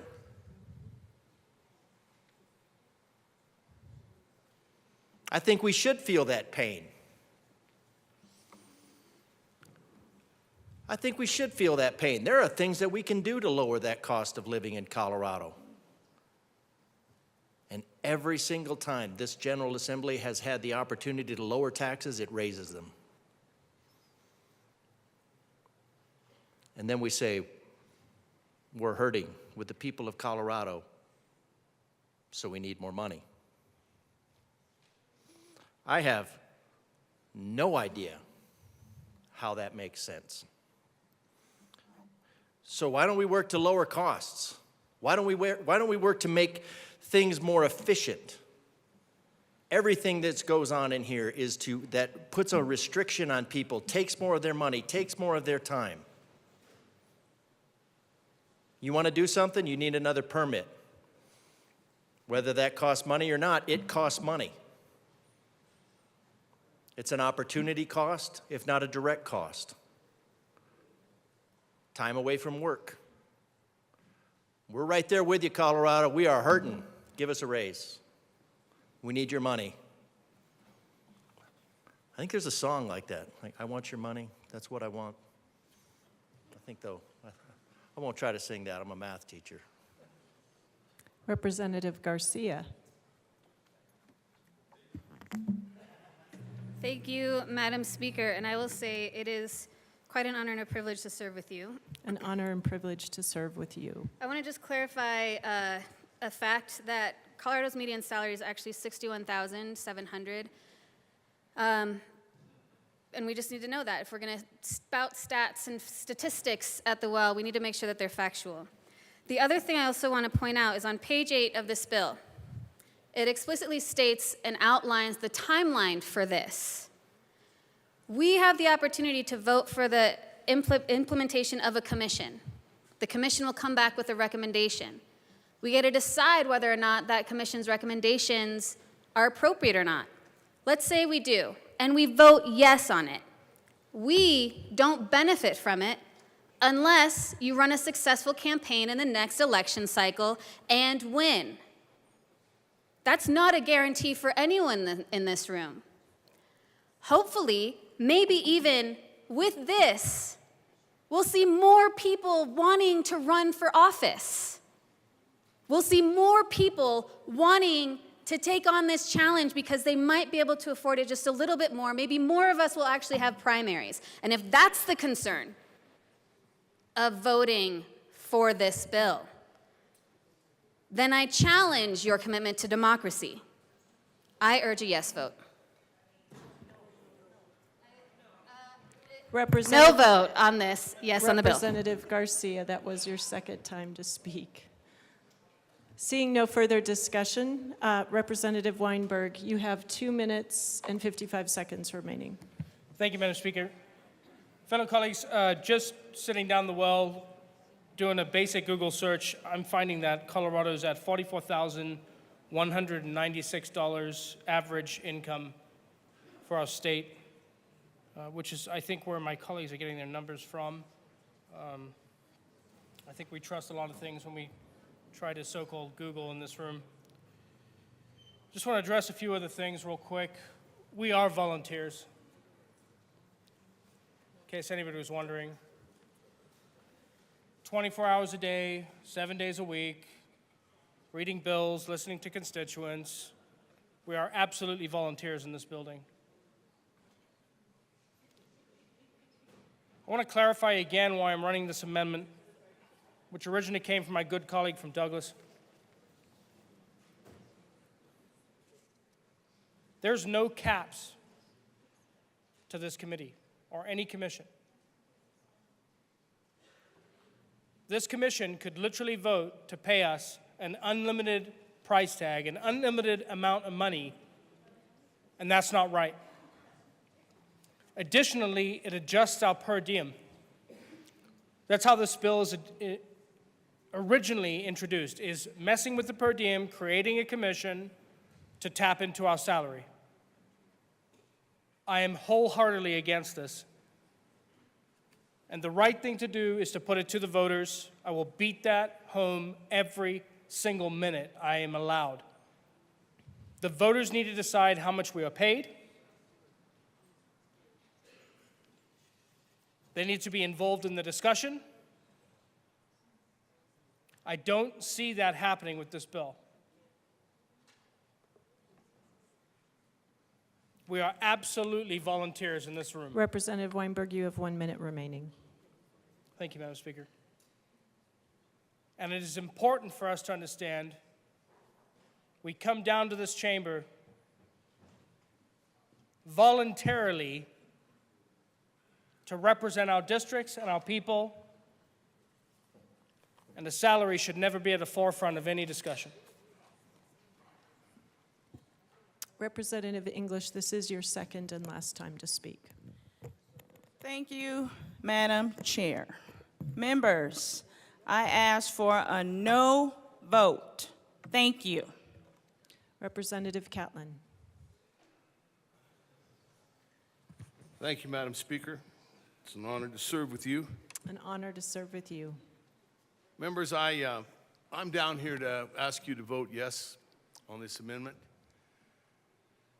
A couple of things that have come clear to me in my career here is people come to this place,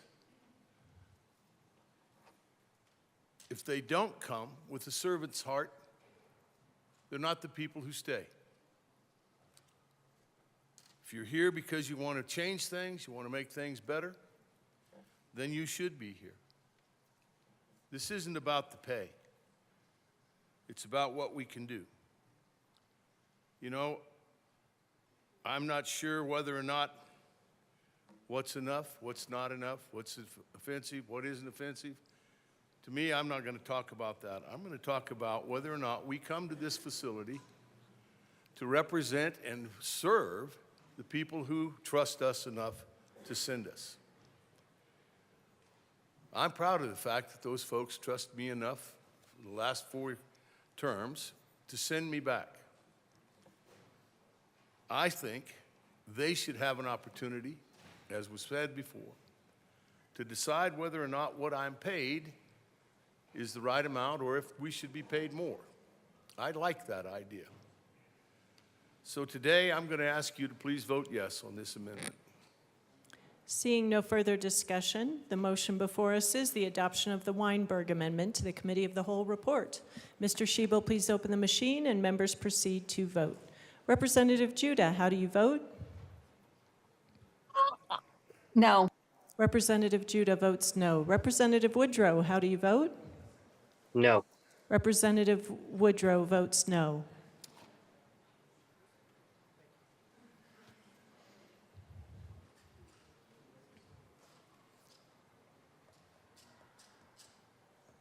Snyder, Story, Valdez.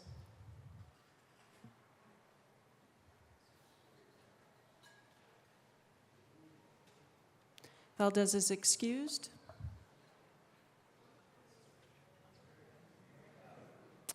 With please close the machine. With 19 aye, sorry. Representative Valdez, please vote. That'll be a $15 fine. With 19 aye, 40 no, 6 excused, the amendment is lost. The motion before us is the adoption of the Committee of the Whole report. Mr. Schiebel, please open the machine and members proceed to vote. Representative Judah, how do you vote? Yes. Representative Judah votes yes. Representative Woodrow, how do you vote? Yes. Representative Woodrow votes yes.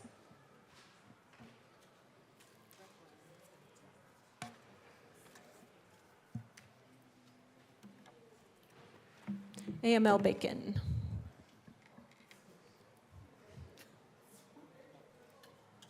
Please close the machine. With 43 ayes, 16 no, and 6 excused, the report of the Committee of the Whole is adopted. Madam Majority Leader. Thank you, Madam Speaker. I move that the following bills be made special orders on Wednesday, April 24th, 2024, at 1:40 p.m. House Bill 1370, House Bill 1382, House Bill 1320, House Bill 1432, House Bill 1283, House Bill 1451, House Bill 1371, and House Bill 1326. Seeing no objection, the bills listed by the Majority Leader will be made special orders today, Wednesday, April 24th at 1:40 p.m. Representative Brown, you're a glutton for punishment.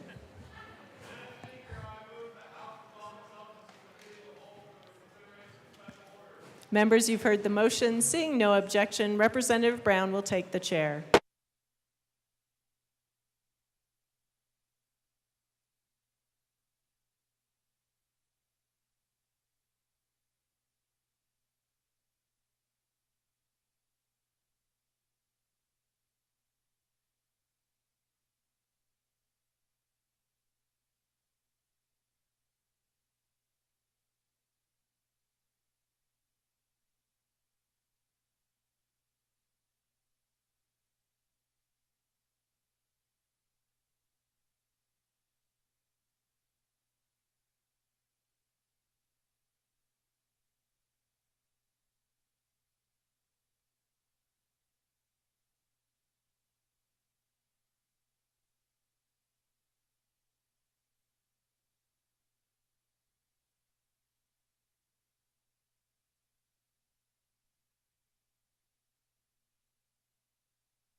The committee will come to order. With your unanimous consent, the bills will be read by title unless there is a request for reading a bill at length.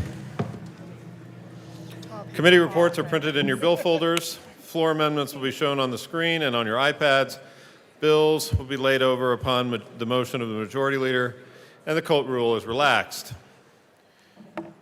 Mr. Schiebel, please read the title to House Bill 1370.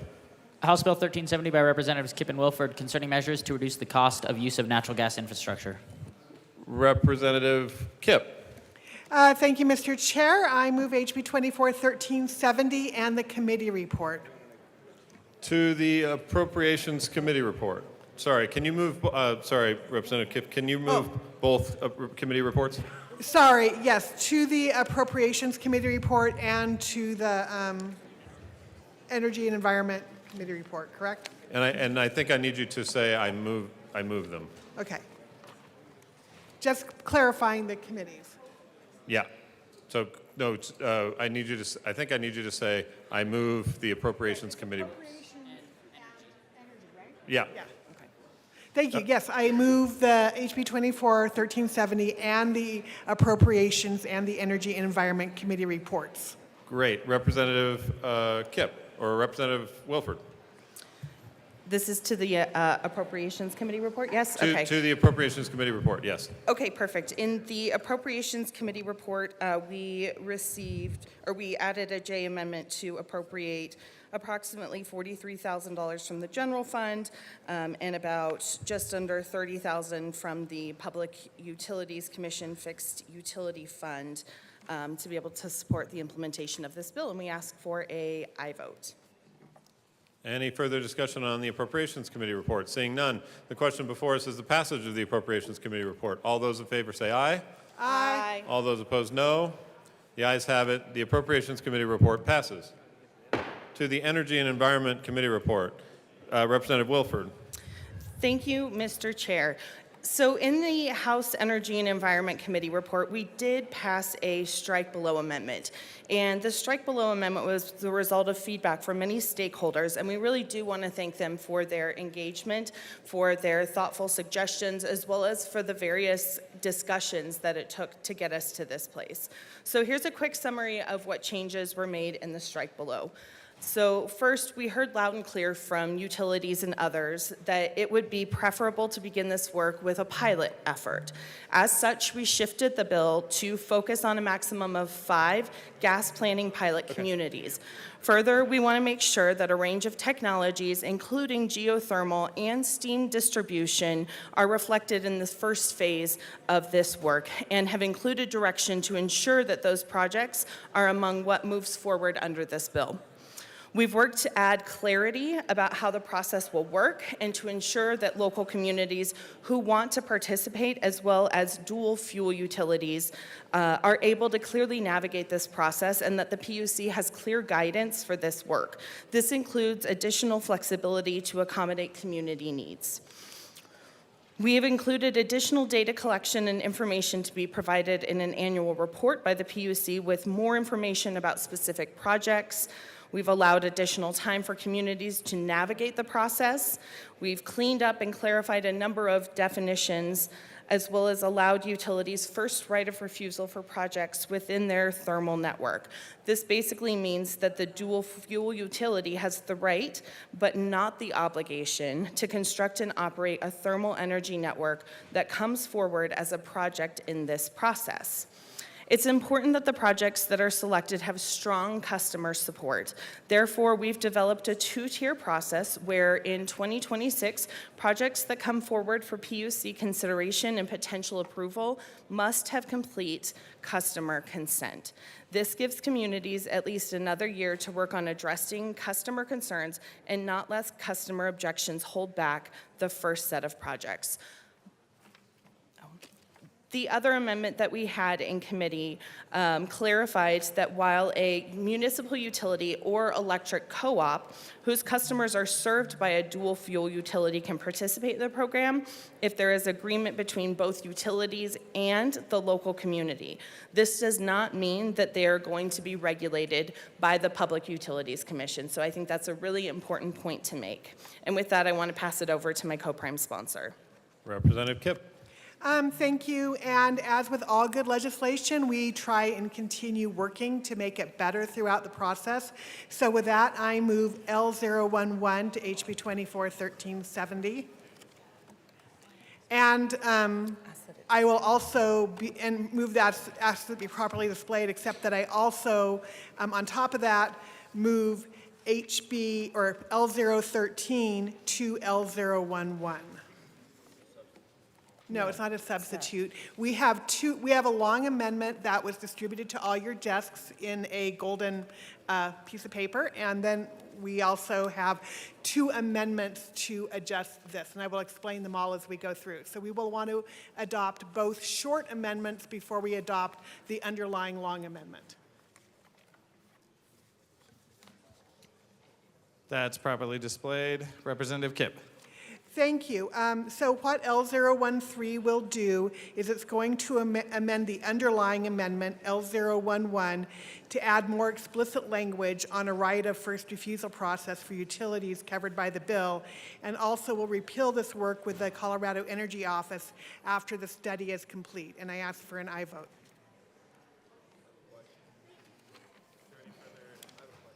Any further discussion? Representative Holtorf.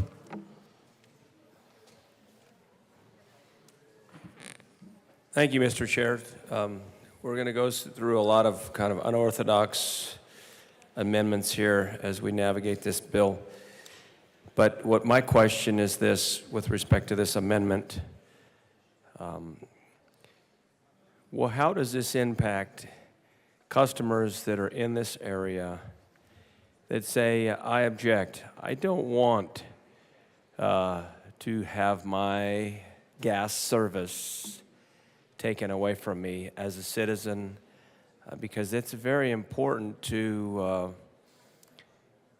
either my standard of living or my concerns with respect to the quality and availability of heat I can get. So it's all about the citizen and the citizen's rights and demands in this case. How does this affect that? And I'll probably ask this on every other amendment as we walk through this. Representative Kipp. Thank you. L013 does not affect that particular part of the bill. Is there any further discussion? Seeing none, the question before us is the adoption of Amendment L13. All those in favor say aye. Aye. All those opposed say no. The amendment is adopted. To the amendment, Representative Kipp. Thank you. And then I move L021, which is also to L011. So we're still on the large amendment that you got, but on amendment that we're making to that amendment, just to be clear. And what L0, and I ask that it be properly displayed.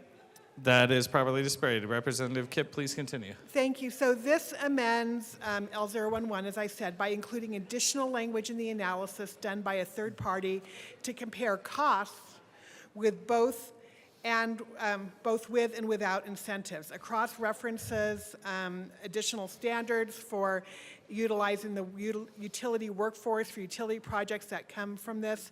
And we want to ensure that those existing workers are doing this utility work as we have continued to work with labor on this bill. Representative Holtorf. Thank you, Mr. Chair. So with respect to the language, and I'm going to look over here on line 4, 3, 4, and 5, shall utilize utility employees or contractors that meet the apprenticeship utilization requirements set forth in the section reference there to service and maintain these projects. What does that exactly mean? And I'll cut to the chase here. Does that mean independent contractors can work on this? Or is this going to box them out and just have union people working on this? And is that, does that affect that? Because I want to make sure everybody and anybody can work on everything and anything, no matter whether you're union or non-union. You see, out where I come from, we just like people to work, and we don't want to have protectionistic statutory language that doesn't allow for free people to join in work in those areas where those opportunities exist. Representative Kipp. Thank you for the question. And what this means is that we want to make sure that people who are qualified to do the work are doing the work. Representative Holtorf.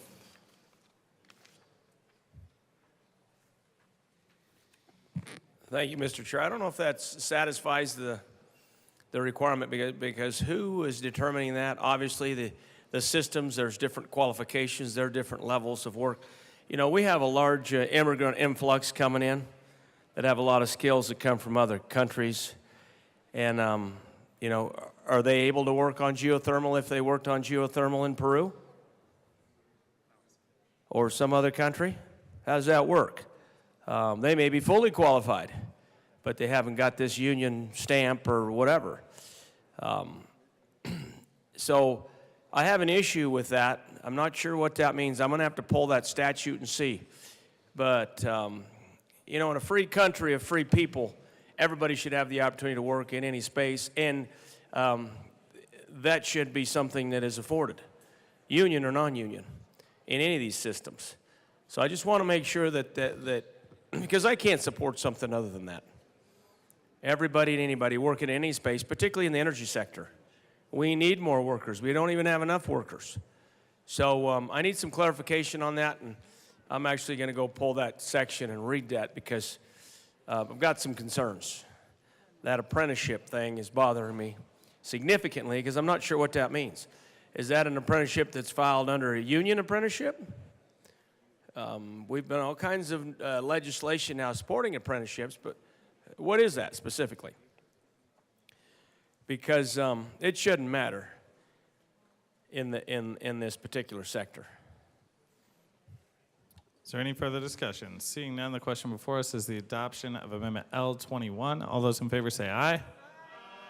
All those opposed say no. The amendment is adopted. To the amendments. Representative Kipp. Thank you so much. So now we're back to the underlying amendment, which is L011, which is the amendment that you all had distributed to your desks. This amendment is a product of several ongoing discussions and negotiations with utilities and labor partners, and we appreciate all the discussions these folks had with us to result in this language. Specifically, this amendment makes an additional change at the request of Black Hills Energy to ensure their system will not be inadvertently implicated by this effort. It adds additional details required in the joint application, including potential costs, incentives available, utility funding, etc. It adds a more detailed analysis at the end of these pilots to be done by a third party, and it ensures this work is done by utility employees. L021 is that reference in there with a cross-reference to make sure that that is fully captured. It also makes it explicit that geothermal products will be included both in projects put forward and approved. I ask for an aye vote. Is there any further discussion on Amendment L11? Representative Wilson. Thank you, Mr. Chair. I'd like to move L017 to L011 and ask it be properly displayed.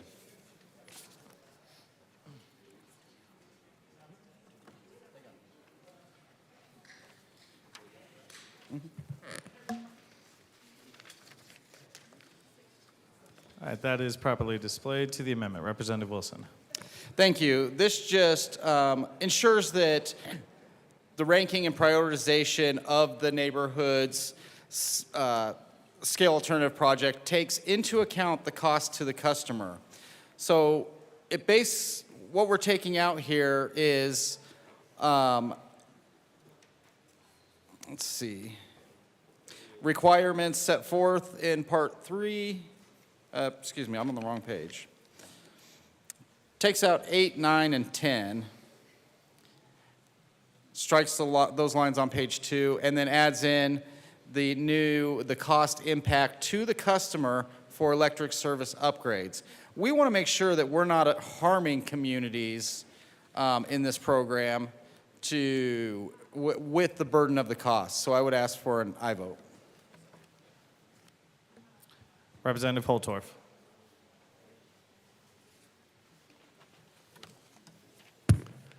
I'm in very much support of this amendment. You see, one of the real problems with this green energy, renewable energy driven movement is it raises the cost of energy for everyone. Now, this particular amendment says, you know, the customer who the PUC actually is chartered to Public Utilities Commission, actually supposed to protect the public's interest, not necessarily a governmental interest, the governor's office or the energy office. It's not really their job. They're supposed to represent the public and the public's interest. And one of their primary considerations should be the cost of energy. It actually should be all of ours. We oftentimes overlook that, and we all know energy costs are going up for a lot of reasons. They're going to continue to go up. And if we continue down this green energy highway, this renewable energy highway, energy costs are going to continue to go up. This amendment says the customer should be represented. Your constituents should be represented. The cost of energy, in my humble opinion, should be the most important factor if we care about people and we want to curtail energy inflation in this state and the cost of energy when people are already struggling. Now, I don't need to remind people that natural gas heat is one of the best heat sources in the world. And Colorado natural gas is one of the cleanest energy sources in the world. I don't need to remind us of that in this chamber. But with respect to this amendment, it says cost matters. If you can provide energy through a combination of electricity and or natural gas, and that pencils out, as we say in the country, better than having one of these communities here or these alternative projects, neighborhood scale alternative project that says, you know, we're going to want to migrate to electric and get the natural gas out of the community, and the cost factor is untenable, or energy costs escalate by 20, 30, 40, 50%, so you're basically screwing the citizen over on his energy costs, then that's not okay. And this amendment is saying that factor is important. I think it's the most important thing. I have very significant concerns about the direction of this state. The governor's energy office and the vast number of bill legislation, including this bill and this amendment, says cost is king. The cost of energy is one of the most important factors in this amendment. State such, so the consumer, the customer, the electorate, the voter, the person or people that we are here to represent are first and foremost. Now, a vote against this amendment, I think, says a very loud statement that you don't care about the customer per se, and that's my opinion only. You don't care about the cost of energy that that particular family is going to have to pay, even if they're a struggling family, a low-income family, or live in a marginalized community. Because you're not even going to make it part of the factor or the variable that computes these things. That's why I'm such strong support of this amendment. Ladies and gentlemen, you need to see what's going on here. If you can't see it and I can't explain it to you in a way that you can understand it, I apologize. But we do not do Colorado citizens service and good service when we don't say, as state representatives representing every citizen in this state, that we don't care about your cost of energy. Ideologically, you will be the bill payer because we're going here no matter what it costs you, because we don't care. Because we care more about the end state, and the ends justify the means. And y'all will be collateral damage with the cost of energy. Now, I'm in very strong support of this, and I encourage everybody to get behind this amendment and say, the citizen should be first. How many times have you heard me say, put people over politics, put people over policy, put people first, Colorado, and you don't need to worry about the rest of it, because we're all here to represent people, not the governor's energy office, not some utopian Valhalla renewable energy dream that comes out of God knows where, but the people. And these are real issues we talk about. And the cost of energy is a real thing. We didn't have a tough winter, thank goodness, but they can come. So I'm in strong support of this amendment. I encourage everybody to get behind the people and support this amendment. And thank you to my colleague from El Paso County for bringing it on behalf of my colleague from Weld County, who is in the heart of energy country. And I hope you never go cold in the winter or have to pay high energy bills in the future because of bad public policy and not paying attention to this amendment today. Representative DeGraff.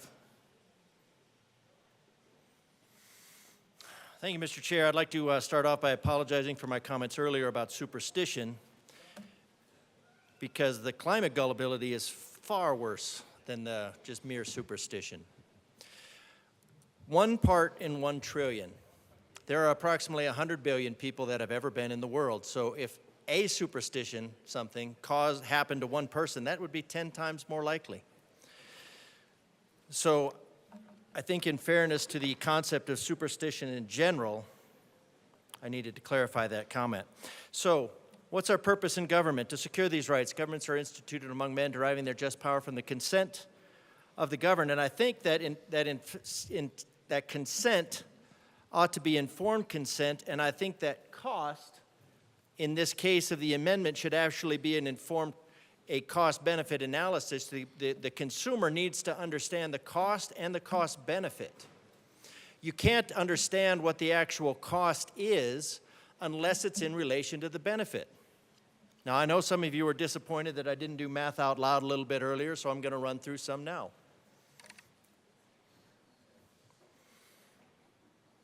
I know the majority leader was really disappointed that I did not run through some math earlier. So some cost benefits. Well, let's see, if we look at and we just talked about just ironically, we just talked about the hurt that is being put on the citizens of Colorado by increasing costs. Indirectly related to this amendment in the cost of these green energy programs and EVs have been found to require government subsidies before the subsidies to the individual consumer by over $64,000 apiece. That is not sustainable. Texans shelled out a whole lot of money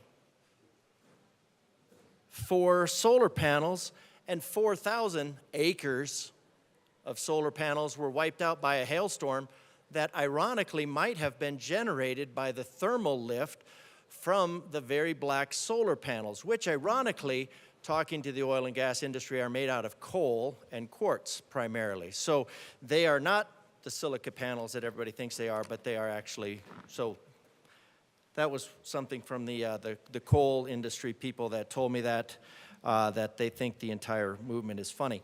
So laughing all the way to the bank was the terminology. So what is the overall benefit, Colorado? What's the benefit to you? Because when the estimate has been done for these programs to go in this direction, maybe not this program in general, but this is part of it, that these programs will cumulatively add up, and this is just for 95%, not even for net zero. So this is where we're supposed. These programs will cumulatively add up to over $11,000 per person per year. So for your family of 3.4, the net zero superstition will cost an additional $40,000 per year or so. And this is part of that. Oh, you don't want your earphones in. You want to hear all this. You want to hear all this. Oh, is that a hearing? Oh, it's a hearing supplement device. I see. Okay. So we want our citizens to be informed if they're going to actually be able to consent to this. So $10,000 per person per year for a 95% of net zero. And what are they getting out of it? Let's say Colorado goes all the way net zero. Colorado produces about 0.125 gigatons of carbon dioxide per year. And there are over 3,200, and that comes from Skeptical Science, so not exactly a site that is probably on my side, as you'd consider, so I think that's even better. So 3,200 gigatons. So 0.125 over 3,200 for your English majors comes out to be about 40 millions. So Colorado, for the cost, eventually, of an additional $64,000 per year when you're mandated to go to an EV that just might light itself on fire in your garage, $10,000 overall per person per year for that. And what would you be getting out of it? You would have the opportunity for all of Colorado to impact the climate by 40 parts in 1 million.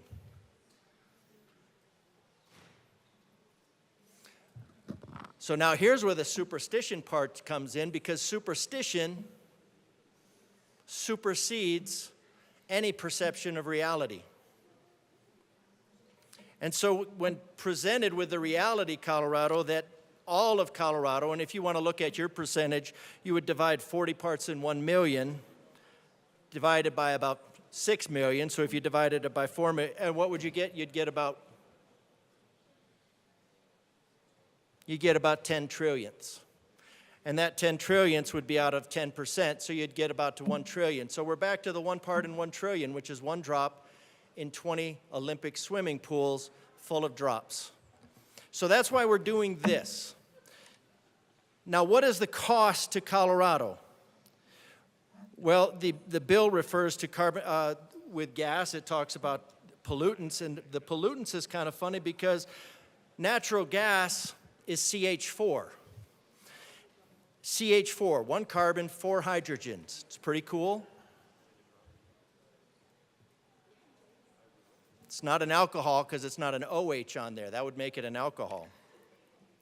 So one carbon, 4 hydrogen. You combine that with 2 O2, and it produces 1 carbon dioxide and 2 water molecules.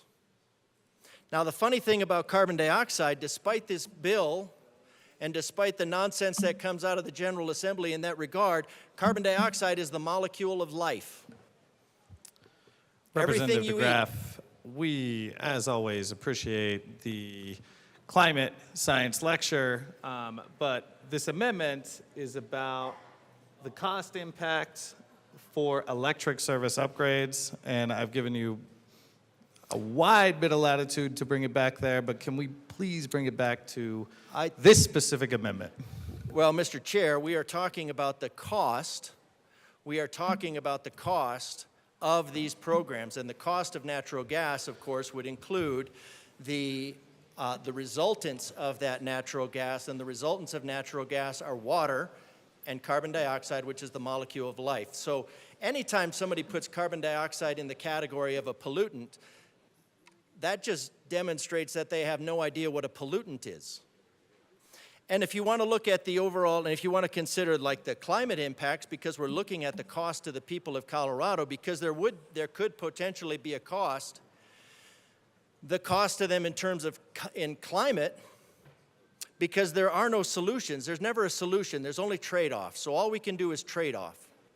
And so people of Colorado need to know what they're trading off. They're looking at trading off $10,000 per person per year to, in fact, impact the climate by less than 1 part in 1 trillion.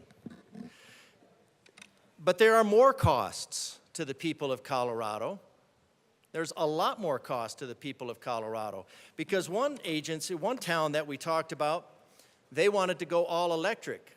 Fortunately, some semblance of logic prevailed, and they did not go all electric. And one of the reasons they were required to have a gas backup, because even when you have these really cool, and they are cool, I mean, it's something I've messed around with a bit with the heat pumps.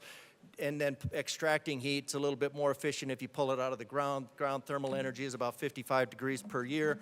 I made a really cool house that was passively geothermal, but that's not to the bill. My apologies, Mr. Chairman. So, something about a horse. I don't know what I was talking about. We're on the amendment. So the cost to the people of Colorado, if you don't have a high-density energy source, such as natural gas, which again breaks down into water and the molecule of life, or rather 2 molecules of life, your pollutants out of natural gas are molecules of life. Those are considered pollutants. Makes you kind of wonder what the legislation thinks of life in general when the molecules that support life are considered pollutants. So anyways, so we have a cost impact, and why would you want to have natural gas as a backup? Well, you want to have natural gas as a backup because it doesn't come by high voltage lines. It comes underground. It's protected, and you have a redundant system. Anytime you have something where your life is on the line, you probably want to have a redundant system. An electric heat pump that has, especially an electric heat pump that has to have a resistance heat source, which is incredibly inefficient way to heat your home. But guess what? If you don't have that electricity, you don't have the squirrel cage to run your furnace, nor do you have the heating element. So guess what? You have no heat. And guess what happens when you have no heat and it's freezing outside? It becomes freezing inside, because even though your home traps heat much better than any 0.04% of the atmosphere, which doesn't trap heat, your house will become freezing inside, and eventually your pipes will freeze, or likely your pipes will freeze unless you drain them and know how to do all that. So if you don't drain your pipes and the pipes freeze, now you have a whole nother cost, plus all the other damage to your home. So there's a cost there as well. Now, it was brought up in committee that if you lose your gas, if you lose your electricity, you also lose your gas. And that because the squirrel cage on your furnace runs on electricity. And so does your pilot light, and that's a really good point. But you can run both of those with a moderately sized generator. So you could have a redundant system by having a small generator that you can backfeed without modifying your, I mean, you should have your panel modified if you're going to do that. But you can run those two things on, you can turn those two things, you can run those things on a small generator, and you can have heat, and you can keep your pipes from freezing, and you can keep the occupants from freezing to death. And that's a really good thing. The other good thing about having gas, a very high density energy source, just from splitting the molecules, just an easy split of the molecules. And the really cool thing about splitting those molecules is that plants, which have increased by about 50% over the last 50 years, will take those molecules using the energy of the sun through photosynthesis and put them right back together again. It's so cool. They'll take those pollutants, those molecules that this bill considers pollutants, and put them back together again in the form of plants. It's so cool. So Colorado, this tilt at windmills, 4 windmills, chaotic. Oh, and yes, your EV car could also run your furnace, but it's not going to run your furnace very long if it's running a heating element. So when you decide to get rid of this, oh, another cost. I just keep coming up with costs. Another cost. They didn't want to upgrade the. For one community, they said it's going to cost millions of dollars to fix the gas line and all that. But the one thing they didn't talk about is how much money it's going to take to double, triple, quadruple all of the electricity that goes into that town, or where it's going to come from, especially if it's coming in the winter and everything stops. There's another cost, and that's the overall acreage of Colorado. The acreage of Colorado that just to meet demand, straight demand with solar panels would take another 50,000 acres. If you want to have a reliable grid, it's going to take 100,000 acres. But then, because you have to upgrade and you have to synchronize all of the phases and voltages and cycles, they all require transformers, and guess what? You can't do it. So that's kind of a little dirty little secret in the energy world that you can't do this without gas. It's a problem with the transformers. Maybe someday, maybe with a lot of work, but you start getting all that stuff out of phase, and it doesn't push through the lines properly. That's the difference between DC and AC, why we use AC versus DC. You only use DC for very short distances. So Colorado, there's a lot of costs here to Colorado. The benefits are that you can feel good about maybe influencing the climate by 1 part in 1 trillion, 1 drop in 20 Olympic swimming pools full of drops. That's your benefit right there. That's the sum total of your benefit. Actually, it's a lot less than that, but I rounded all the numbers up to be conservative and to play more towards your side. So it's kind of ridiculous that this fiscal note is $86,000, but that's not to the amendment. So I just wanted to cover a few costs. I'm in favor of this amendment because I think the consent of the governed should be the informed consent of the governed. And Colorado, the energy, the governor, the roadmap to carbon roadmap to nowhere, the Energy Office, the DNR, they ought to come clean and admit to Colorado that they have zero scientific basis. Zero. Now, they do have a goal, and that is 1.5 degrees Celsius, and they called that the tipping point, but that whole goal, we can talk about that another time, is above the last mini ice age, which was just prior to the Industrial Revolution, and that was a period marked by famine and plague. So when we talk about 1.5, which is the only climate goal that's actually listed in the documents that are referenced in this paper, in this,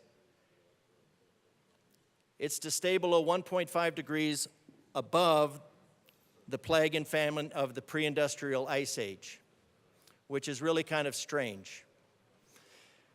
And as far as that goes, we've already surpassed that tipping point and nothing tipped, which means all the prophets are false prophets,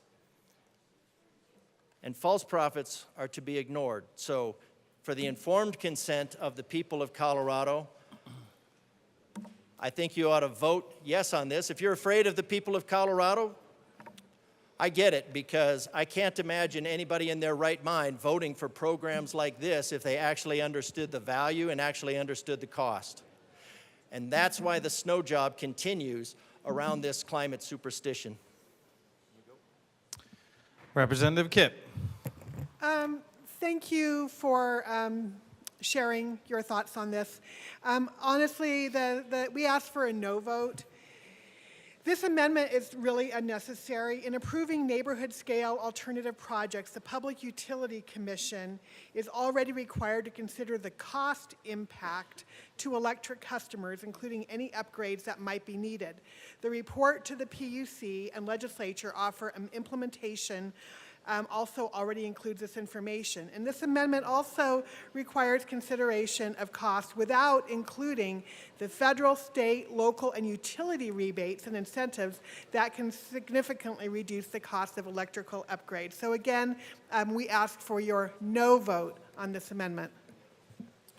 Representative Wilson. Thank you, Mr. Chair. Just want to clarify, I believe in Amendment 11 that was removed, and this is putting it back in there. Where in Amendment 11 is that?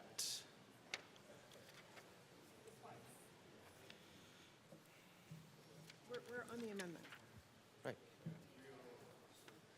We're on this amendment. It's putting this in. You said it's already in here. It's already in the bill. So a lot of what I was talking about in response to your amendment is already in the bill. Representative Wilford.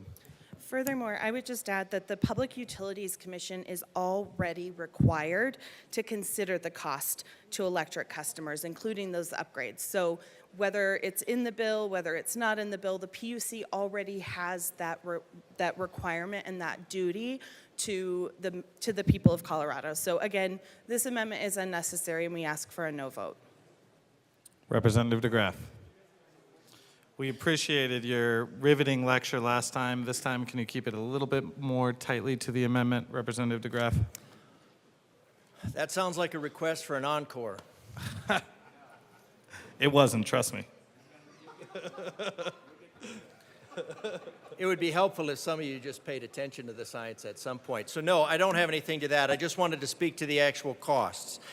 And you have, and what the sponsor listed, rebates, things like that, those still cost the customer money.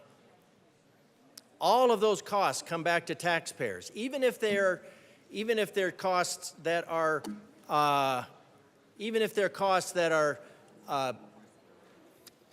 deferred to future generations for absolutely no benefit whatsoever. I mean, if you consider 0.00000000001 to be a cost benefit, then good on you. God bless you. But that's whatever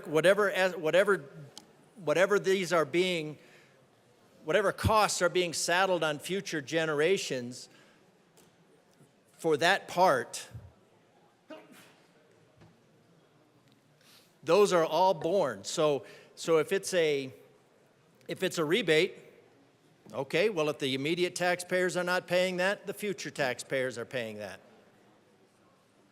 So, and as far as the PUC goes, the PUC is getting paid. So if they just consider the cost to the PUC is going to defer that. And if the PUC then in turn passes that on and defers that based on things like federal rebates, federal subsidies, all those things, those ultimately come back to the customer.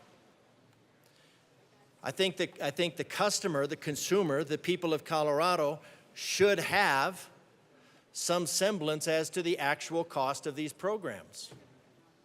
Totalitopia is not free. It is the most incredibly high-cost program that you can manage. And yes, it's just a different word for socialism. But Representative DeGraff, if you could please keep it to the amendment. thank you, Mr. Chair. What we're talking about is the cost.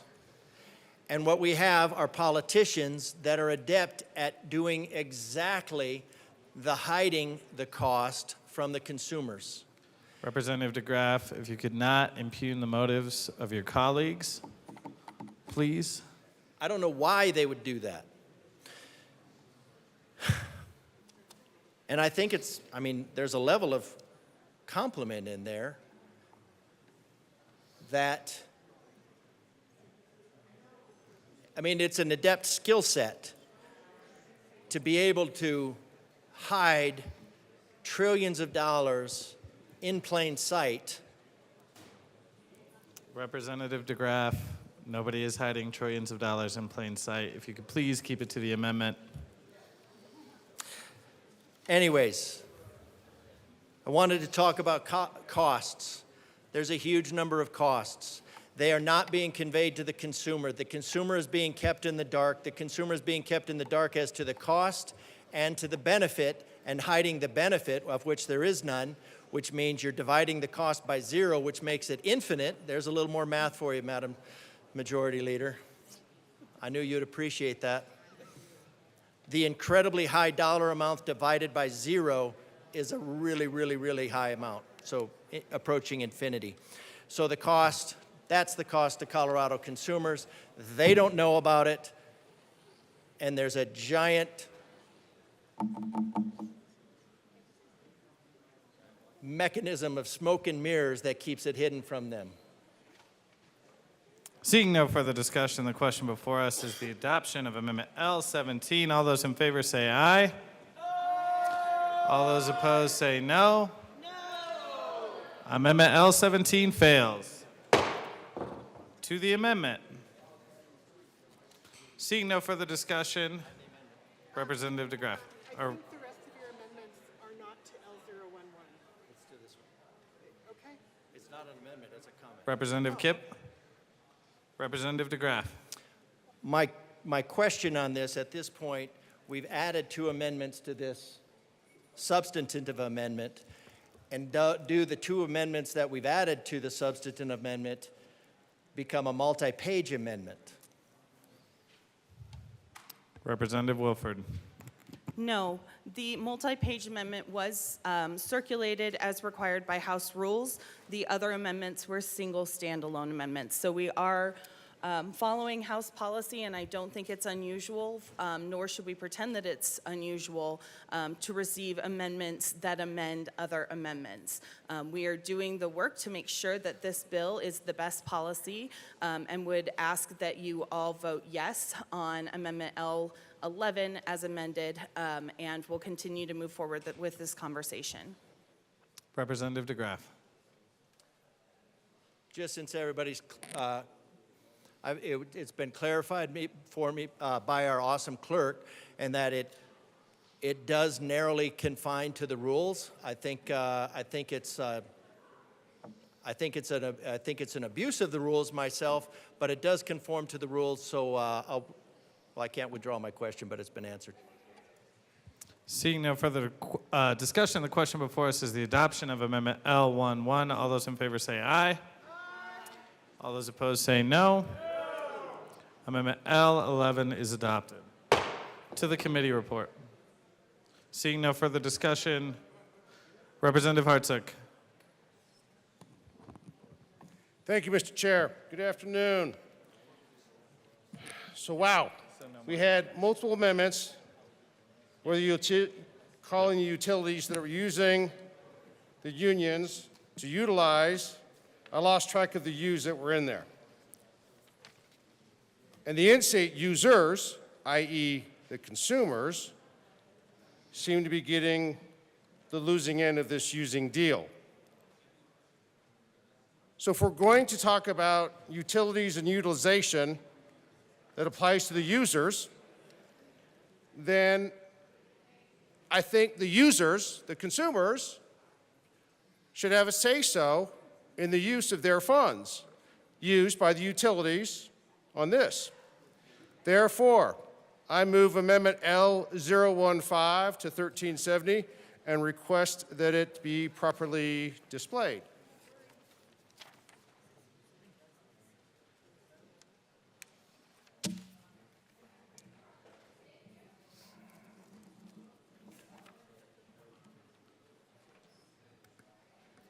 That is properly displayed. To the amendment, Representative Hartsook.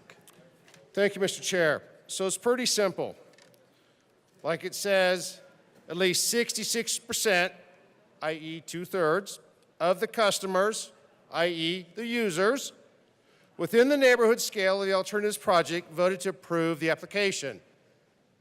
So if the utilities are going to utilize the users, and we're talking about costs, then I think we should clearly state that the consumers get a say-so in what's going to impact their pocketbook. If we simply are interested in talking about a cost, then this amendment and what the consumer should have a voice in to these projects that the utilities are going to use on the users should be specified, and they should get to vote on it. And it shouldn't just be a simple majority, it should be a 2/3 majority. I request an aye vote on this amendment. Thank you. Is there any further discussion? Representative Wilford. Representative DeGraff. I'm very much in favor of this amendment. Maybe the sponsor is going to come up and tell us that this is taken care of, but I don't think this should be a simple majority. I think this should be a one-on-one vote. I mean, to say to a neighborhood that we are going to, and now granted that this bill is only dealing with the reducing the cost of gas, and obviously it's not dealing with the decrease in the cost of electricity, which is going to go way up, because if everybody starts needing more electricity, then you have a supply-demand issue. And then when the demand goes up and the supply stays the same, then your cost goes up. That's all basic Econ 101. You could have had that on day one. So in this case, I think this bill does a good job of recognizing, the amendment does a good job of recognizing that not everybody in a neighborhood is as gullible about the electric grid, and they should not be held hostage to this buffoonery. So there's a lot of people in a neighborhood that just might want they might want to have redundancy in their energy system. They might want to efficiently use a gas stove, which the idea that they induce asthma is just so ridiculous. At least 66% of the customers within neighborhood scale alternative projects voted to approve the application. So I think that's a very low number. I think it should be 100%, but I mean, good on the sponsor for at least trying. Representative Holtorf.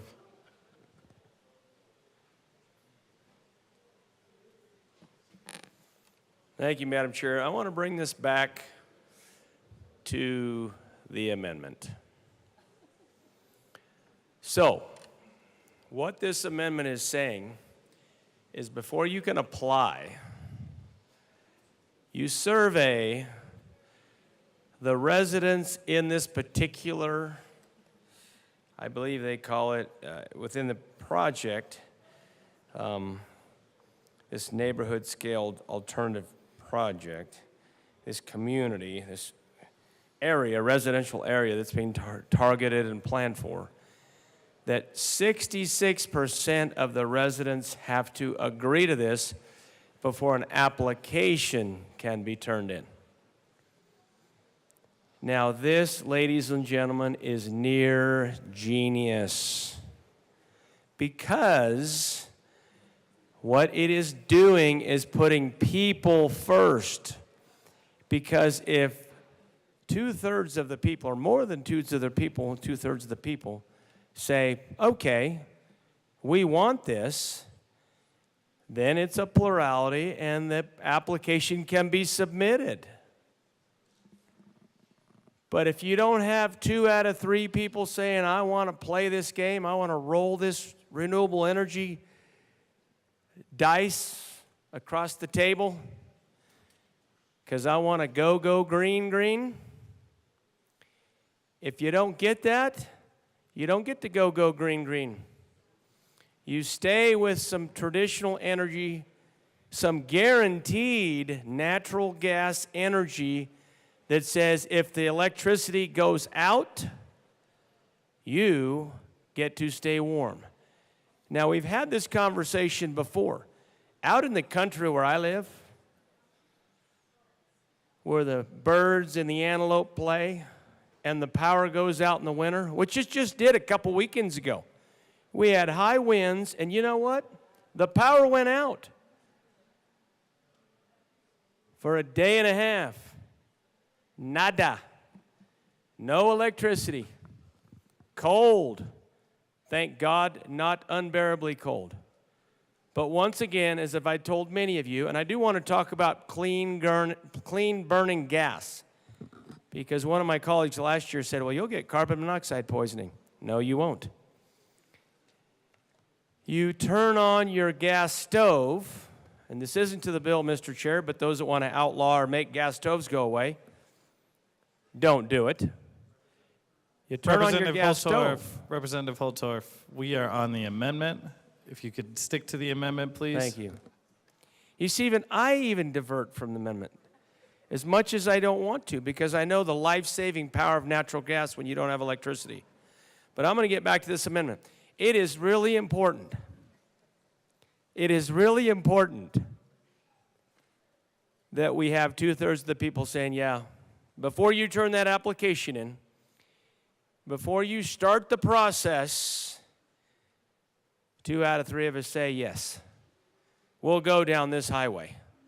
This renewable energy, all electric, get rid of the natural gas, even though it's cheap, abundant, and readily available in this state, and it is a wonderful, wonderful heat energy source. We want to do this, so we will sign up, and the application will go in with that plurality of support. So it's a great amendment. I'm going to vote yes. I'm going to say loud and thunderously yes. Representative DeGraff. I just want to be real quick up here. I think it's really important that we have some number. And again, I think this is a low number for a neighborhood, because I just think that more people in the neighborhoods are smarter than this. But if you leave the issue to, say, the electrical company to turn in the application and to do all this, and I'm not sure if this is how it works, but the electrical company would be incentivized because electricity just costs more. So the people well, one, they need to have the informed consent and the informed cost benefit, but it also needs to be separated from the utility company that would be incentivized to go down an electrical path, whether it's to extract money from the citizens of Colorado directly through their higher utility bills, or through the state of Colorado and to the citizens of Colorado indirectly through grants and subsidies and stuff like that for the pilot program to, well, of course, to prove what they already want to prove. So I think this is a good amendment. I think the number is a little bit low, but I think it's a good start. Representative Wolford. Thank you, Mr. Chair. Members, I'm going to ask for a no vote on this particular amendment. So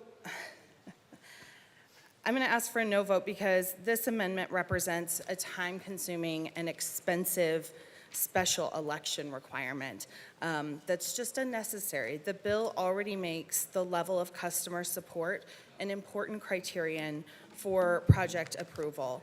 And to respond to some of the comments that we heard in debate of in support of this particular amendment, you know, I just want to remind everyone that nothing in this bill requires anyone in this room or any customer to make this switch. And certainly won't require the legislator who lives where the deer and the antelope play to give up the gas stove that keeps him so warm in the wintertime.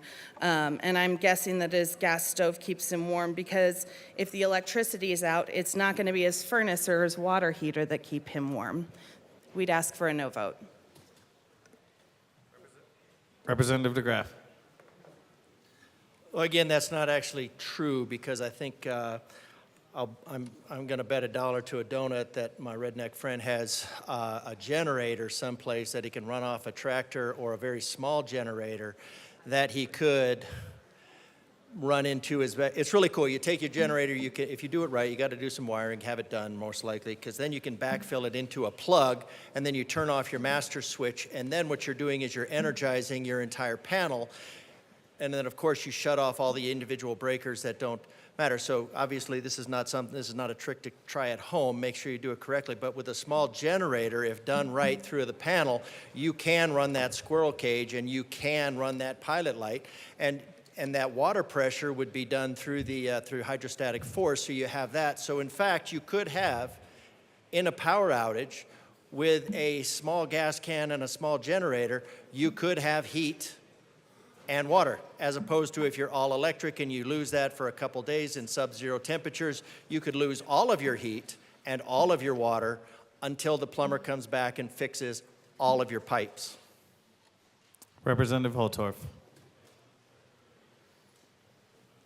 Thank you, Mr. Chair, and to my colleague from El Paso County. You didn't get it quite right. You were close.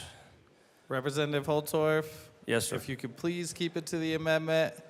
Yes, sir. And maybe we can talk about how to rewire our circuit breakers on the side. Yes, sir. Yeah, and I didn't want to talk about that. I wish you wouldn't have brought all that up. I can talk about it, but I won't because it's not to the amendment. So I will not let my colleague from El Paso County distract me. Although this particular amendment says that before we apply, we're going to make sure people really want to be vested in this. So that way, some other entity, I will hypothetically say the governor's energy office, has targeted a special place somewhere in Boulder County. This is all hypothetical, so don't judge me or my motives. Is your hypothetical to the amendment, Yes, Representative sir. Holtorf? Yes, sir. Okay. Allow me to paint the picture, and it's not a Picasso, although I can tell you where Picasso was born. And I've been to his boyhood home, in mi país de nacimiento. Is it in Spain? Oh, you're so smart. To the You amendment. are so smart. Okay, back to the amendment. If 66% of the residents in this particular micro community that are really excited about green energy say yes, then the application can go forth. And I think that's fair. I think it's fair. That way there isn't some other entity from above coming down trying to put undue influence on a community or residents. I mean, I don't know. We don't have HOAs where I live, but in my district, but like it can't be an HOA or it can't be some other type of local municipality or sub-municipality or special district that says, hey, We're going green and we're doing this, and you all have to bend the knee to our mandates. So you will be part of this community and this project. That's what I like about this. But I do want to correct the record on one thing. When you do not have electricity in your rural homes, but you do have direct gas into your home, it's usually a half-inch gas line that goes to either your fireplace, gas fireplace, or your gas stove. You can turn those on without electricity.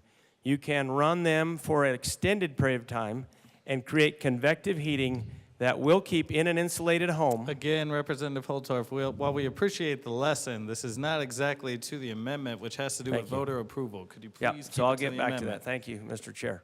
I do appreciate your patience. To a nominal temperature above 32 degrees so your pipes don't freeze.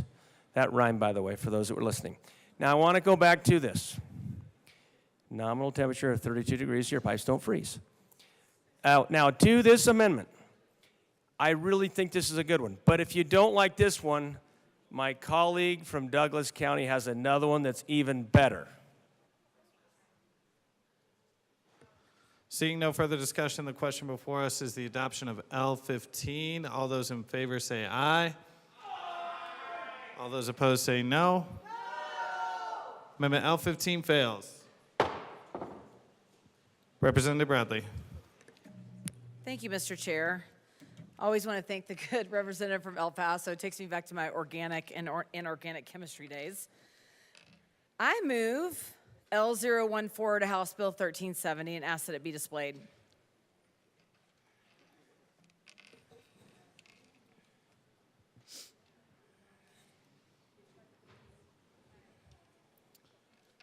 That is properly displayed to the amendment. Thank you. What this does is adds a requirement to the RFI, or request for information, to ensure that customers are supportive of becoming a gas planning community. You got a lot of costs associated with this, cost of going from gas to electricity. You only have interest from local governments without the will of the people. I mean, it's not going to happen in Douglas County because we represent people that represent us versus rule us. But this is for all the other districts. Why do we need this? Because customers should have a say in how their home is heated or cooled. This will require local communities to get buy-in from residents, so not ruling over the residents, but actually representing them. Rather than forcing customers without their consent, transition to electric-only service requires customers to take on additional costs in the form of different appliances and electric service requirements. Customers to take on additional costs in the form of different appliances and electrical service upgrades, and home infrastructure changes. This ensures those customers are supportive of taking on those added costs. We talk about walking our communities and being in touch with the people in our district, and the people in our district are tired of increased costs. They are tired of us legislating cost on them. Most of my seniors don't know if they're going to be able to stay in their homes because of property taxes. Most of my friends are considering downgrading. Actually, most of my friends are considering moving. Let's just be honest. They want to go to a different state. But for the people who can't afford to live here and are having to downsize, let's go over some statistics that electricity can cost you 2 to 3 times more than gas. And I think we've all noticed that in our priced monthly bills. If you convert, costs for individual consumers can range from $5,000 for a simple electric service upgrade to well over $20,000 if underground wiring or transformers need to be updated. Average cost data on completed projects are $12,000 to $13,000. Just wondering where the money is coming from. We like to legislate with no solutions. We've seen this happen pretty much all session. And then what about power outages? We just had a minor windstorm, and an electric company shut down half of my residents in Douglas County. Some were on medical devices, and they couldn't get access to generators, so they had to be admitted into hospitals because the electric company shut their service down. I can tell you to look at our neighbor state, California. Boy, they have their own issues with grid problems. You would think we would learn, but nope, here we are again. So who's paying for this? The consumer will be, so let's not say that the consumer's not going to be, because every time we legislate things like this, then the consumer bears the cost of it. It's not equitable. I don't think I could even afford $12,000 to, well, I wouldn't actually convert my house to electrical. I love natural gas. It's great to cook on. It's affordable. It's one of my favorite things. But for the poor people in or the underserved populations, here we are again. We're going to rule versus represent. We're going to continue to pass legislation where the consumer has no ability to have a say in it. Great amendment to allow consumers a seat at the table. Any good stakeholdering should involve people who are going to have increased costs because of the way we legislate. I urge an aye vote to help the customers in your district. Thank you. Representative Kipp. Representative DeGraff. I also recommend an aye vote.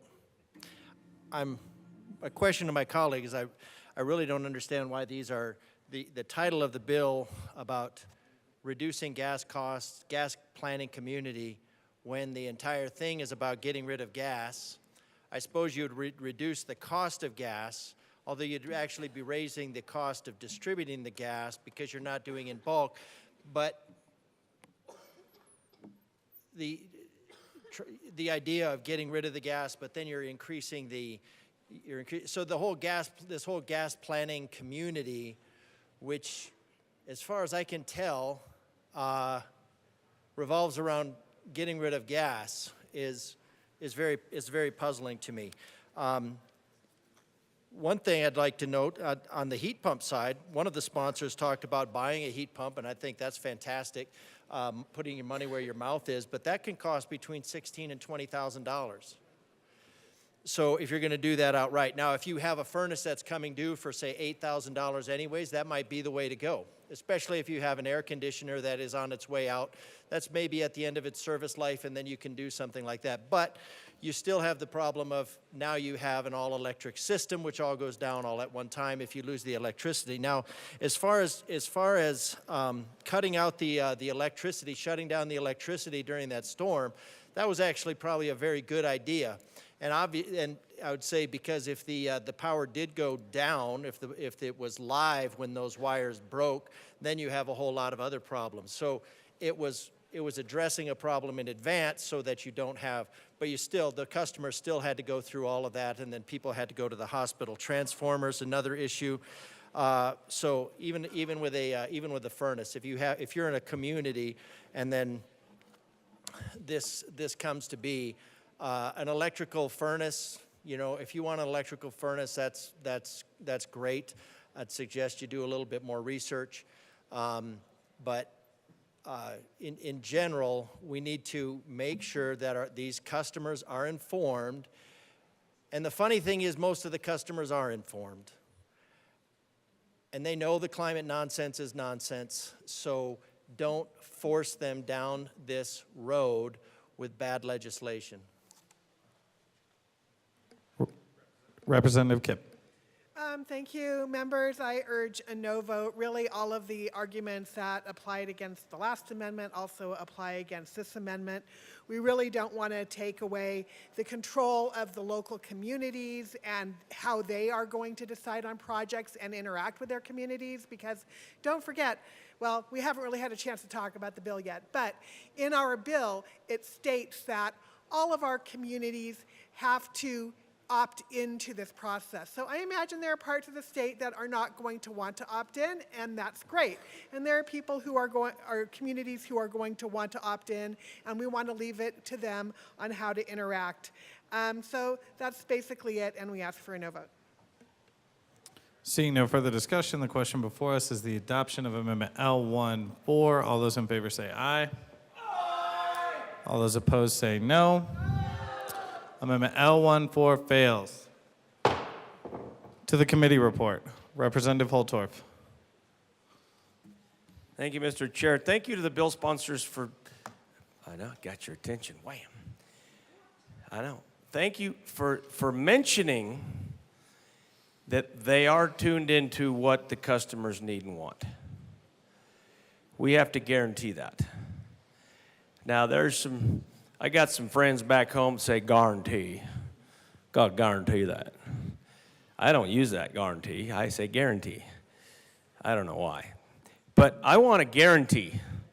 So I'm going to offer and move L018 to House Bill 1370, ask that it properly be displayed, and I'm going to provide a personal copy to the bill sponsors out of kindness and courtesy. Before I give it to Robin, please don't get mad, Chief Clerk.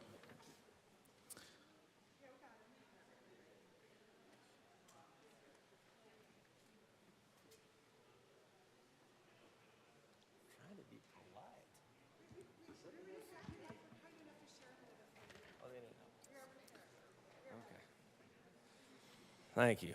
That is properly displayed to the amendment. Thank you very much, Mr. Chair. Thank you to my esteemed colleagues on this wonderful day God has given us to talk about the Energy and Environment Committee report to House Bill 1370.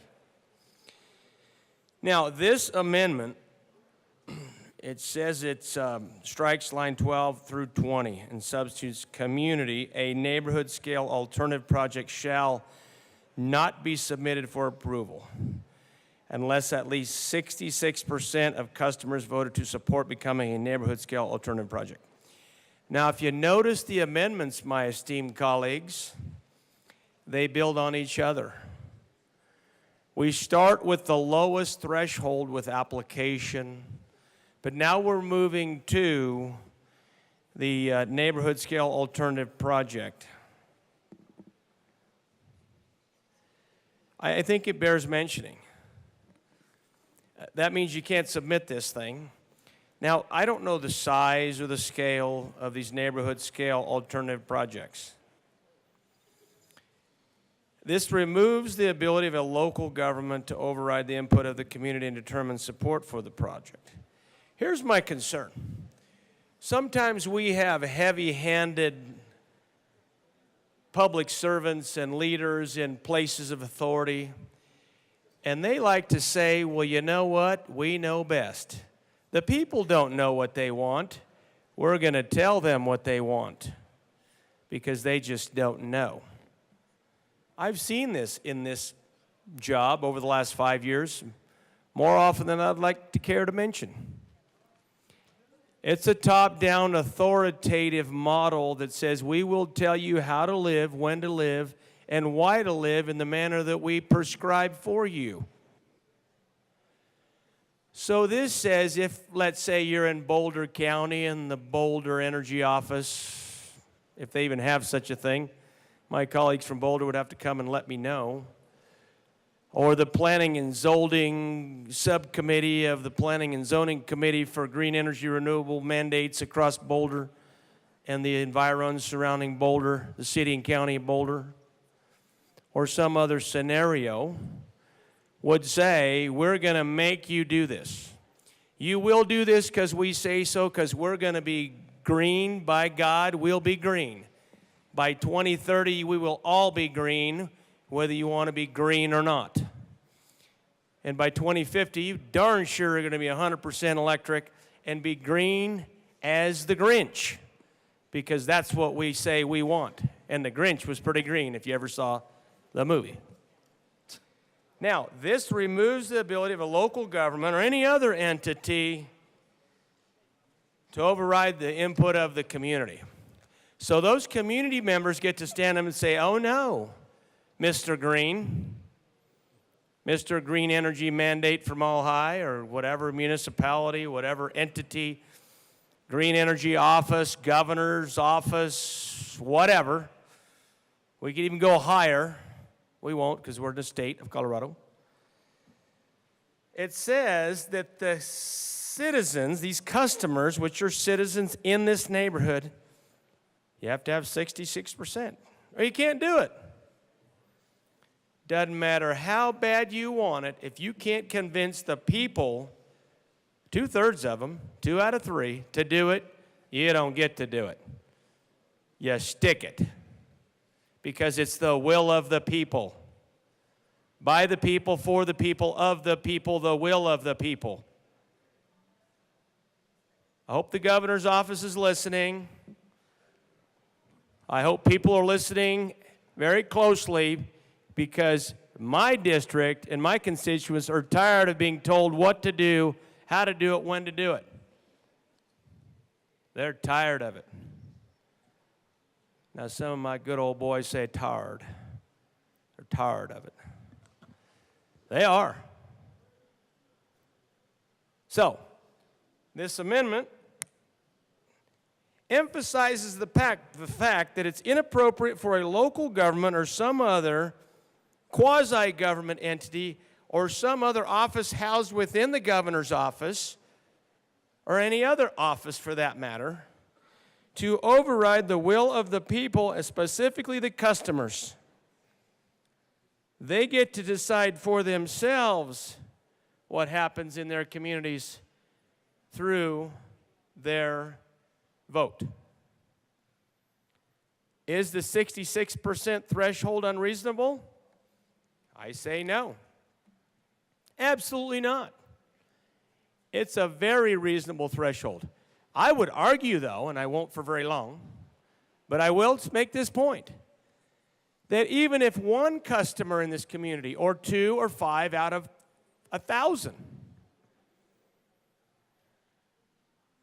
0.1%, 0.5% of the population, of the statistical population I reference in this community. Check my math there. If I'm wrong, please put me a sticky note up here. That way I'm not embarrassed. But, truly, under your First Amendment rights, they should not be infringed. You should not have to be forced to live in a way you don't want to live. That's not American. It's actually un-American. It's un-American to force people to live in a world and environment that they don't want to live in. That's why I'm so happy to bring forth this amendment, and I encourage everybody to vote yes as we continue this journey, trying to represent the people of these communities. And they're not even probably going to be affected. My people aren't even going to be affected. But I'm worried about other people. In fact, I'm worried about people in Boulder County. Just so you know how concerned I am about everyone else in this state. Representative DeGraff. Thank you, Mr. Chair. I support this amendment. Again, I think the number's a little bit low. I think our job is to secure the rights of the individual, not, and that means the individual, not the individual as part of a collective. So, and overall, the market does this all the time. People make their own choices. Do they want to go electric? Do they want to go gas? They do that all the time. From these things, we know that gas is more efficient. And electric costs more money. So this is already being done at the individual household level, and as it becomes more viable, the gas planning unit or the gas planning development or whatever, the anti-gas planning development can grow at a market rate based on the individual.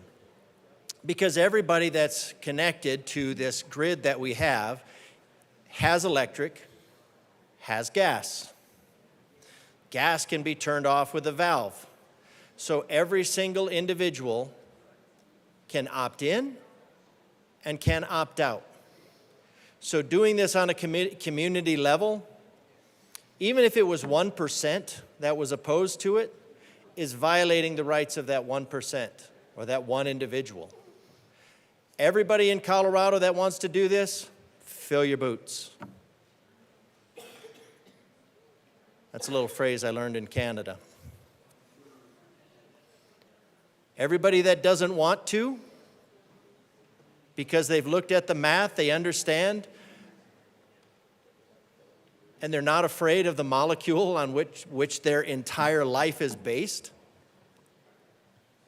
they don't have to. So what this bill overall is doing is saying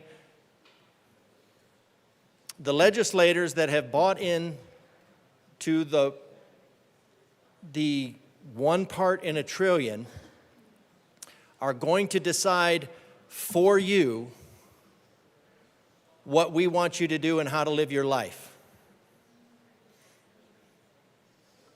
This just gives at least some modicum of control back to a neighborhood that could otherwise have this foisted on them. Right now, everybody that has gas, it's because they want to have gas. That's it. Nobody forced them to have gas. If they can have a gas dryer, they probably have a gas dryer. It's the most efficient way. If you want to have a gas stove, you have a gas stove. If you don't, use the electrical connection. Of course, that would have to be 220. Maybe you have to rewire it, but that's way less money. This can be done at the market level, at the individual level. We have about 4 million voters, so maybe 3 million households. 3 million households can opt into this program, declare themselves all electric. Use them. Don't do a neighborhood. Don't do a community.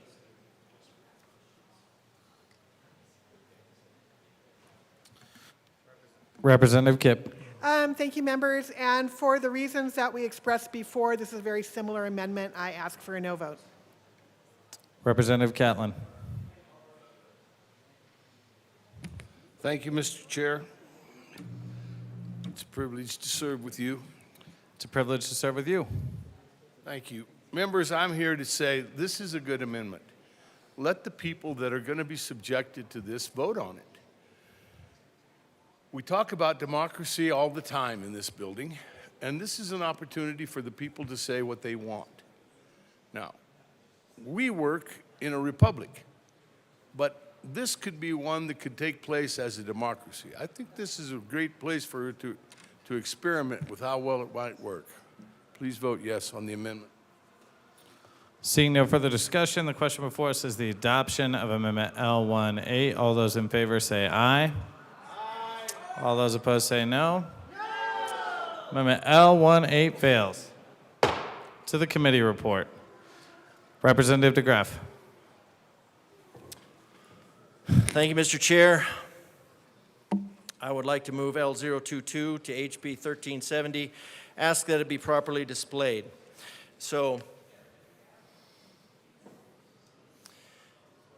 my complaint. 1 second, Representative DeGraff. I was just going to make All sure right, I use that that time. is properly displayed. You may continue. All right. So my complaint around the climate superstition is that it's not based on science. And I have asked everybody for the basis, the scientifically based climate goals, and I have gotten really none. But I did find something, and it was, as I mentioned earlier, it was mentioned that the goal, for the global goal, was to keep the temperature from exceeding 1.5 degrees Celsius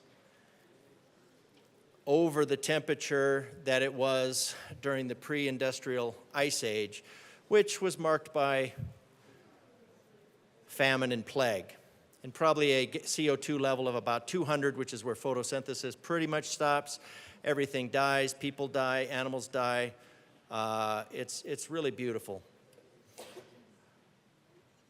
So, and again, we've passed that tipping point, and so now it's been moved to 2.5 degrees or 4 degrees because it always has to be 10 years in the future. Everything has to be 10 years in the future. It's just enough time to make it feel salient and close enough to feel a little bit panicked, far enough that you're willing to go along with this nonsense, non-science. So again, we've passed this tipping point, nothing tipped, which tells you a little bit about the science. So anyways, I thought I'm going to help the sponsors out, and I'm going to insert a little bit of science into this. And so you can read it, the legislative declaration. It is further declared, and I didn't change this part. Climate change adversely affects Colorado's economy, air quality, public health, ecosystems, natural resources, and quality of life. And, you know, that remains to be seen. Not being in an ice age where people are dying because of famine and plague and you have rats running all over as part of that, there are some that would contend that is better. It is better now. I think it's better now. I think crops growing now is better. Some people would like to go back to when crops were not growing so well. So this sentence is a little bit loaded, but I left it out of deference to the sponsors. But I did ask a professor emeritus of physics from the University of Connecticut, who's been studying climate for decades. This corresponds with the word I got from Professor Emeritus of Physics of Princeton.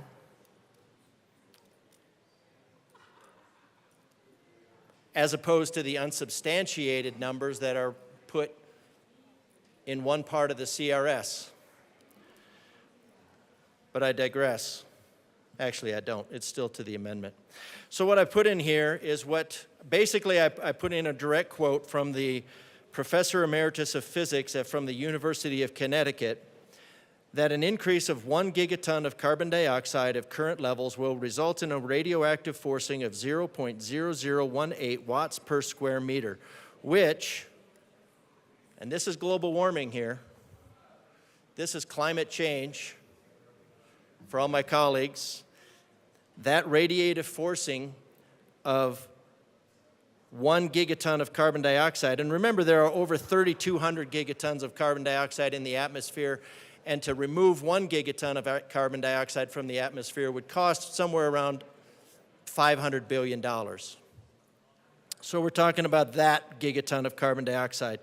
It would change the radiative forcing by 0.0018 watts per meter squared, and that would have, and if I could have a collective gasp for this, I think it would be appropriate, 0.0033 degrees Celsius. Thank you.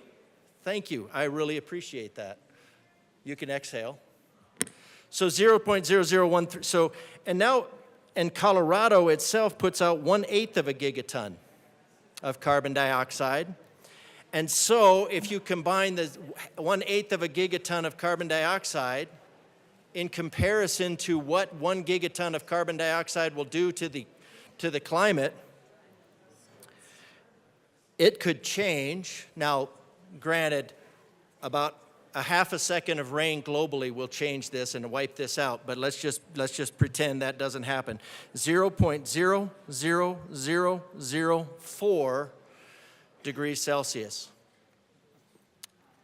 So if all of Colorado goes net zero through programs like this that will eventually cost Coloradans $10,000 per person per year, 11,700 or something like that, but 10,000 among friends, what the heck. We could influence the temperature by 0.0004. Now, if you want a really high accuracy thermometer, that's 0.005 degrees Celsius, which is 125 times more than what we're talking about. So in order to help the sponsors out, in order to finally put some modicum of science into the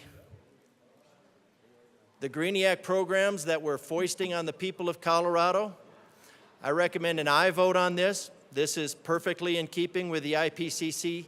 Oh, the IPCC, by the way, would basically confirm this, because if they go net zero, the net zero IPCC models, did I say too many C's? IPCC, yeah, just two. The IPCC models recognize that going net zero about 10 years ago, if it's carried all the way out to 2100, if Asia, China, and India don't increase by 10 times all of our decreases and all of our austerity, which they won't, 1/3 of 1 degree Fahrenheit. So perfectly in keeping with the IPCC, So if you're a fan of the IPCC, which is a political organization designed to find human-based climate change, and you get money for that. So in order to have some modicum of science inserted into this bill and inserted into the carbon roadmap, inserted to the CRS and the governor's energy program, I recommend an aye vote, or vote no and just continue to keep any form of science out of the climate policy, because I mean ultimately the science is against the climate policy of the state. Seeing no further discussion, Representative Wolford. Thank you, Mr. Chair. We're going to ask for a no vote on this amendment. The vast majority of scientists agree that climate change is real and carbon reductions are necessary. We must hit reduction targets, and the state and local governments want to be able to do their part, and this bill allows them to do that. So again, we're going to ask for a no on this amendment. Thanks. Representative Lynch. Thank you, Mr. Chair. And I think I share some of the concern with this amendment with my members across the aisle. I, too, would like for this to be converted into Fahrenheit, because I really didn't do that much with Celsius growing up, so if you'd be open to a substitute amendment. Representative DeGraff. Just for the record, the only consensus of science is that consensus science is not science. So to say the vast majority of science, I've presented the numbers, I've presented the math, I've given the opportunity, falsify the statements per that, but the only consensus that science shares is that consensus science is not science. With that, seeing no further discussion, the question before us is the adoption of Amendment L22. All those in favor say aye. Members, the committee will stand in a brief recess because a division has been requested.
The committee will come to order. The question before us is the adoption of Amendment L22. A division has been requested. All those in the chamber not entitled to vote, please be seated.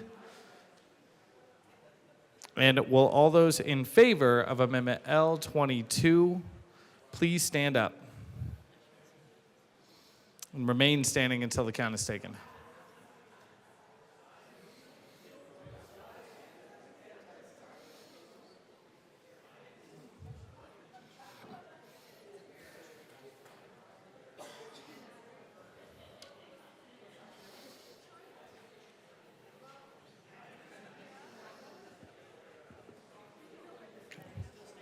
You may be seated. All those opposed, please stand or raise your hand and remain standing until the count is taken.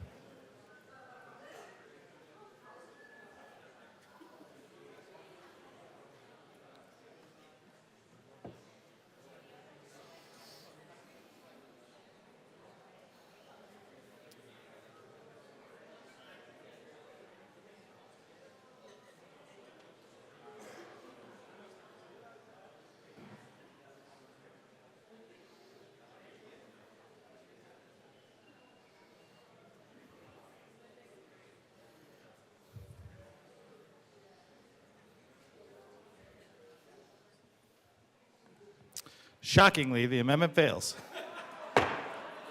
To the committee report. Representative Kipp.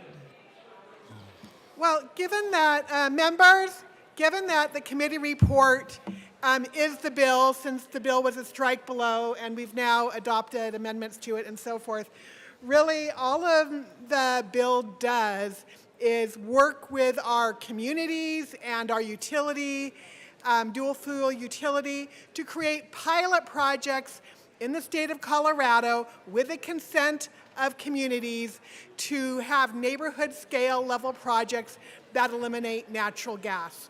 And we ask for an aye vote. Representative DeGraff.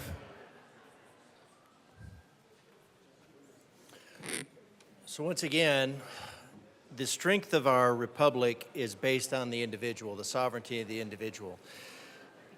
So, and to secure these rights, governments are instituted among men, deriving their just power from the consent of the governed. It's not a collective governed. Members, if we could please keep it down. It's getting a little loud in here. Representative DeGraff, please continue. So when you're looking at consent of the governed, you're not talking about the consent of a collective. You're not talking about a body that gets to choose. This program is actually being done on a much more efficient basis. Members, it's still a little loud in here. If we could keep it down, please. This program is being done through the free market. The free market, people are free to exchange good for good. The individual gets to choose what they feel is good in exchange for something that somebody offers that is good. This is a program that is designed for a predetermined conclusion at the expense of many.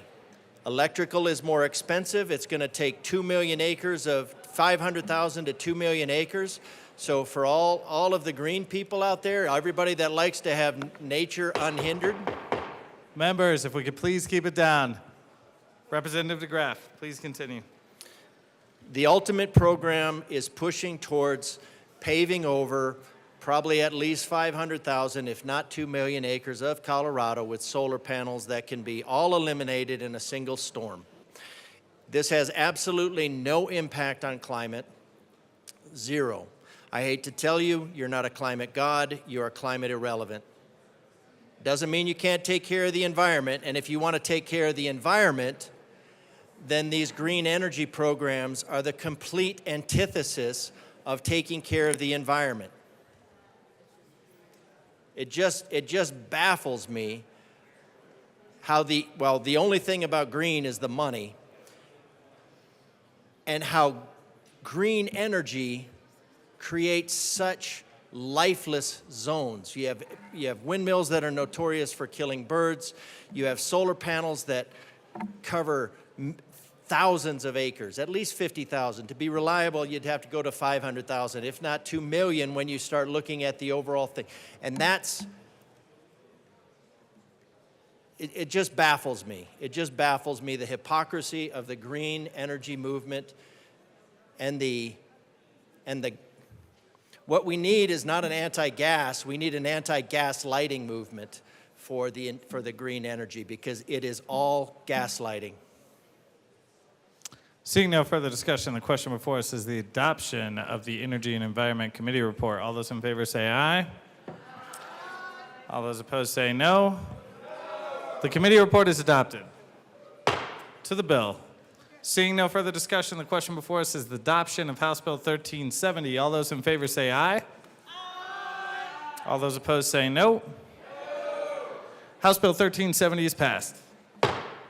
Mr. Schiebel, please read the title to House Bill 1382. House Bill 1382 by Representatives Amable and Brown concerning requiring health care coverage for pediatric acute onset neuropsychiatric syndrome. Representative Amable. Thank you, Mr. Chair. I would like to move House Bill 1382 and the appropriations report and the committee report. Health and Human Services. Health and Human Services. Okay, to the committee report. Well, do you want to do appropriations?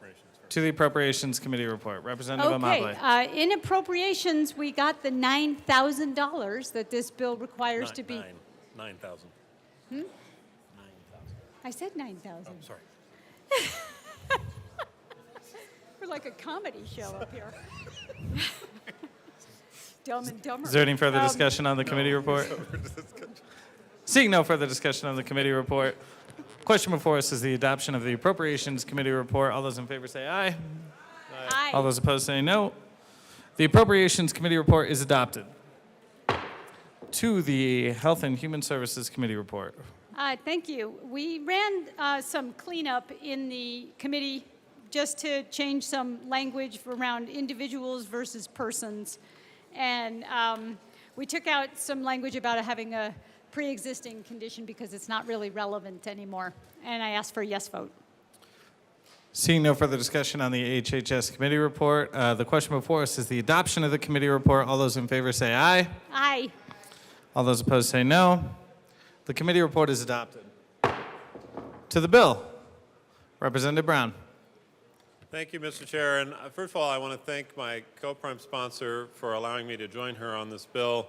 It's an incredibly important bill. I also want to apologize that I apparently can't hear, and I don't know the amount of money that she was talking about in the appropriations report. So sorry about that. This bill is related to requiring coverage for insurance coverage for a disease called PANS or PANDAS. It stands for Pediatric Acute Onset Neuropsychiatric Syndrome, or Pediatric Autoimmune Neuropsychiatric Disorder associated with streptococcal infections. These kids, we heard amazingly compelling testimony in the HHS committee. It was incredibly emotional. These kids transform overnight after having some sort of strep infection. This bill will require coverage for this fairly rare disorder, but all too common, I'm afraid. All individual, small group, and large group plans will have to cover services for prophylaxis, diagnosis, and treatment. They will have to adhere to the treatment recommendations by a national consortium of experts, and it will, most importantly, include the IVIG therapy, which is curative to so many kids. It also does not allow the imposition of deductibles or copays in excess of the limits that other diseases would have upon them. And it does not allow an insurance company to delay a prior authorization request. So with that, I would ask for an aye vote. It's a really important bill. Representative Amable. Thank you, Mr. Chair. And I also want to thank my co-prime sponsor. He's an insurance expert, and I just have a huge heart. And my constituent came to me who has a son who, when he was 5 years old, presented overnight with these psychiatric symptoms. It looked like he had schizophrenia. They thought he might have Tourette's. Some kids get OCD, all kinds of things, and it happens like that. She spent 10 years getting her kid every treatment she could think of. They took all kinds of psychiatric medications. They put him in therapy. He saw a psychiatrist. He went to the hospital. He was kicked out of school. He was put in, everything happened to him.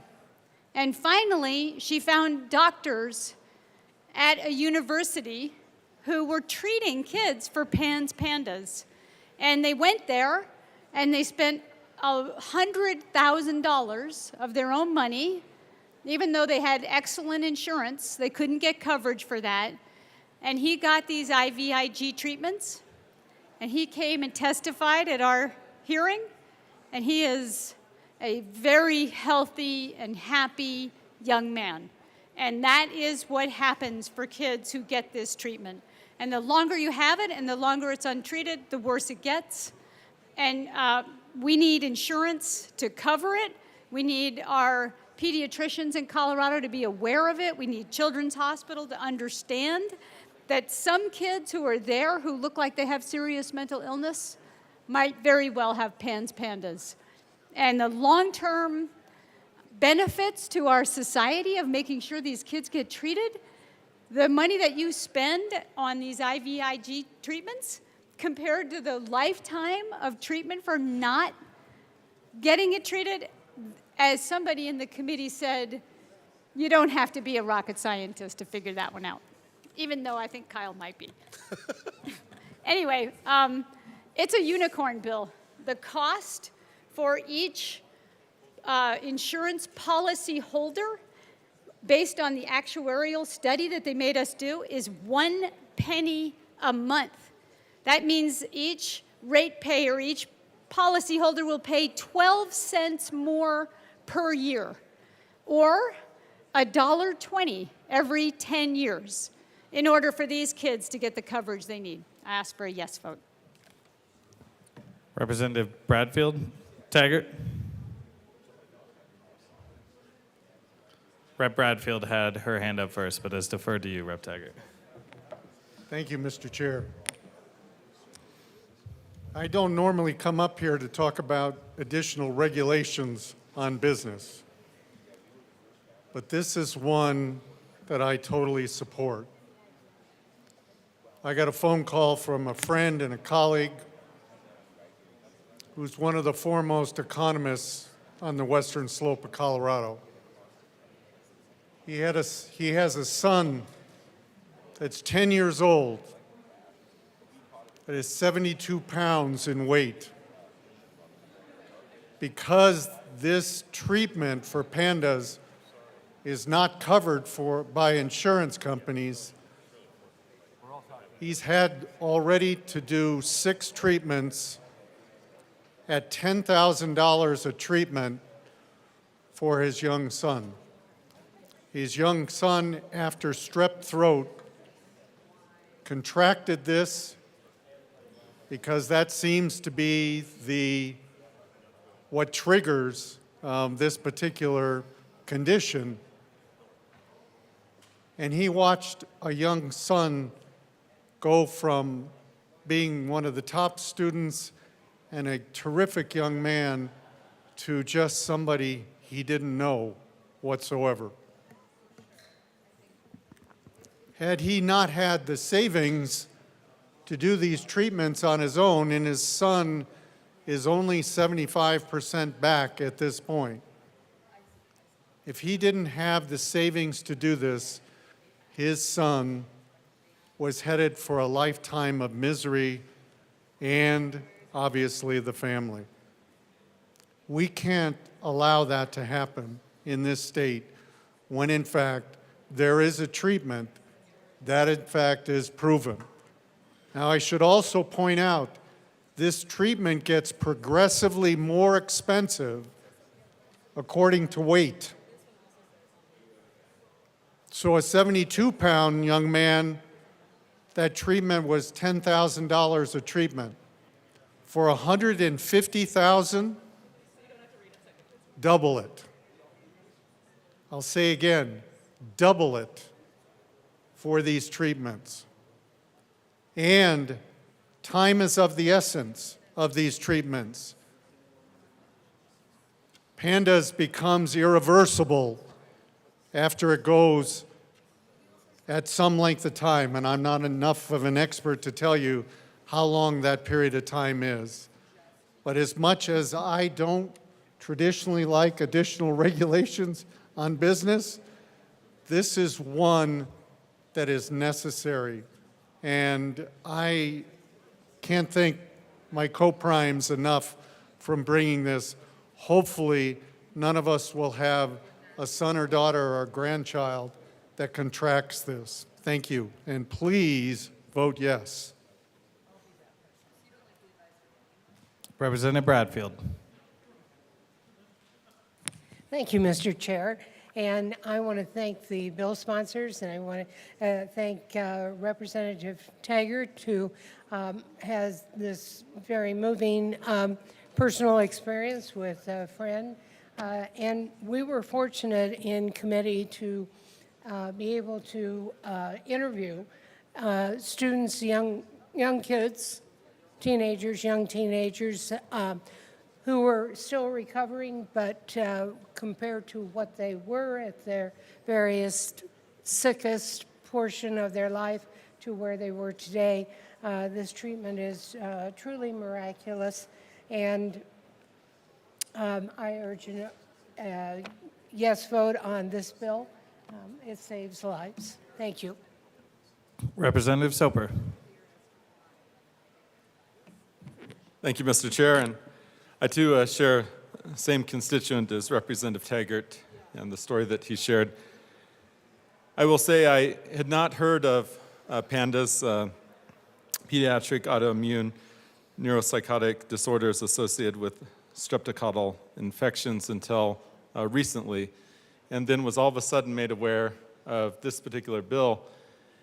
And I said, wow, if we could have insurance cover the medication that's already out there, that's already proven to work, all of a sudden we're able to save these PANDAS kids and give them the life that everyone deserves, the life that they were living until they had the strep infection that worked their way to their head.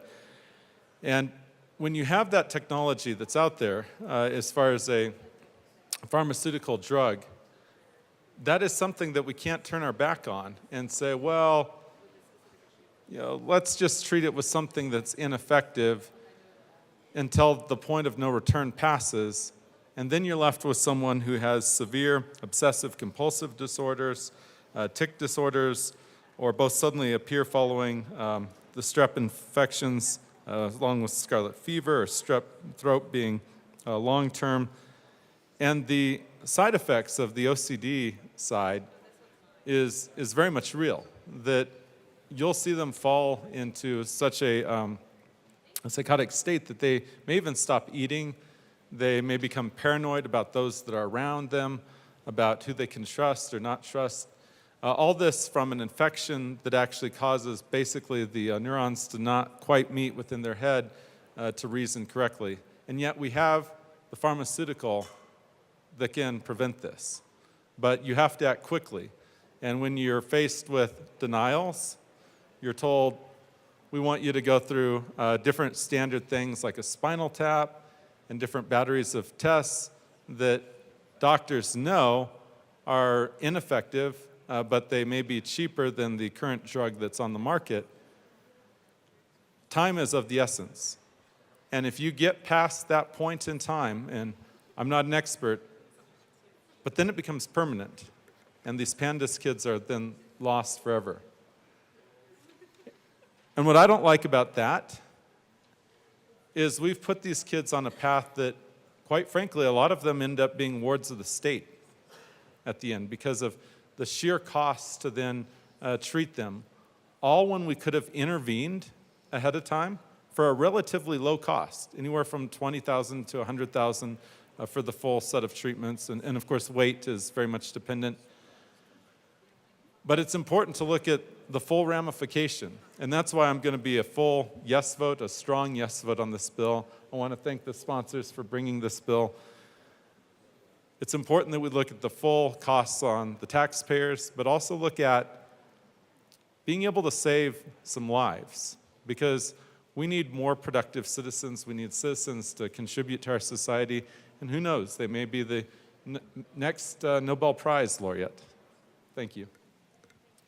Seeing no further discussion, the question before us is the adoption of House Bill 1382. All those in favor say aye. Aye. All those opposed say no. House Bill 1382 passes. Mr. Shebel, please read the title to House Bill 1320. House Bill 1320 by Representatives Lukens and Velasco, also Senators Marchman and Mullica, concerning creating a task force to study school staff safety issues. Representative Lukens. Thank you, Mr. Chair. I move House Bill 1320, the Appropriations Report and the Education Report. To the Appropriations Report. Representative Lukens. Thank you, Mr. Chair. In Appropriations Committee, we were successful and just had to make a technical change. We asked for a yes vote. Seeing no further discussion, the question before us is the passage of the Appropriations Committee report. All those in favor say aye. Aye. All those opposed, no. The Appropriations Committee report passes. Representative Lukens, to the Education Report. Thank you, Mr. Chair. In Education Committee, we brought a few amendments that were done from continued stakeholding with the disability advocacy groups. We ask for a yes vote. Seeing no further discussion, the question before us is the passage of the Education Report. All of those in favor say aye. Aye. All those opposed, no. The Education Report passes. To the bill, Representative Lukens. Thank you, Mr. Chair. I move Amendment L004 and ask that it be properly displayed. Thank you. It is displayed. Please proceed. Thank you, Mr. Chair. This is an amendment that we are bringing in based on continued stakeholding with the governor's office, and we ask for a yes vote on L004. Minority Leader Puglisi. Thank you, Mr. Chair. I just want to say thank you to the sponsors, and I don't generally say this, but thank you to the governor for giving the minority leader of the House an appointment. Thank you. Seeing no further discussion, the question before us is the passage of L004. All those in favor say aye. Aye. All those opposed, no. The L004 passes. To the bill, Representative Velasco. Thank you so much, Mr. Chair. This is a very important bill to start addressing various issues around teacher safety without criminalizing or punishing our students. So we urge a yes vote. Seeing no further discussion, the question before us is the passage of House Bill 1320. All those in favor say aye. All those opposed, no. 1320 is adopted. Mr. Shebel, please read the title to House Bill 1432. House Bill 1432 by Representatives Clifford and Soper, concerning eliminating the requirement for a defendant to pay the Colorado Bureau of Investigation for costs related to sealing criminal justice records in the Bureau's custody. Representative Clifford. Mr. Chair, I move House Bill 1432 on second reading. And can you also move the Appropriations Committee report? And the Appropriations report to House Bill 1432. Thank you. To the Appropriations Committee report. Well, you can talk about it. Go ahead. Representative Soper. Thank you, Mr. Chair. So we adopted one amendment in Appropriations Committee.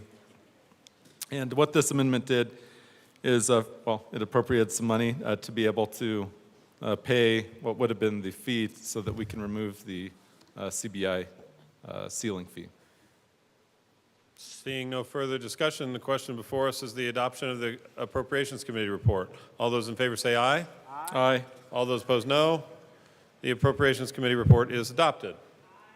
To the bill, Representative Clifford. Members, this bill is regarding a fee after you have gone through court and paid the fees to the court, and the court has adjudicated that you can have a record sealed. there is an additional $20 fee that comes from CBI for the actual sealing of that bill. That is not necessarily apparent to people that have been told that they can have their records sealed, so when they apply. Currently, CBI often has to go track these people down for that $20, and up to 80% of those never get processed. It's a somewhat arbitrary process. It's actually taking them more time to try to collect the $20 than they actually need. So what we're doing here is removing the $20 fee and wiping out any existing fees so that all the records that are in process can get processed. Representative Soper. Thank you, Mr. Chair. Thank you to my co-prime sponsor. I did just want to clarify one thing. So members have asked, why is it that there's 5 FTEs that are included here? And I do just want to hit on that. The sealing of records in Colorado is not an automated process. It's very much a labor-intensive process. So each individual file has to be physically gone through with an actual person, which means you have to pull the file and then you have to go through it yourself to see what things need to be included, and then that's sealed from there.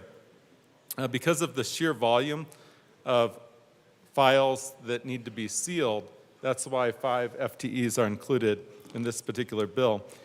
I do want to say that the $20, I call that more like the insult to injury fee, because you've already been through the court system. You already have a court order granting the sealing of your records. You've already paid the court fees. You've already paid your legal fees.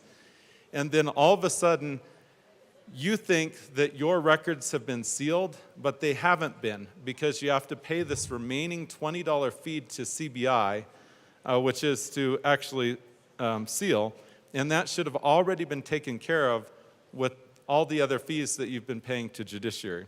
So this is a bill that treats everyone the same, that's having their records sealed to get rid of this last CBI fee, and would ask for a yes vote. Any further discussion? Representative Taggart.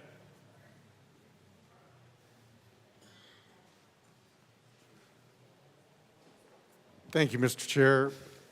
I would really like to support this bill, but I would ask the prime sponsors to do one thing.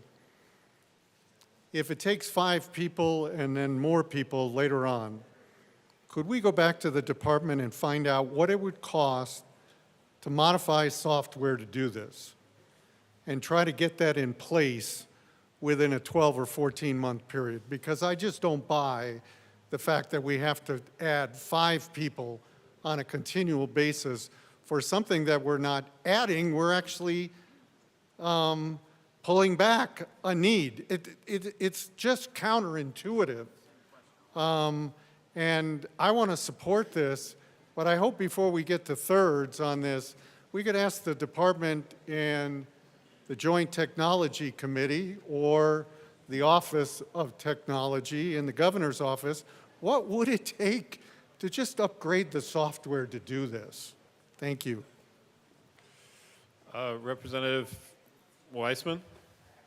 Sure, thanks, Mr. Chair. In partial answer to the commentary from the representative from Grand Junction, for a longer discussion, I'm here for it, or I would also call out our colleague from Delta or from Northeast Denver who've been working on these issues since 2019. I guess I'll start by saying I support the bill. I think it's thoughtful, it's measured. I'm glad to see it being done in a bipartisan way. One of the challenges here and why this is so complicated and we need bills like this is we are not in Colorado, as some other states are, what is called a unified registry state. CBI has the arrest records over here, Judicial has the case records over here. You kind of got to build a Bifrost bridge. That's complicated, it takes time, it takes money, it takes FTE.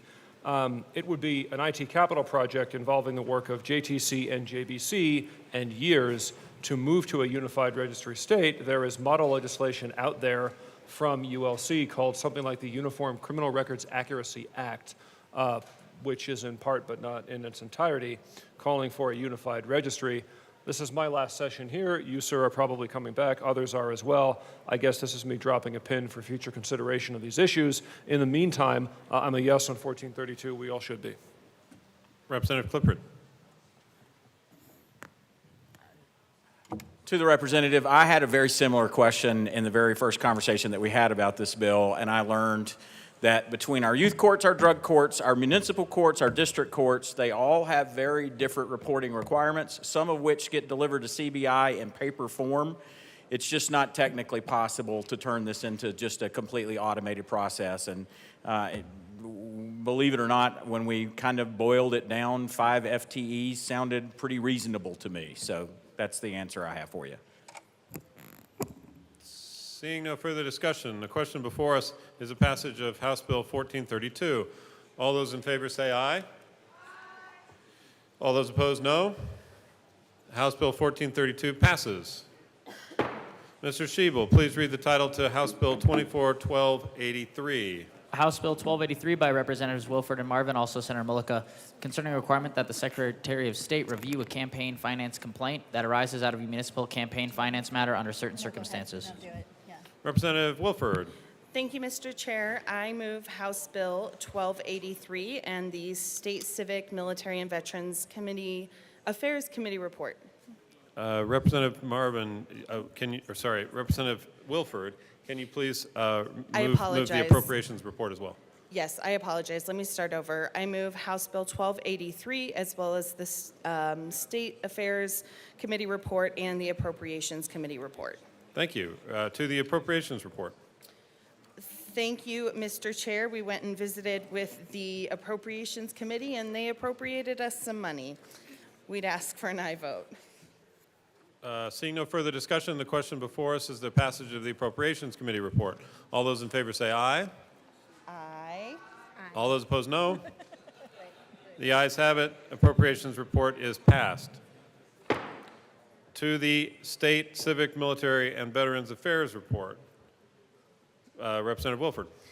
Thank you, Mr. Chair. We did make a number of minor changes to the State Affairs Committee report, and one outstanding piece that we still have to add in, we'd like to do so via Amendment L003.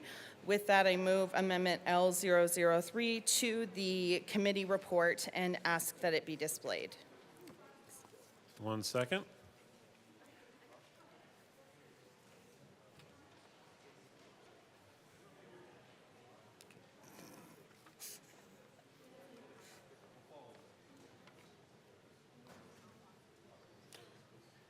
It is properly displayed. Please proceed.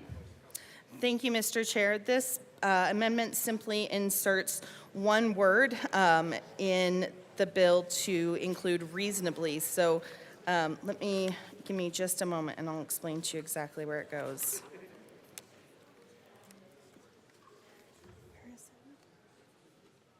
Oh, I'm sorry. So this pertains to a municipal clerk being able to refer a campaign finance complaint to the Secretary of State, and specifically being able to do so if there is a real or perceived conflict of interest. And so this this amendment adds in the word reasonably to just further ensure that we have a robust definition, and we'd ask for an aye vote. Seeing no further discussion, the question before us is the passage of L003. All those in favor say aye. Aye. Aye. All those opposed, no. L003 passes. Aye. To the State Affairs Committee report. We ask for an aye vote. Seeing no further discussion on the State Affairs Committee report, all those in favor say aye. The question before us is the passage of the State Affairs Committee report. All those in favor say aye. Aye. All those opposed, no. The State Civic, Military, and Veterans Affairs report passes. To the bill, Representative Wilford. Thank you very much, Mr. Chair. This bill came out of my local government and a situation that they experienced in the last election cycle, where there was the mayor running for re-election as well as a sitting council member running for mayor. And when campaign complaints were filed on those two individuals, the city clerk was put in a really impossible position where she could either find on behalf of her current boss or fined against another current boss. So we brought this bill to ensure that when campaign finance complaints are filed, that there is a venue and a process by which to ensure that not only staff are protected, but that these campaign finance complaints are heard. And so our bill establishes a variety of pathways. If a municipal government already has a campaign finance ordinance and process for hearing complaints, they don't have to change that. We simply offer the opportunity, if there is in fact a real or perceived conflict of interest, to be able to send a campaign complaint to the Secretary of State's office for review and consideration. Additionally, the bill provides a pathway so that in the event that a statutory town has not already adopted a campaign finance ordinance or process, that if they do not wish to adopt a process, that they may submit any, or they may forward any complaints that they receive to the Secretary of State's office. So no requirements for local governments, home rule or statutory, to utilize this process, but it does create pathways to ensure, again, that all campaign finance violations and complaints receive the adequate review that they deserve. So we do ask for an aye vote. Representative Marvin. Thank you, Chair. I just wanted to talk about a little bit of the stakeholding that we've been doing on this bill for months. This has been a really collaborative effort, and I wanted to thank the Colorado Municipal League and the Colorado Municipal Clerks Association and the Secretary of State's office for working on this with us. It was really important that we figure out a process that works for everyone and also helps us with the problem that we're trying to solve. And so I just wanted to reiterate what my co-sponsor expressed, that this is really meant to be an insurance or a backup policy that ensures that all campaign finance municipal complaints are handled with fairness and expediency by an unbiased decision maker. And this just gives several pathways to our municipalities to have that happen. So I would ask for a yes vote. Minority Leader Puglisi, excuse me. God. Thank you, Mr. Chair. So when I first saw this bill, my automatic gut was, oh my gosh, I hate it. And then I said, okay, maybe I should take a step back and understand why it's being brought. And I spent a little bit of time yesterday along with my colleague from El Paso County, former mayor, and the Colorado Municipal League to understand the issue a little bit better, because my gut was I didn't want to give more power to the Secretary of State's office. But the fact that, and what I didn't realize, was the conflict between some of these city clerks and what a horrible position it puts them in when they've got to decide these campaign finance violations and they have no other avenue. And so since the Secretary of State's office currently deals with campaign finance complaints on a larger level, it makes sense. So I'm a yes, but I just wanted to put that on the record that you never have to always go with your gut first, and I support local municipal governments and whatever they need in order to have the resources to better support them. Thank you. Representative Wilson. Thank you, Mr. Chair. Again, as a former mayor, as soon as I saw, like the minority leader said, as soon as I saw Secretary of State, I had concerns. But the reality of it is I remember as a mayor, my town clerk being our elections department. She was the only one. She handled all of it, and a lot of it was dropped on her by the Secretary of State. There are directives in there where the Secretary of State says you're going to collect this information, you're going to hold on to these records, you're going to address this item, and that's a lot for one person to handle. At the same time, as the sponsors mentioned, that secretary or that clerk, that town clerk, that municipal clerk may work for me as the mayor, and at the same time I'll be running for re-election, so if there is a campaign finance complaint against me, she's stuck with investigating a complaint against her boss, in a sense. So this bill, and I was concerned about this forcing municipalities to do this, but in the amendments, there is a lot of, in this situation, you have this option. I think that's very fair to the communities, municipalities. There are often times when there is a complaint that is not something significant, and the town clerk can't Rep. handle Wilson, it. just a second, I'm sorry. Members, if we can keep our voices down and our conversations to the side, it's getting loud in here. Thank you, Rep. Wilson, sorry about that. Thank you, Mr. Chair. And then, as I was saying, there are a lot of times that there might be some of these complaints that the town clerk can handle and doesn't need the Secretary of State's support. But my favorite part of this bill is actually in the fiscal note, and it says, this may result in cost savings for some municipalities for processing the investigation of a complaint. Anytime a bill results in cost savings for a municipality, it is a good thing. Thank you. Seeing no further discussion, the question before us is the passage of House Bill 1283. All those in favor say aye. All those opposed, no. House Bill 1283 passes. Mr. Schiebel, please read the title to House Bill 1451. House Bill 1451 by Representatives Harrod and Ricks, also Senators Buckner and Coleman, concerning protections against discrimination based on hair length that is associated with one's race. Representative Harrod. Thank you, Mr. Chair. I move House Bill 1451 and the Business Affairs and the bill, just the bill. To the bill. Thank you. Members, this bill is an addition to the Crown Act to ensure that hair length is included. I ask for an aye vote.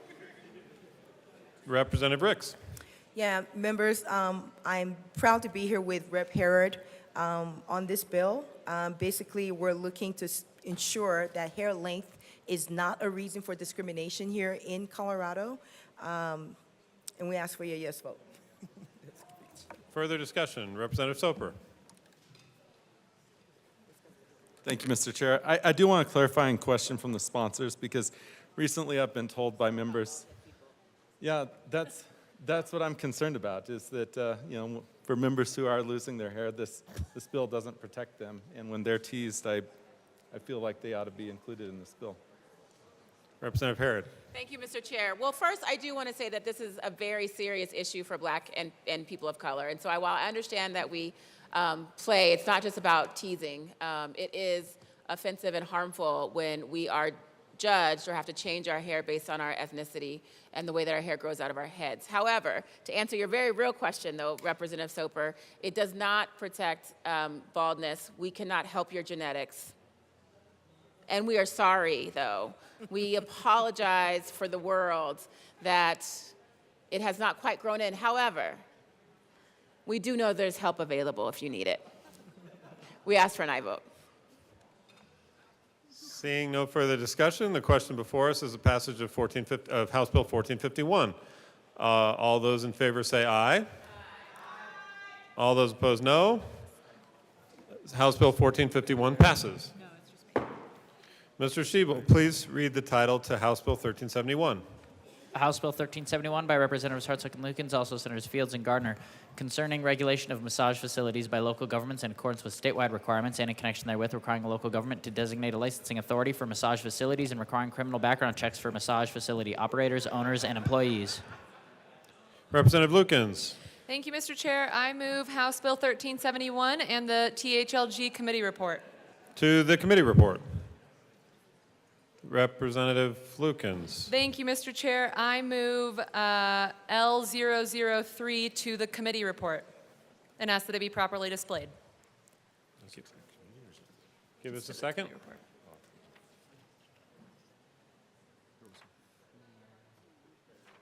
It is displayed. Members, this was a multi-page amendment that was previously circulated. Please proceed. Representative Lukens. Thank you, Mr. Chair. I move L005 to L003 and ask that it be properly displayed. Just a second.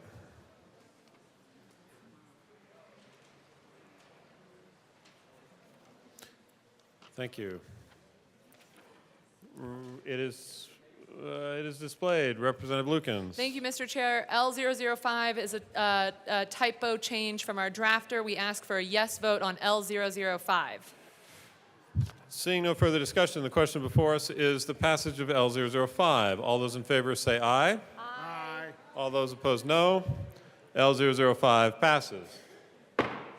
To the amendment, Representative Lukens. Thank you, Mr. Chair. L003, as amended, is a bill that is an amendment that addresses a lot of concerns that we heard from the THLG committee members. I would first like to start out by thanking the committee members for articulating their concerns. I believe that we addressed all of your concerns and actually went above and beyond by collaborating with a lot of groups that are victims advocacy groups. So what this amendment does is if a local government does not have a massage facility, they are not required to have a process. The amendment removes the reference to zoning to further clarify that a local government does not take any action if they do not have the businesses. It clarifies that only convictions are reported in the background check, and owners, operators, and licensees must submit their background check at least 30 days before obtaining or transferring a license or ownership. And it removes the phrase similar crimes, and then it also includes that employees must also submit a background check, but if the licensee, operator, or owner of the massage facility believes that hiring a prospective employee or continuing to employ an existing employee with a conviction does not pose a threat to customers or other employees, they may choose to hire or continue to employ them at a facility. This was done to ensure that victims are still able to access jobs. And we ask for a yes vote on L003 as amended. Seeing no further discussion, the question before us is the passage of L003. All those in favor say aye. Aye. All those opposed, no. L003 passes. To the committee report. Representative Lukens. Thank you, Mr. Chair. We ask for a yes vote on the THLG committee report as amended. Seeing no further discussion, the question before us is the passage of the committee report. All those in favor say aye. Aye. All those opposed, no. The Transportation, Housing, Local Government Committee report is passed. To the bill, Representative Hartsook. Thank you, Mr. Chair. So, as my colleague explained, we took several points and amended it in committee. What we bring to you is something that's been brought to us by businesses, the counties, local law enforcement, state law enforcement. Human trafficking is a significant problem within the state. There currently is no means to run a national fingerprint background check on everyone that's involved in these businesses. Therefore, what has been happening is you have great businesses that are out there that are doing a phenomenal job, but under their guise, there's other businesses that are doing a lot of illegal activity, which includes human trafficking, drug trafficking, and prostitution. What we wanted to make sure of is that we were getting everyone a national background check to stem that tide, and that's what this bill does. It coordinates, as my colleague pointed out, local law enforcement will run it. It will go through the state up to the FBI. They will run the background checks. And this is for the owners, the investors, the operators, and then all of the employees. It does not impact the already certified massage therapists because they go through that in their school and they get all of this. It impacts them in no way, shape, or form because it doesn't affect them. They've already gone through all of this. This is affecting everyone else that's in the business. What it will do is then when the information comes back, law enforcement now has the data. Local businesses will then decide if it's an employee, if they want to hire them, that's up to them. But for the owners and operators, that becomes, from the business perspective, that they can't run another facility like that if they've been convicted of these crimes. We did a lot of stakeholdering, we did a lot of working with a whole variety of groups out there because this covers big businesses, small businesses, and medium businesses. And we want to make sure that if you are a bad actor coming in from out of state, that we're going to catch you. If you're a bad actor within this state, we're going to catch you.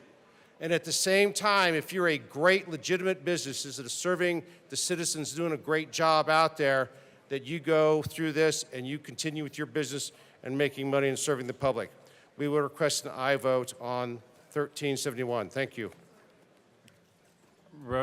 Seeing no further discussion, the question before us is the passage of 1371, or House Bill 1371. All those in favor say aye. Aye. All those opposed, no. House Bill 1371 passes.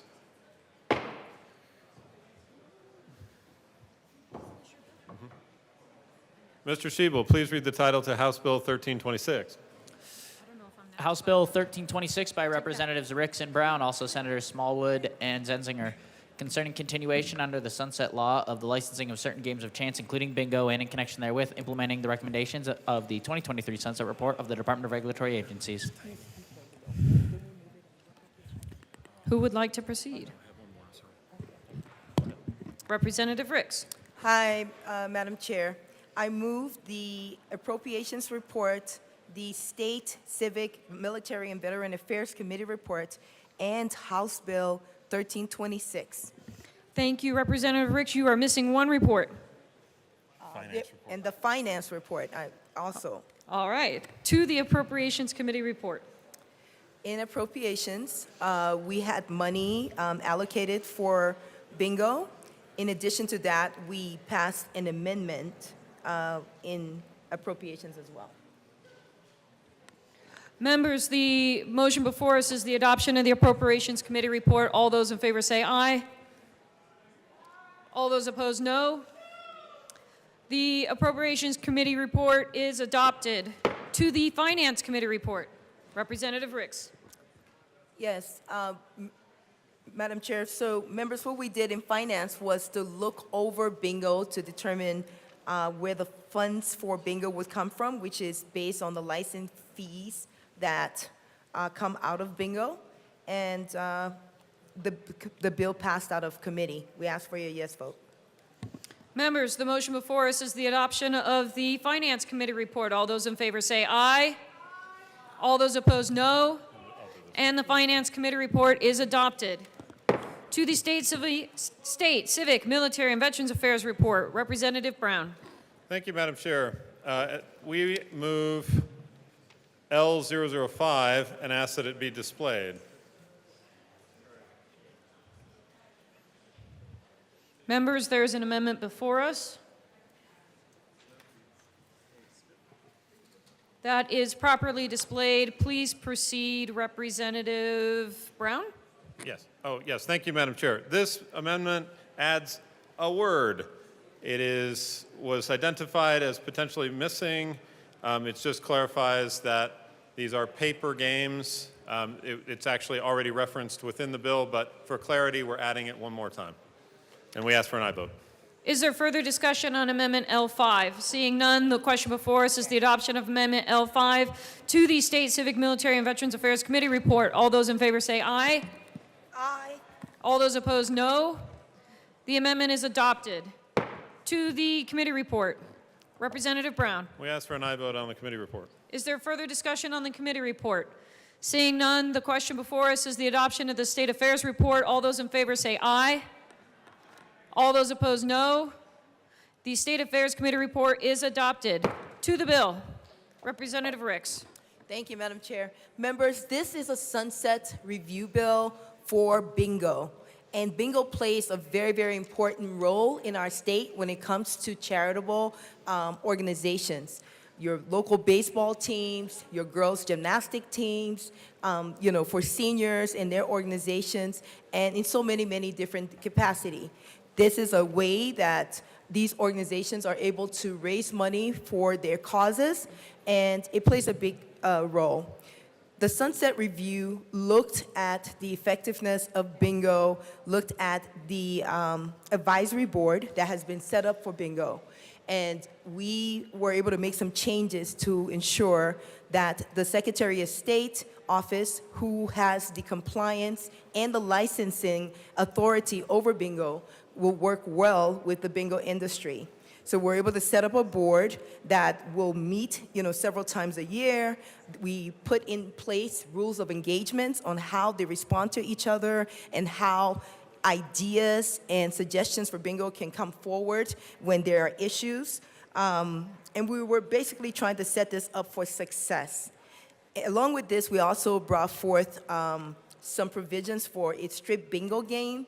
And my co-prime, Carl Brown, will talk more about the strip bingo game. He's an expert now on this. Representative Brown. Thank you, Madam Chair. Yes, there was a bill, it had a name, and bingo was its name-o.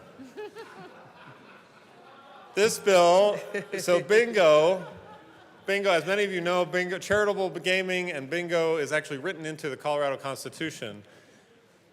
This bill will continue to allow the Secretary of State's office to regulate bingo so that it can continue to be a revenue source for so many nonprofits and other community organizations. As my co-prime said, and by the way, I'm thankful to be able to join my co-prime on this bill for her amazing work and to work on something that's so important to our communities, to Rotary clubs, to veterans groups, and other organizations.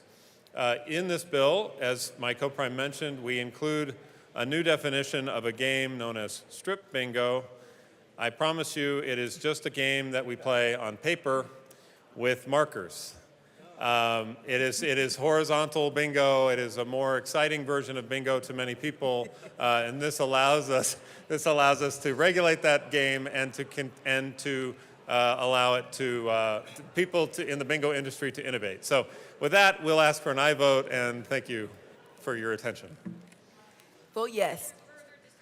Is there further discussion on House Bill 1326? Representative Soper. Thank you, Madam Chair, and it's an honor to serve with you.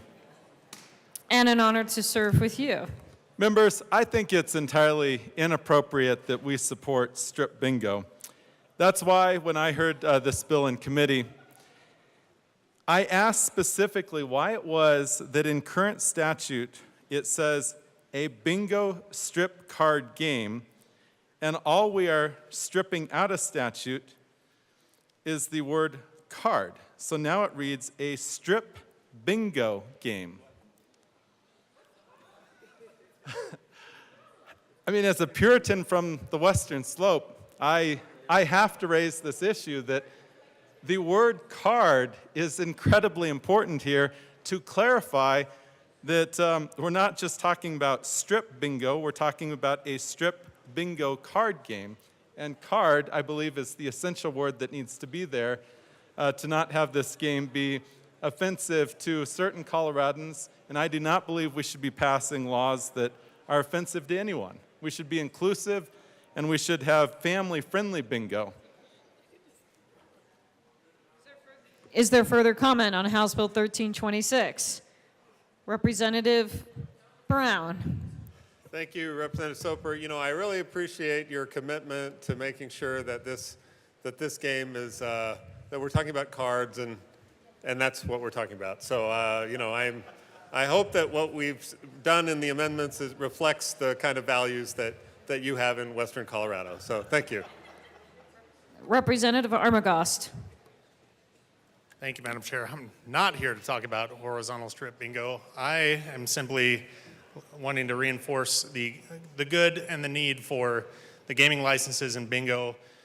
This is a big, huge proponent to keeping our VFWs and our American Legions up and running around the state. So definitely support this and keep this going. We need to keep those gaming licenses active and well taken care of for our VFWs and American Legions. So vote yes. Seeing no further discussion on House Bill 13, Representative Ortiz. Members, I'm just going to echo that. A huge chunk of the Mountain States Paralyzed Veterans of America budget does come from bingo. I know some of the younger kids in the crowd might think that this is boring and not consequential, but seriously, a lot of it does support charitable organizations like Mountain States Paralyzed of America. Over $300,000 of our budget comes from bingo. Is there further discussion? Seeing none, the question before us is the adoption of House Bill 1326 as amended. All those in favor say aye. All those opposed say no. The bingos have it. The bill is passed.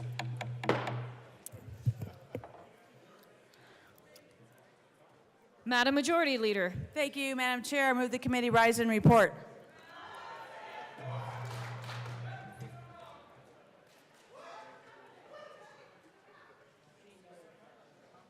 Seeing no objections, the committee will rise and report.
The House will come back to order. Mr. Schiebel, please read the report of the Committee of the Whole.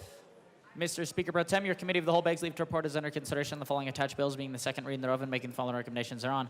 House Bills 1283 as amended, 1320 as amended, 1326 as amended, 1370 as amended, 1371 as amended, 1382 as amended, 1432 as amended, and 1451 passed on second reading, order engrossed to place on the calendar for third reading and final passage.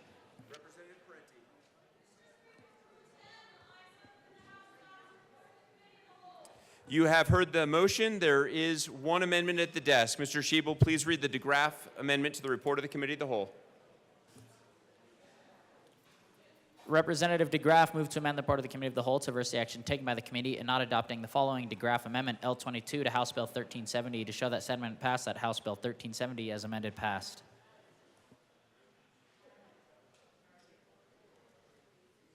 Representative DeGraff. Thank you, Mr. Chair. I'd like to move the first DeGraff amendment to the Committee of the Whole and ask that it be properly displayed. The amendment is properly before us. Please proceed. All right. For those of you who missed the science lesson, the object here was to help the sponsors out and help the entire carbon anti-CO2 movement here to actually have some science. And I did find some semblance of a climate goal, which is 1.5 degrees over the last ice age, which seems a little bit odd. But anyways, this is to add. It didn't take away anything. At an increase of 1 gigaton of carbon dioxide would result in a radiative force of 0.0018 watts per square meter. So that does recognize and reinforce the CO2 as a greenhouse gas, which it is, which would change by 0.0003 degrees Celsius. And of course, Colorado only puts out 0.125 gigatons. So the total temperature that Colorado could affect in climate change would be 0.00004 degrees Celsius, which is about 125 times lower than pretty much any thermometers that we'd be able to find on the market to measure that. So it does recognize the greenhouse gas effect. It does recognize global warming. Those numbers were given to me by the Professor Emeritus of Physics from the University of Connecticut. So in order to actually start having some science in the governor's roadmap to nowhere, this would be a good start. I recommend an aye vote. Representative Brown.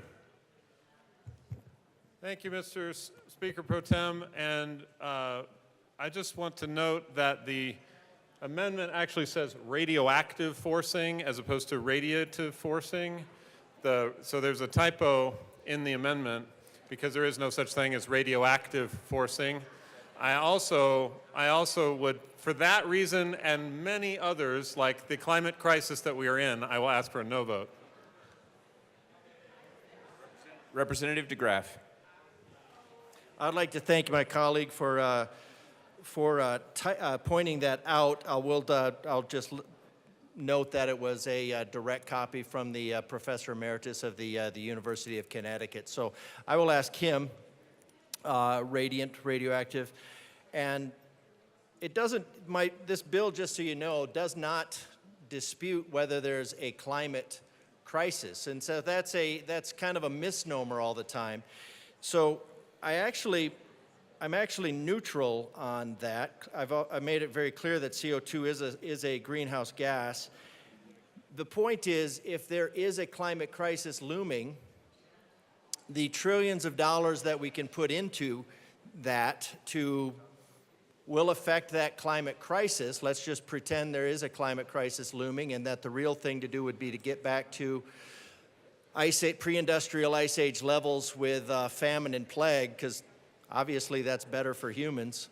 That if we have a greenhouse crisis looming, the only thing that we can do for it as an individual is 1 part in 1 trillion. The only thing that we can do for it collectively as a state is 40 parts in 1 million.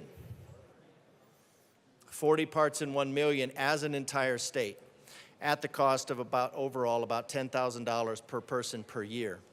So there's never a solution. There's only compromises in this terms. There's only, and you have to make that determination. So the cost, $10,000 per person per year divided by 1 trillionth, effectively makes the cost per person as effectively infinite as you could get.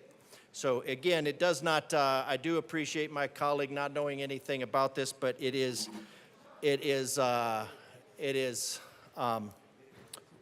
1 part in 1 trillion. Again, that's how much you could do about the climate crisis.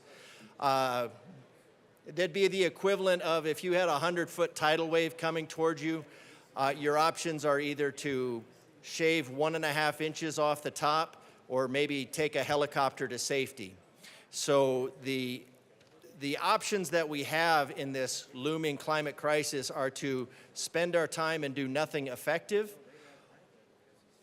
or to adapt, which is what humans have done with the climate that has been trying to kill us since time's inception. So this, I will find out about why, if that was just a typo or if he meant to do that. I did notice that myself. I didn't want to bring that out because it was just a it was a direct quote from the professor emeritus of the University of Connecticut. So I'll go with that. But again, it does not dispute whether there is a climate crisis looming. It's just a matter of that the state of Colorado, with all the money, could only affect it by effectively, mathematically, 40 parts in 1 million. And if you want to take on the math of that, I'd be happy to have a discussion with you. I've given you that to falsify. That would be fine. I'd love you to do that because it would make all the death and misery from these policies easier to watch. Representative Lynch. Thank you, Mr. Speaker Pro Tem. I'm not here to debate the actual numbers on this. I'm a little more concerned about Celsius. So this really is somewhat discriminatory for those of us that really live in the world of Fahrenheit. And I would like for, we tried to do a substitute amendment and that didn't work, but I think that would make this a little more palatable. I'm in favor of this. These numbers are probably correct, but I just can't get my head around it because it's in Celsius, and so I'll have to be a hard no on this. Representative Soper. Thank you, Mr. Speaker Pro Tem, and I also agree with my colleague from Weld County. It's hard to back an amendment that talks in terms of Celsius and puts that into the statutes of our state. We're in the United States of America. We write things in Fahrenheit. We use the imperial system as far as inches. We do not use the metric system that they have embraced in Europe or in Asia. That's what makes us the shining light on the hill, is that we use Fahrenheit. We use inches. And that's what truly makes the United States unique amongst all the nations in the world. And this amendment tries to make us just part of the world, just another metric country. You are all in violation of the rules. Thank you. Please return to your seats. Every one of you is fined $1. Is there further discussion? Representative Holtorf.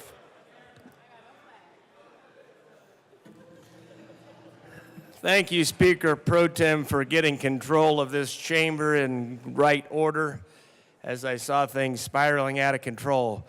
But in that moment of patriotism, my heart swelled and I started to feel very happy to be an American, a red-blooded, God-fearing American patriot. But in all sincerity to my colleagues, I do want to offer a plea of understanding. With respect to the climate discussion and policy and debate that moves us in a direction that arguably helps with respect to air quality, helps with respect to many things.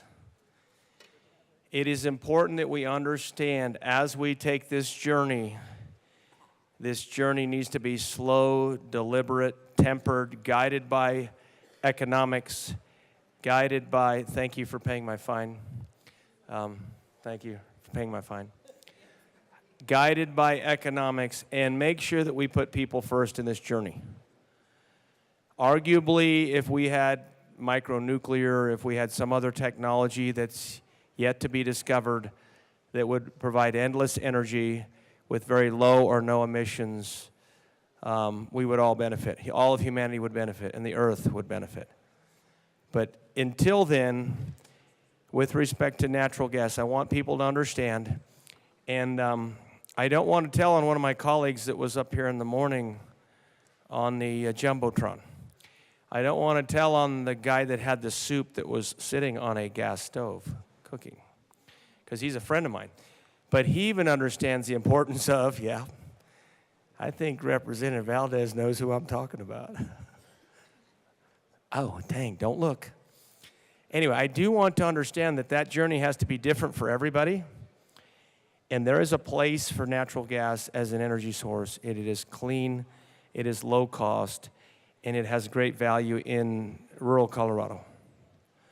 So please, let's temper our spirits and make sure that our public policy is based on cost to reduce costs, not reduce natural gas usage, but reduce costs to the consumer. As we do this journey, the journey is okay for humanity to take. But if there's one thing I impart on all of my good colleagues in this chamber, the journey must be slow, tempered, and make sure we take care of people and put people before policy and people before politics. Thank you, and God bless America. Is there further discussion on the DeGraff Amendment? Seeing none, the question before us is the adoption of the DeGraff Amendment to the report of the Committee of the Whole. Mr. Schiebel, please open the machine, and members, please proceed to vote. Representative Woodrow, how do you vote? No. Representative Woodrow votes no.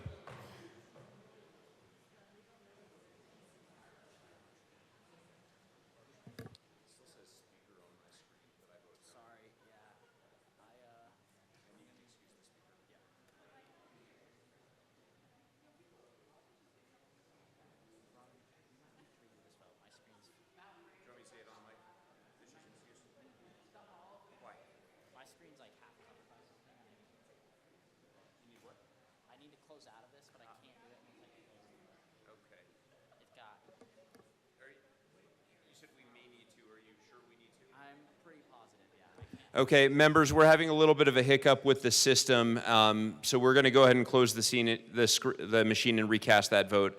Mr. Schiebel, please close the machine.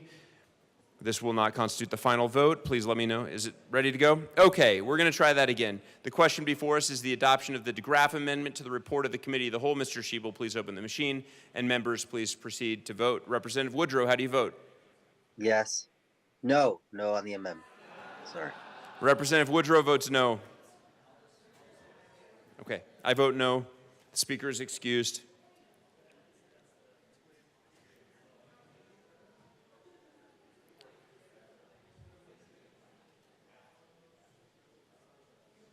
Please close the machine.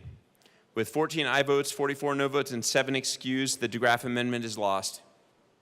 There are no more amendments at the desk. The question before us is the adoption of the report of the Committee of the Whole. Mr. Schiebel, please open the machine, and members, please proceed to vote.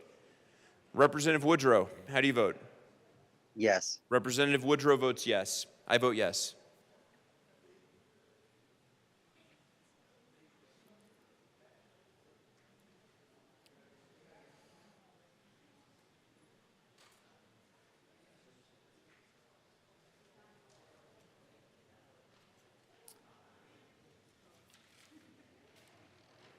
Please close the machine.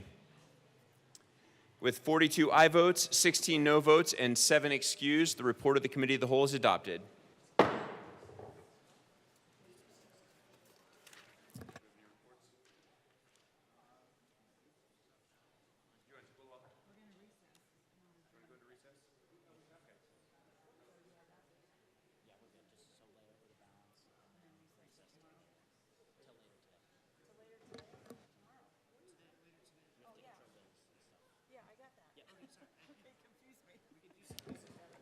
Majority Leader Duran. Thank you, Mr. Speaker Pro Tem. I move to lay over the balance of the calendar to Thursday, April 25th, 2024. Seeing no objection, the balance of the calendar will be laid over as requested by the Majority Leader. Majority Leader Duran. Mr. Speaker Pro Tem, I move that the House stand in recess until later today. Seeing no objection, the House will stand in recess until later today.